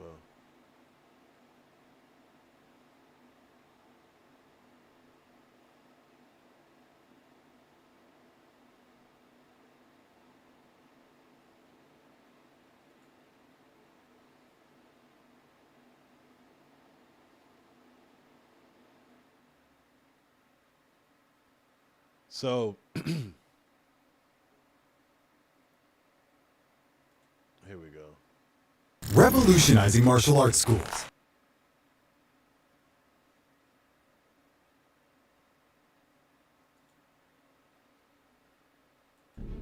And for 2 days, he sat completely still in a crack in the side of a mountain, inside Iran, while Iranian soldiers with rifles moved through the valley below him, searching. He could hear them. He could not stand up. He could not call for help without giving away exactly where he was. He had his flight suit, his survival gear, an emergency radio he had to use carefully to avoid being tracked, and a handgun. The handgun was not something you used to fight off a squad of soldiers. It was a last resort. As long as he could stay hidden, the gun was irrelevant. The moment he was found, no handgun was going to change anything.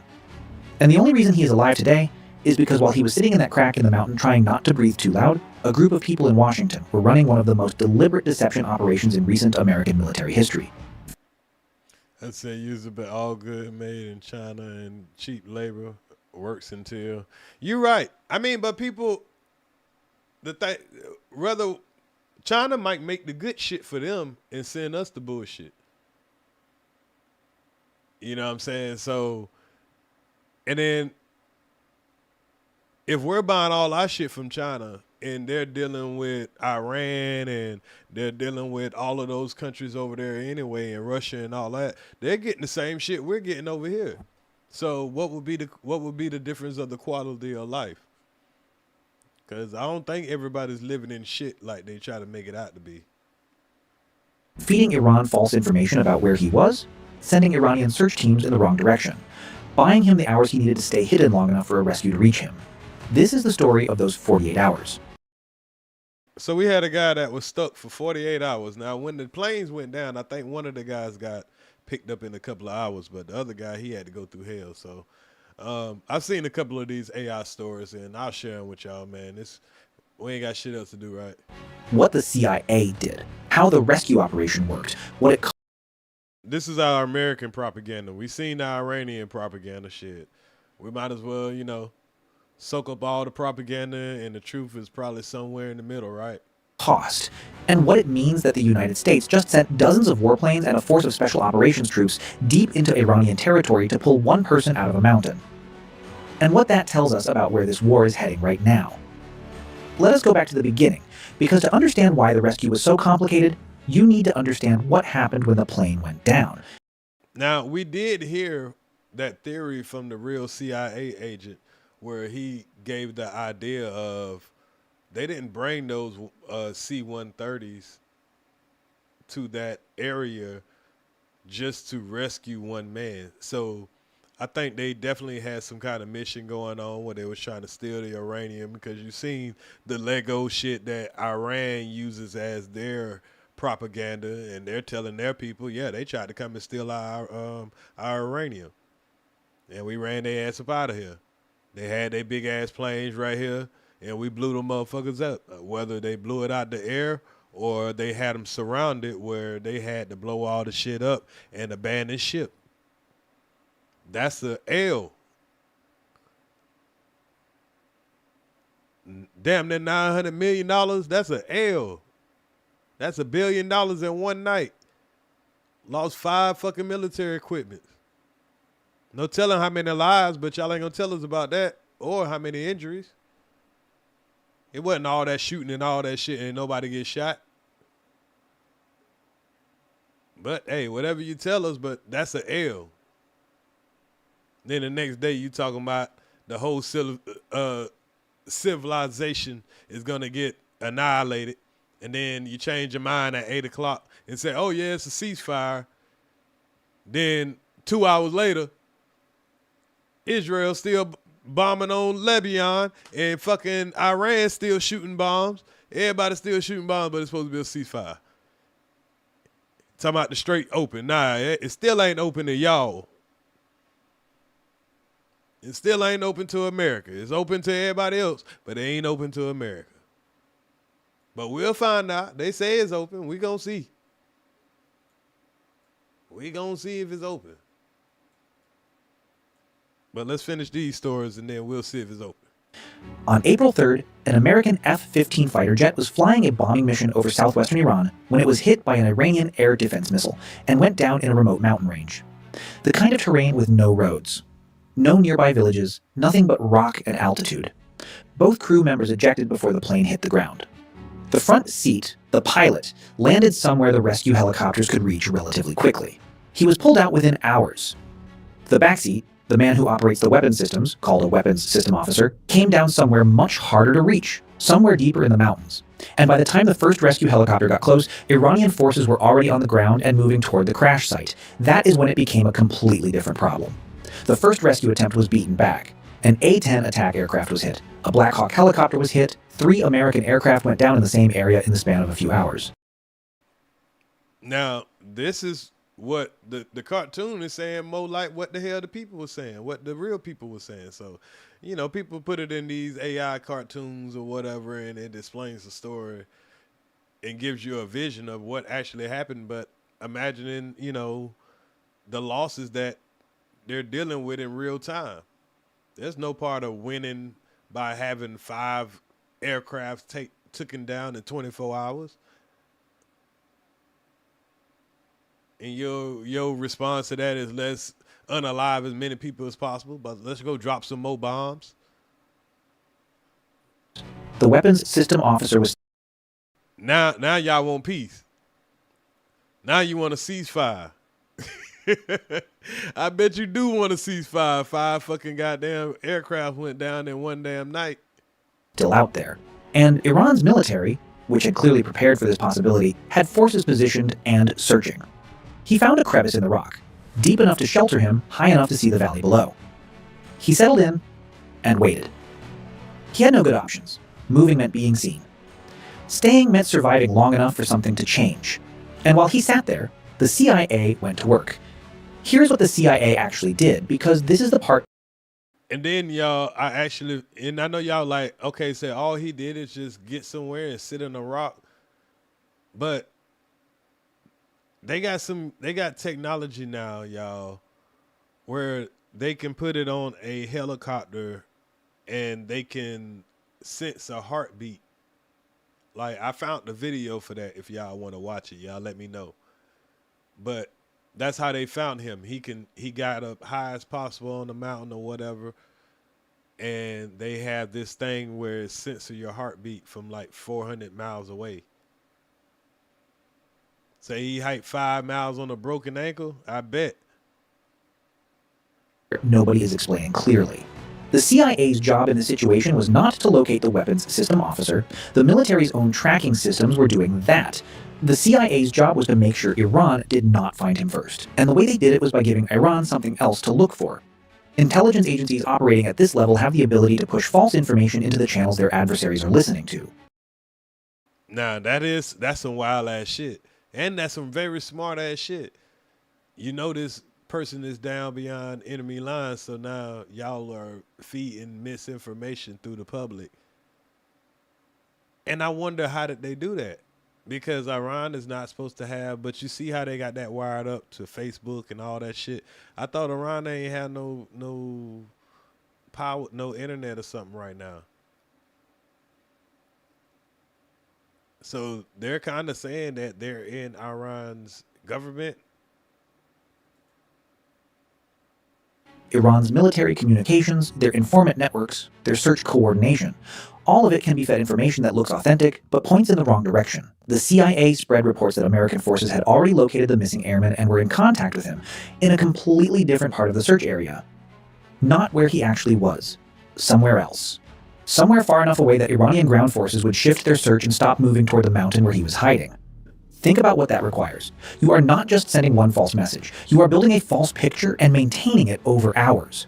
Updating. How the hell they managed to do some shit like that, though?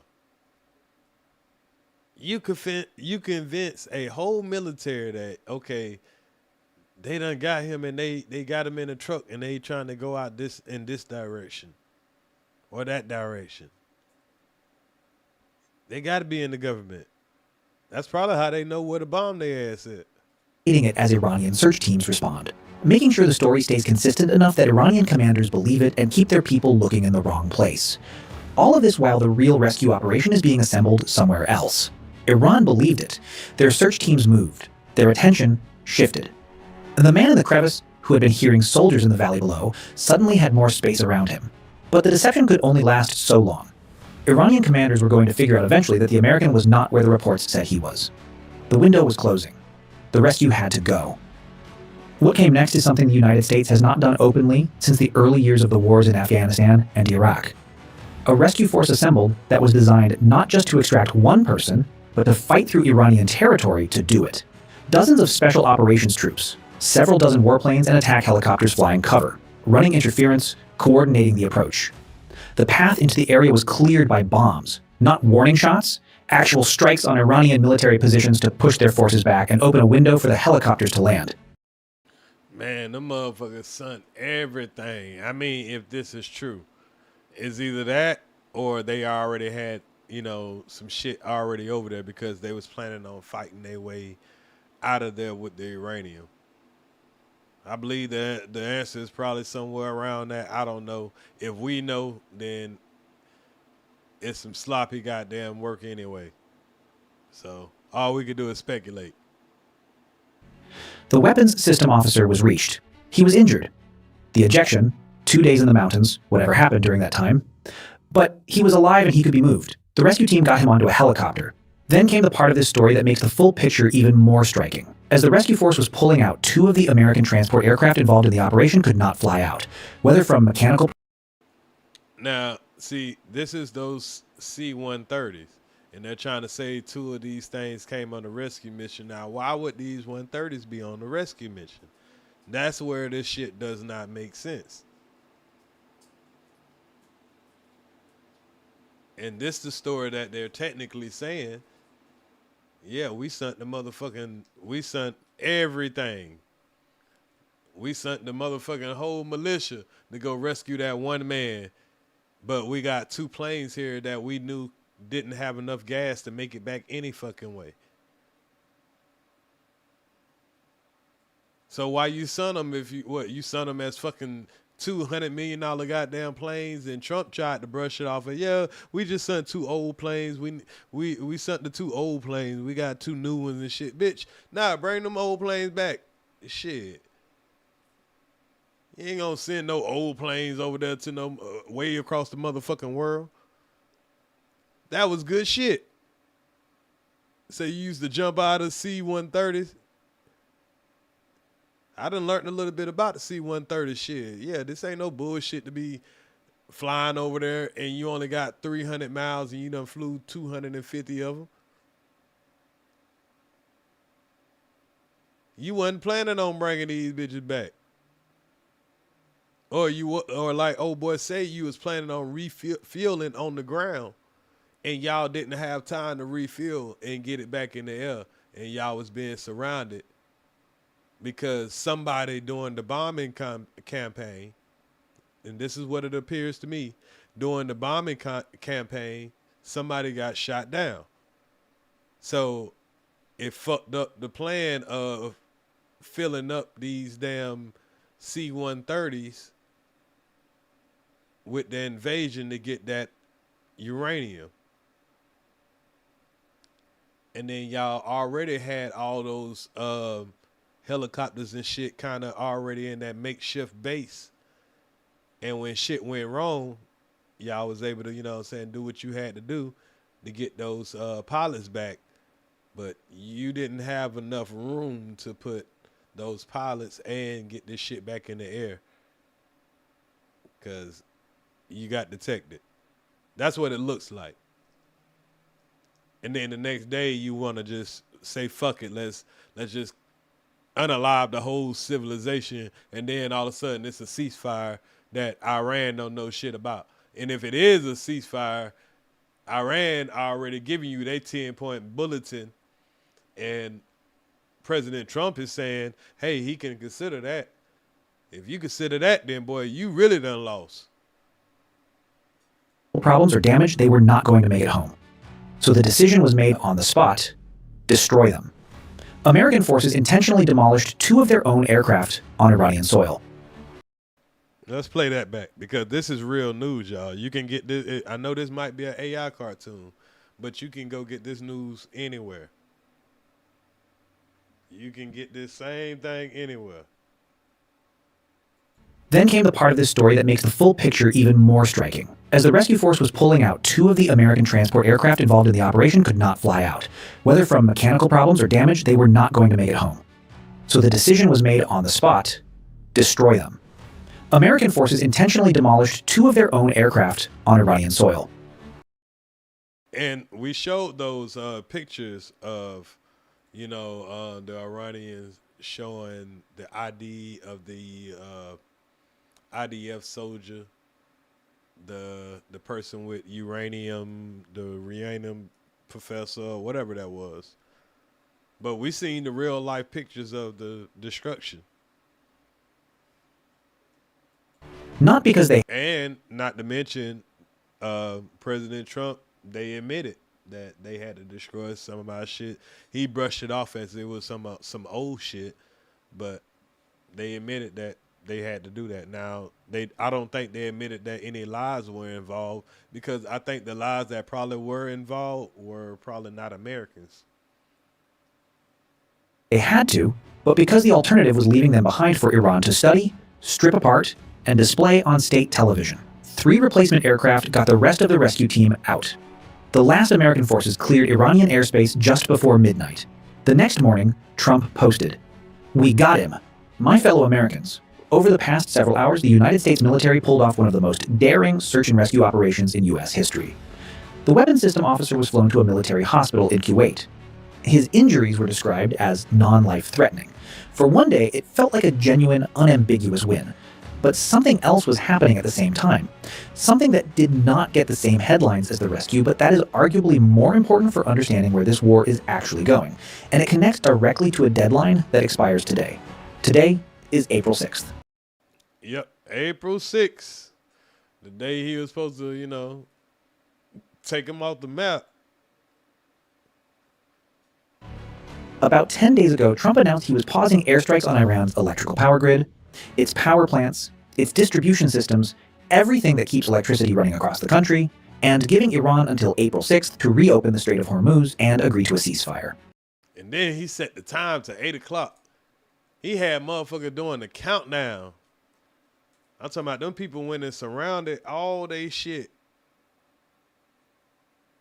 Like, the people went in there like, nigga, if you gonna blow this shit up, you gonna have to show the world you gonna blow up innocent people standing around they water plants and standing on they bridges and all that shit. Show how evil you really is. Oh, we got a ceasefire. Okay. That strait still ain't open. If Iran did not, the strikes would begin. Iran's response yesterday was to call Trump's ultimatum helpless and nervous.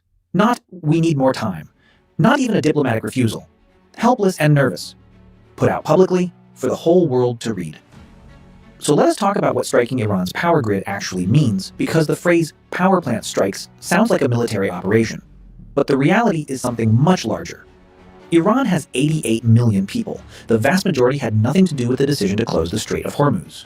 They did not vote on the military strategy. They are ordinary people who wake up and go to work and come home and make dinner, the same as anywhere. Analysts who have modeled this say it would only take 10 to 15 critical points in Iran's electrical system to bring the whole grid down.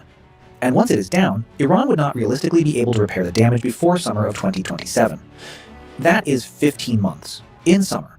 In a country where temperatures regularly hit 45 degrees Celsius, that is above 110 degrees Fahrenheit. Hospitals run on electricity. Water treatment plants run on electricity.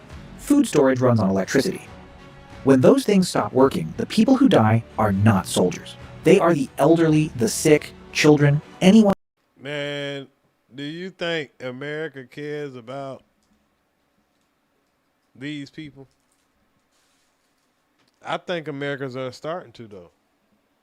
Even the ones that helped get this guy in office. But what did they expect? One who depends on medical equipment or clean water. United Nations of And it's not just the guy that's, in office. He's just the face of it. But, oh, man, it's some people that, it's enough of this. It's enough blame to go around. Trust me. Officials have already said publicly that this would be a war crime under international law. Targeting civilian infrastructure that ordinary people depend on to stay alive is specifically prohibited under the rules of armed conflict that the United States has formally agreed to follow. And here is where it gets genuinely difficult. Trump set this deadline. For 6 weeks, he has argued that American strength is what ends this war. Every time he said, "We will bomb them harder," and then held back, Iran read it as weakness. The missing pilot gave him a reason to wait. That reason is gone now. The pilot is in a hospital in Kuwait. If Trump does not follow through today, Iran will read it as confirmation that American ultimatums are negotiating tactics, not real lines. Here's the first question I want to put to you. And this was before that deadline came, y'all. And this is kind of just seeing how they acted within 24 hours. This kind of confirms that. Because people watching this that this guy was right. Are going to be split on this in a way that is worth talking about out loud. You just heard what the power grid strikes actually mean for ordinary Iranians. 88 million people, no electricity, 15 months of damage, hospitals going dark in summer heat. You heard the UN says it is a war crime. But you also heard Iran publicly call Trump's ultimatum helpless and nervous and walk away without blinking. If Trump backs down today, is that responsible restraint? Or does it tell Iran that America's red lines are theater? Leave your answer in the comments. Because I can already tell you the people who say follow through and the people who say back down are going to have a very different conversation about this. And it is a conversation worth having in public. But there is more happening around this deadline that is not getting enough attention. While Trump and Iran have been trading ultimatums, a coalition of 40 countries, led publicly by British Prime Minister Keir Starmer, has been meeting to figure out how to reopen the Strait of Hormuz without military force. Good luck with that. You got these 40 countries like, nah, we want to do this, but we want to do it without the smoke. And Iran like, shit, we tried to do it without the smoke. We was letting y'all motherfuckers come through for free, but then y'all letting this motherfucker here bully a nigga. So if y'all want to stand around, bitch, y'all can't come through this motherfucker. Pay the toll.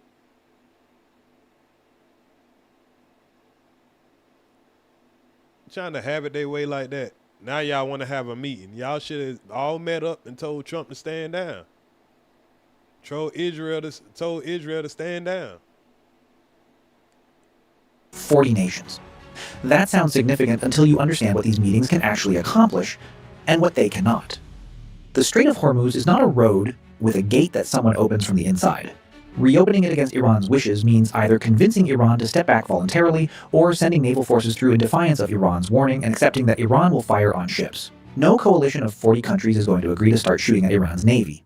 The political cost for any individual country of being seen as an aggressor in that scenario is too high. So what these meetings actually produce is statements, pressure, and the kind of diplomatic noise that Iran has been ignoring for 6 weeks. The International Energy Agency, which tracks global oil and energy flows, put out a report this week that said something simple and extraordinary. They were asked about tanker traffic through the strait in April. Their answer was, in April, there is nothing. Not reduced, not slow. Nothing. Effectively, zero commercial shipping is moving through the most important waterway in the world. The strait carries roughly 20% of the world's daily oil supply on a Nothing. Ain't shit getting through there. Nothing. normal day. Right now, it carries nothing. You felt this already if you filled up your car this week. American gas prices hit $4.10 per gallon, up. Shit, we at $4.19. So, as of this damn commercial, this was 3 days ago. No, I think 429. 37% since this war started on February 28th. That is not a small number. Over the course of a year, a family that drives a normal amount is spending over $1,000 more on gas than they were before this war. Oil hit $109 a barrel after Iran's strikes on Kuwait this week. Every day the Strait stays closed, that number has pressure pushing it higher. And while all of this is happening, the rescue, the deadline, the coalition meetings, the oil prices, the United States has been quietly moving several thousand additional infantry troops to the Middle East. Not Air Force, not Navy, infantry, ground troops. The kind you need when a war moves out of the sky and onto the ground. The official explanation is that this is precautionary, extra protection for American bases in Kuwait, Qatar, and Bahrain. But people who track military movements closely have been noting that the specific units being sent, the number of troops, and where they are being positioned does not match base protection. It matches a buildup. Now connect that to something we covered in a video about a week ago.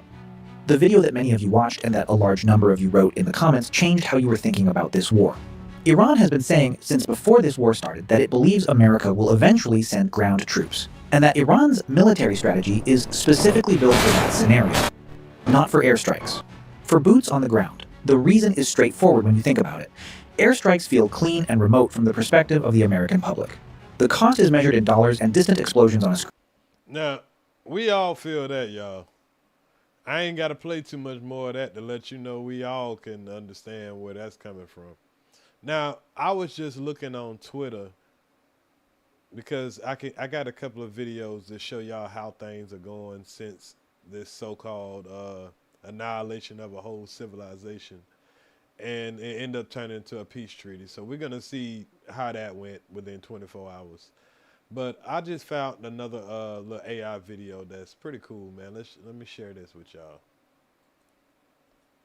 This kind of goes over that whole conspiracy of what they was actually doing to actually lose that those C-130s.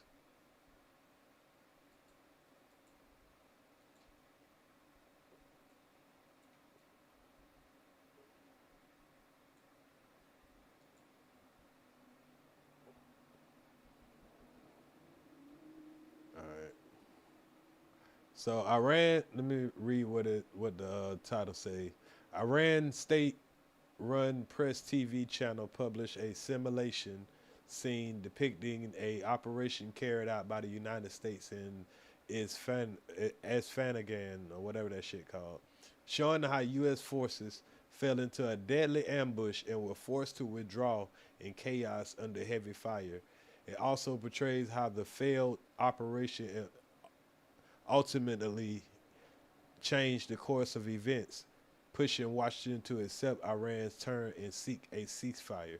So this is what Iran is saying they did to make Washington get right.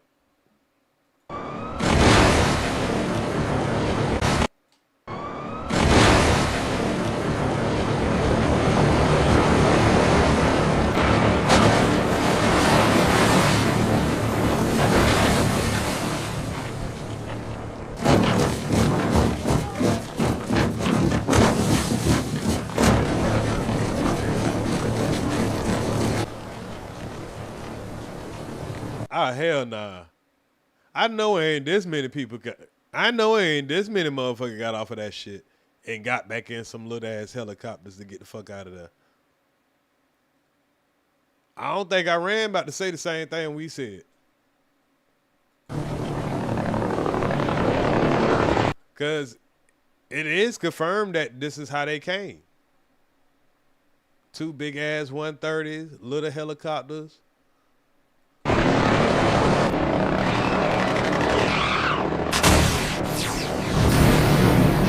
Yeah. That kind of what old boy said. He said it showed signs that one of them got shot down, right? He said that there was reports that one got shot down and one was already on the ground. So they caught the motherfuckers trying to goddamn do a little ambush, trying to set up.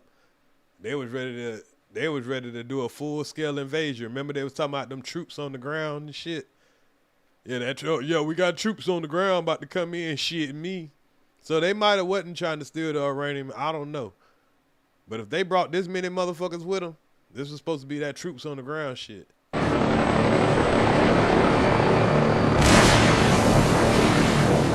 But boy, they got lucky that they was about to land already. If this what really happened.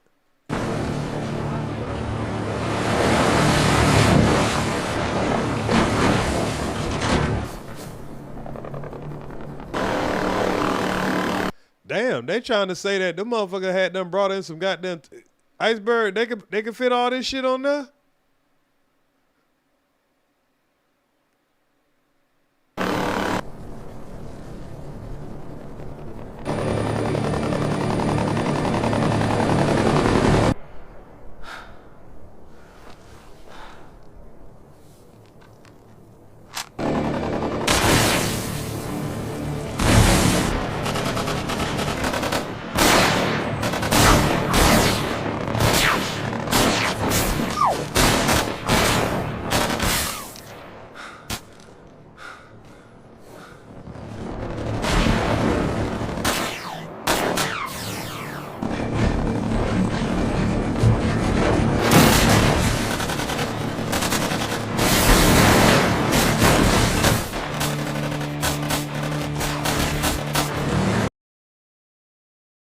The mission probably wasn't to even get all the people to go back anyway.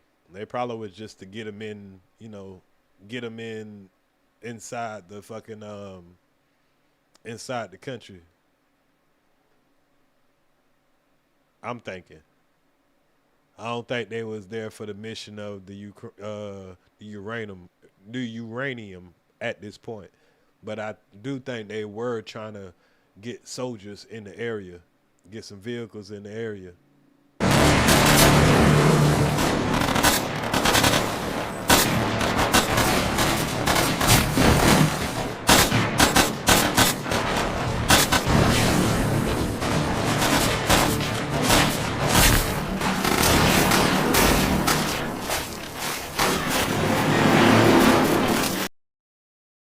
Oh.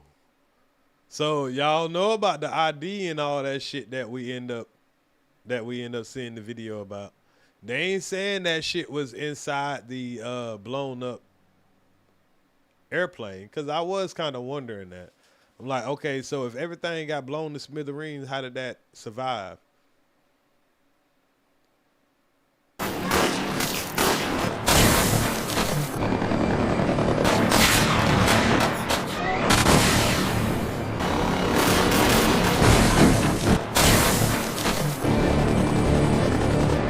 Hey, boy, if this how it happened, boy, this shit here some wild-ass shit, boy. Iran, boy, y'all got some goddamn wild-ass imagination.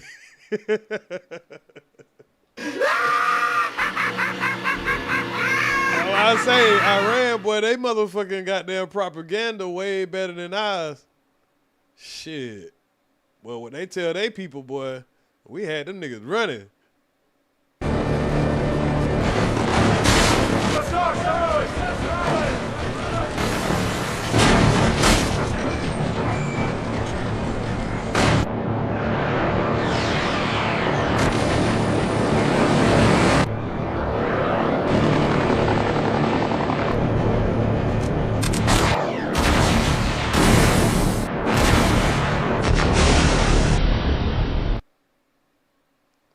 Nah, I don't believe y'all, Iran. Y'all capping now, bro.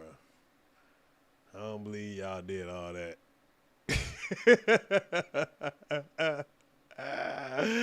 Hey, Iran, wild for that one, y'all. Hey, wild for that, man. Let me see what else is going on. So, hold on. Here we got another Lego shit, man. I got to go on and off because I don't want to scroll across some shit on Twitter I ain't supposed to, but my Twitter be off the chain though.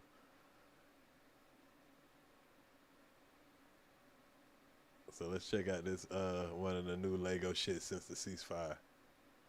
Hey, Orange Pig, America first? Oops. Oh boy, that was the slogan you sold. But 50's pulling strings and your vote is getting cold. We're not just fighting for Iran, hear this clear. Your people reached out to us, yeah, we got the DMs here. If one nation's gonna stand against the Epstein regime's fear, it's us to the last breath, we've been doing it for years. We're standing here for everyone your system ever wronged. They've known all along, the enemy was always you. The real threat wore a suit and sung a patriotic song while selling their own citizens and calling it strong. Stealing from your own people, making them bleed, taking tax dollars just to fund your own greed. They waking up to the lies, the illusions of birth. You screamed America first, nah, you put losers first. Make Israel great again. Your government is run by pedophiles. They ordered you to die for Israel. They ordered you to die for Israel. They lied to you all. We saw everything. If the public ever saw the files, man, the planet would shake from the level of filth and the crimes in your wake. No wonder Jeff called you the worst, you degenerate snake. You claimed you never set foot. You went 40 plus times. You sick bastard, you cooked. We stepping up to the plate. Epstein regime gotta fall. You fake Christian elite sacrificing the ball. Demon, you talk real big for a man with. Man, they fucking us up with the propaganda, man. This shit here crazy. Tiny hands, tiny things, tiny everything. We saw everything, and word got out, the smallest kinda expands. No wonder all those rage tweets, all those desperate rants. Overcompensating bully, always causing a scene. You said you love losers, well, look at your team. Your government is run by pedophiles. They ordered you to die for Israel. They ordered you to die for Israel. They lied to you.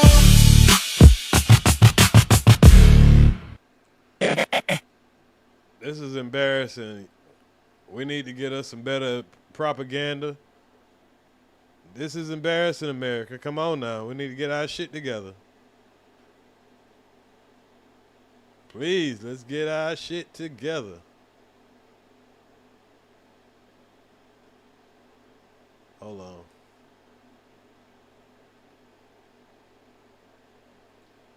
Let's see. Let's check this out real quick. Breaking news.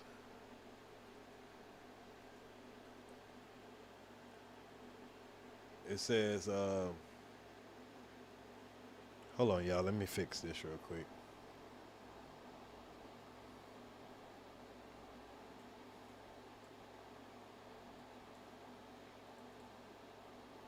Let me fix this real quick. Give me a second.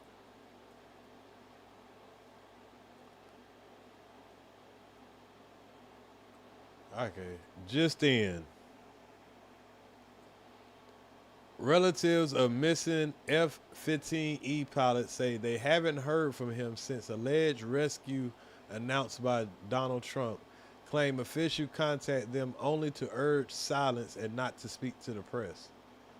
So, you know, we do have some suspicion that everybody didn't make it back.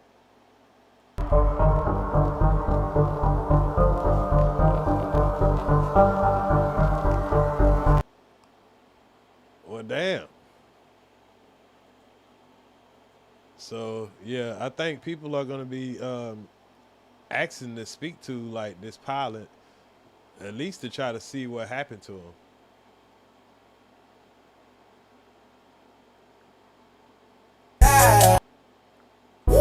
By Lil TJ. Hey, man, they trolling Offset, y'all. Look at this shit, y'all. Hold up. They ain't have to do Offset like this, y'all. Look at this shit. I know we going back to the bullshit for a second.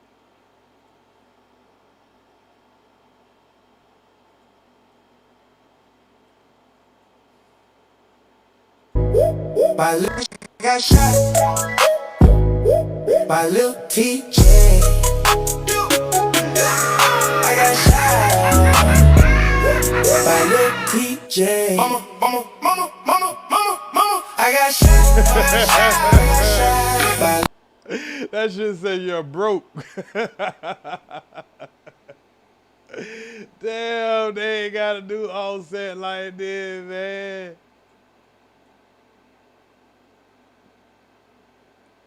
Damn. I got shot by Lil DJ. Mama. Oh man, why they trolling my boy like this, man?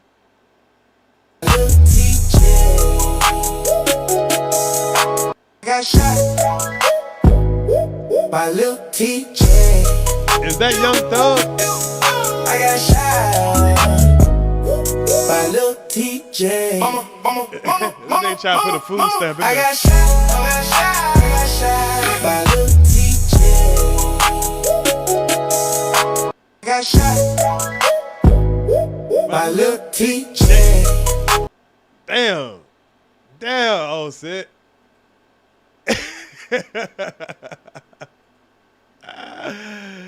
Shit.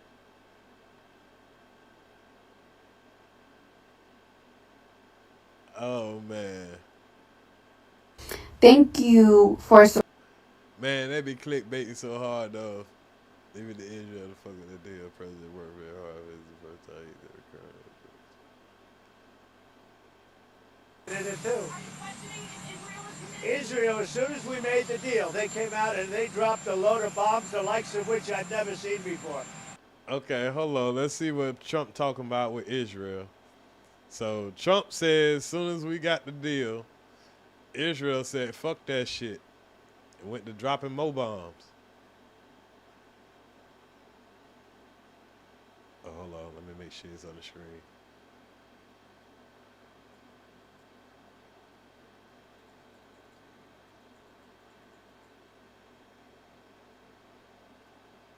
So they talking about a ceasefire, but I don't know how you gonna ceasefire if you can't get Israel to stop doing that bullshit.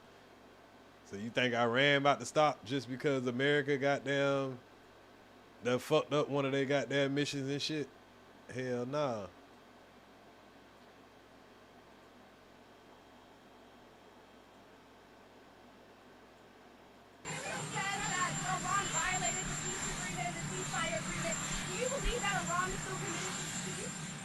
Yeah, I do. They violated it, but Israel violated it too. Israel. Oh shit. So is Trump calling out Israel?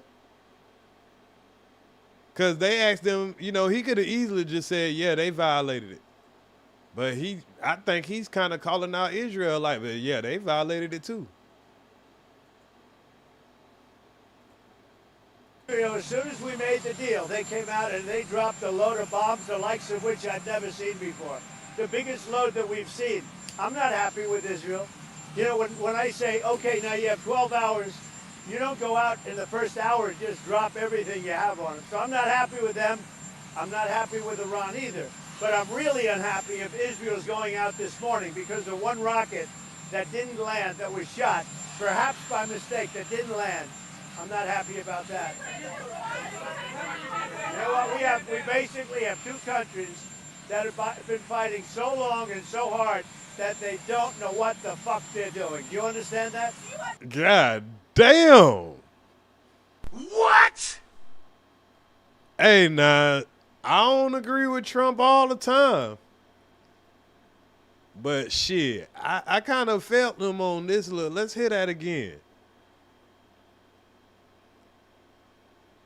We had a peace treaty, and Israel ain't waiting for 1 hour to start dropping all the bombs. Bitch, why y'all ain't been dropping all these bombs? So Trump say he ain't happy with Israel right now.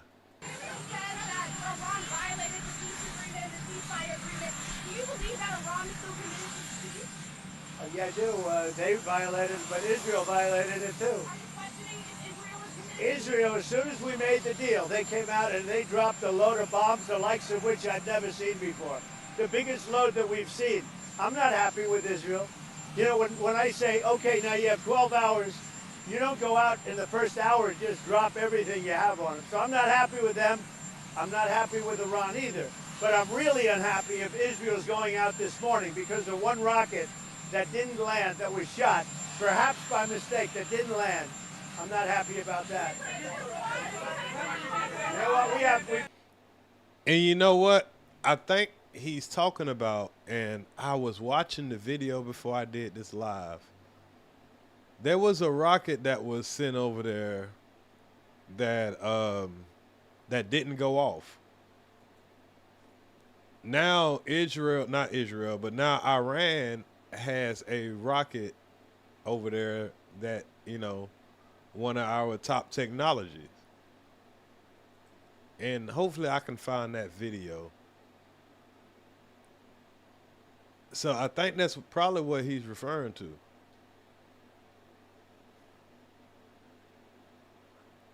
Yeah, it might be what he's referring to. Let me see if I can find that video.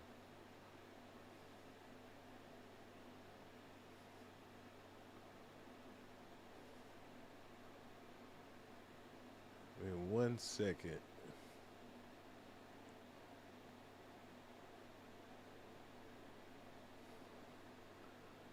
See, when I'm not looking, none of the videos are showing up.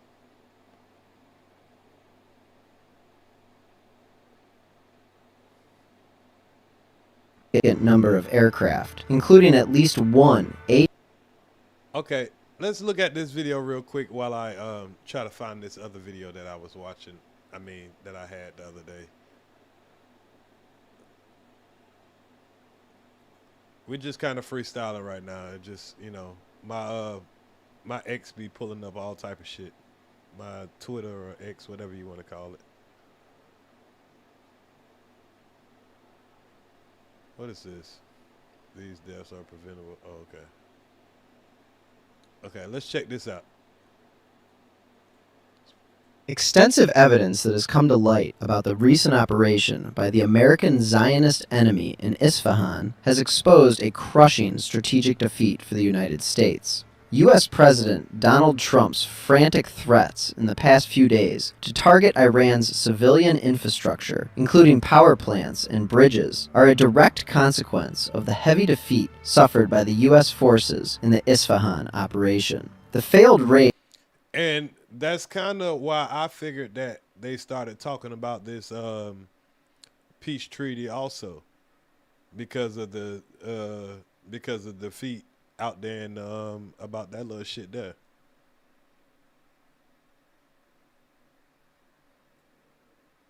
And we're gonna get into that and one more time about the 10 things that Iran kind of put forth that they wanted. And then we'll get up out of here after that. Aid was carried out after the enemy conducted extensive aerial reconnaissance operations in the days leading up to the attack, according to the exclusive information. During those initial infiltration and reconnaissance missions, the U.S. and possibly the Zionist regime lost a significant number of aircraft, including at least one A-10 Thunderbolt II and 2 Black Hawk helicopters. The information obtained by Press TV reveals that 0 hour for the failed Isfahan operation was set during a secret meeting at the White House under the direct supervision of the U.S. President himself. It has now become clear that this operation, which is a scary thing. You got Trump deciding military shit right now. I ain't really comfortable with that.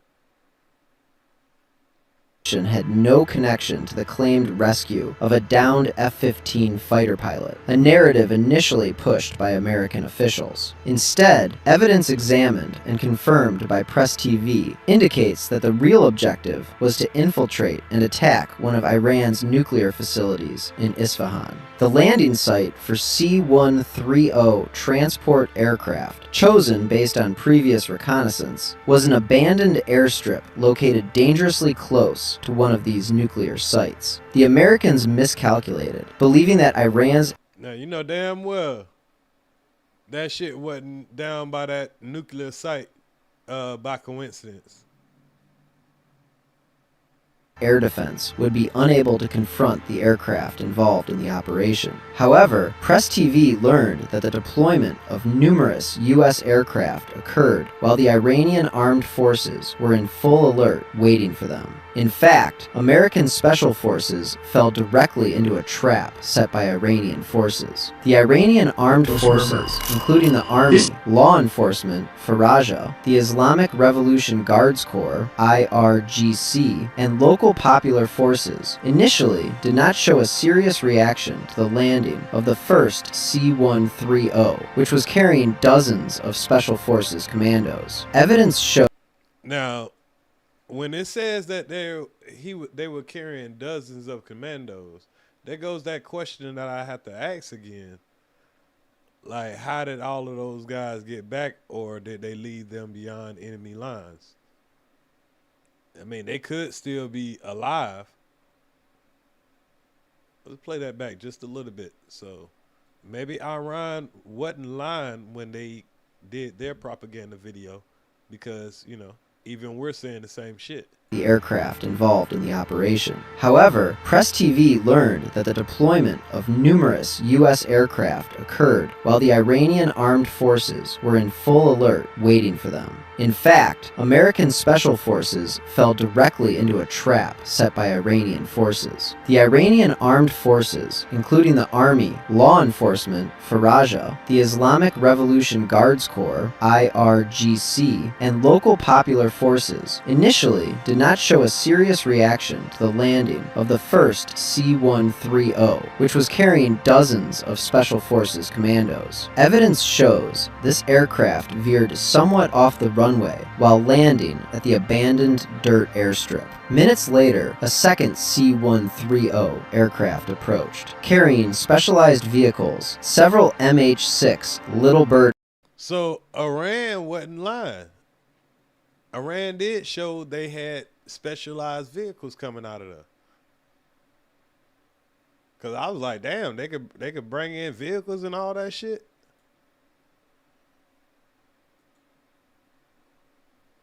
So they did bring a whole bunch of soldiers and vehicles and all that shit.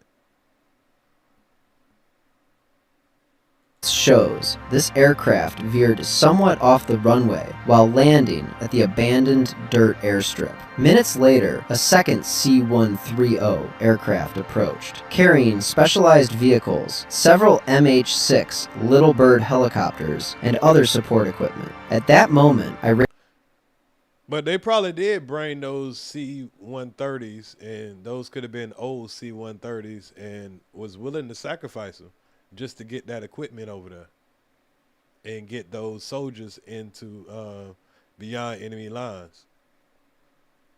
So that probably was part of the plan, to get boots on the ground. Iranian forces on the But I mean, you're gonna need way more than that.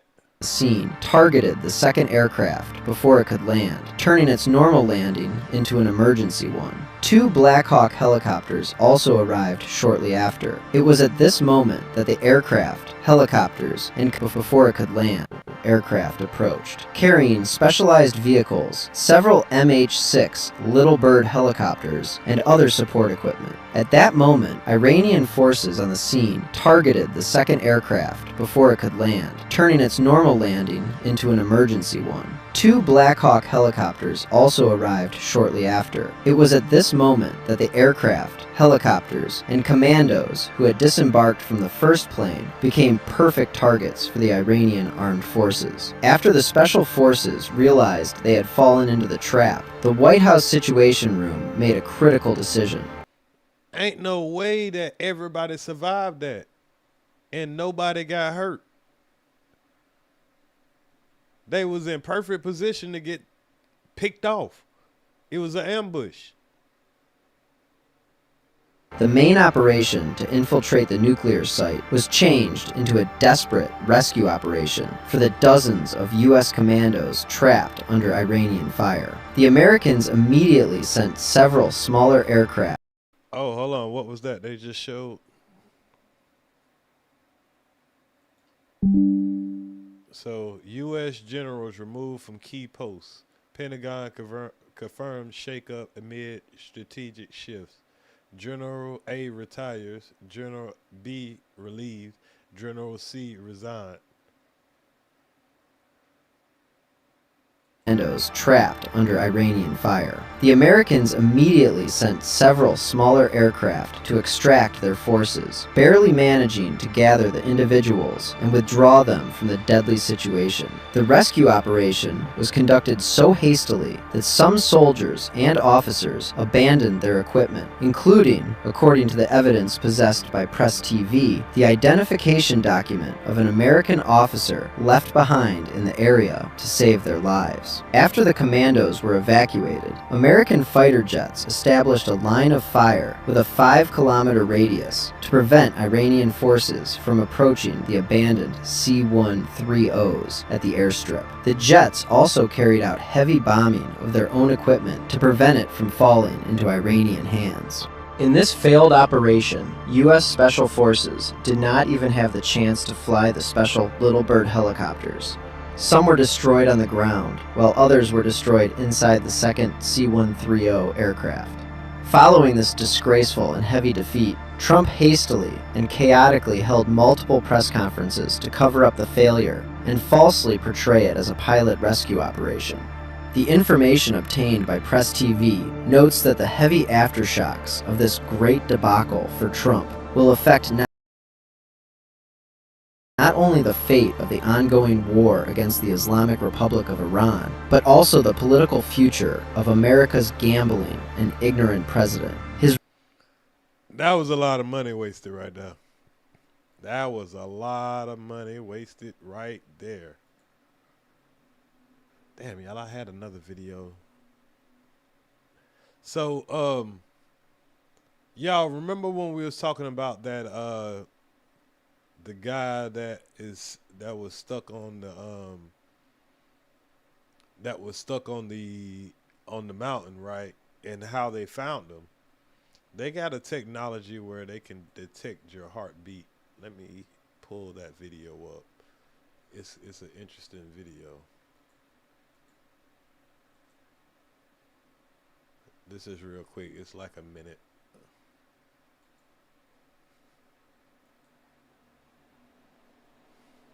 So check this out, y'all.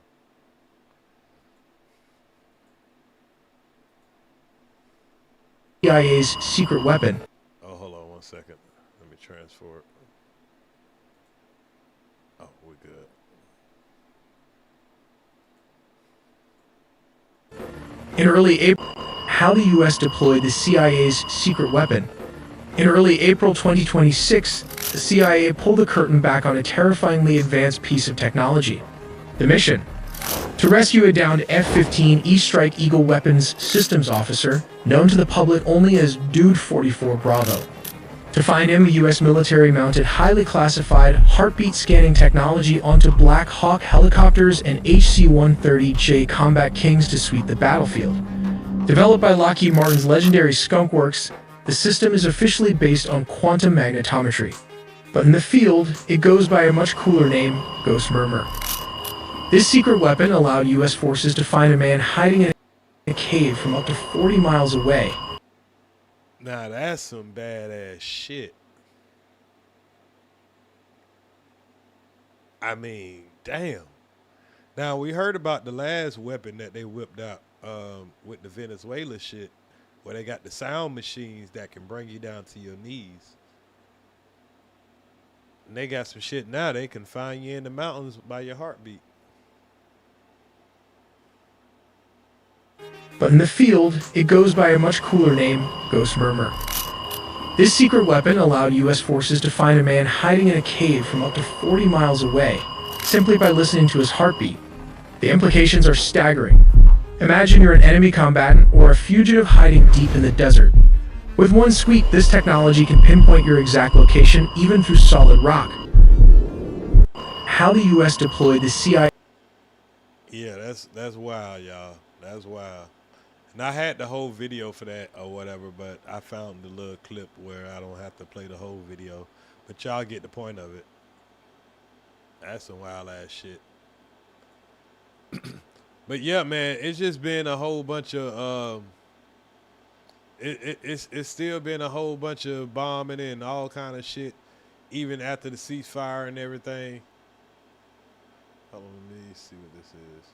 Our goal from day one was for Iran to open the strait that didn't close till after we attacked, which was completely controlled by their military we had total dominance over. And it was a waterway that we could have taken over, but instead... Okay, my bad. That was just somebody fucking off. And I'm trying to find the video that I was about to present, and I kind of lost it.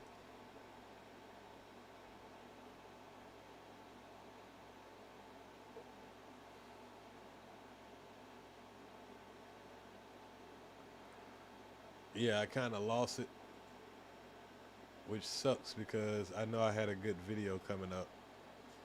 Let me look real quick.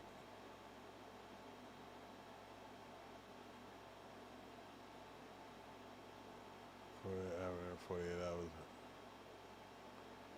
So I think I'm gonna wrap this live up, and I'll come back with some more talk on this after I get my video line up back in order.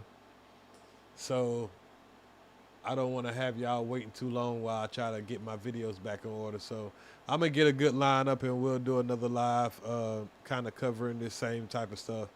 But I think I done gave the amount of hours that I want to do right now as far as sitting in front of the computer. But I'm gonna let y'all watch the replay, catch up, and I'll be back with another follow-up of this. He said, what do you think the real death count is? Oh, that's a good question. Ooh, let's see, 6 weeks.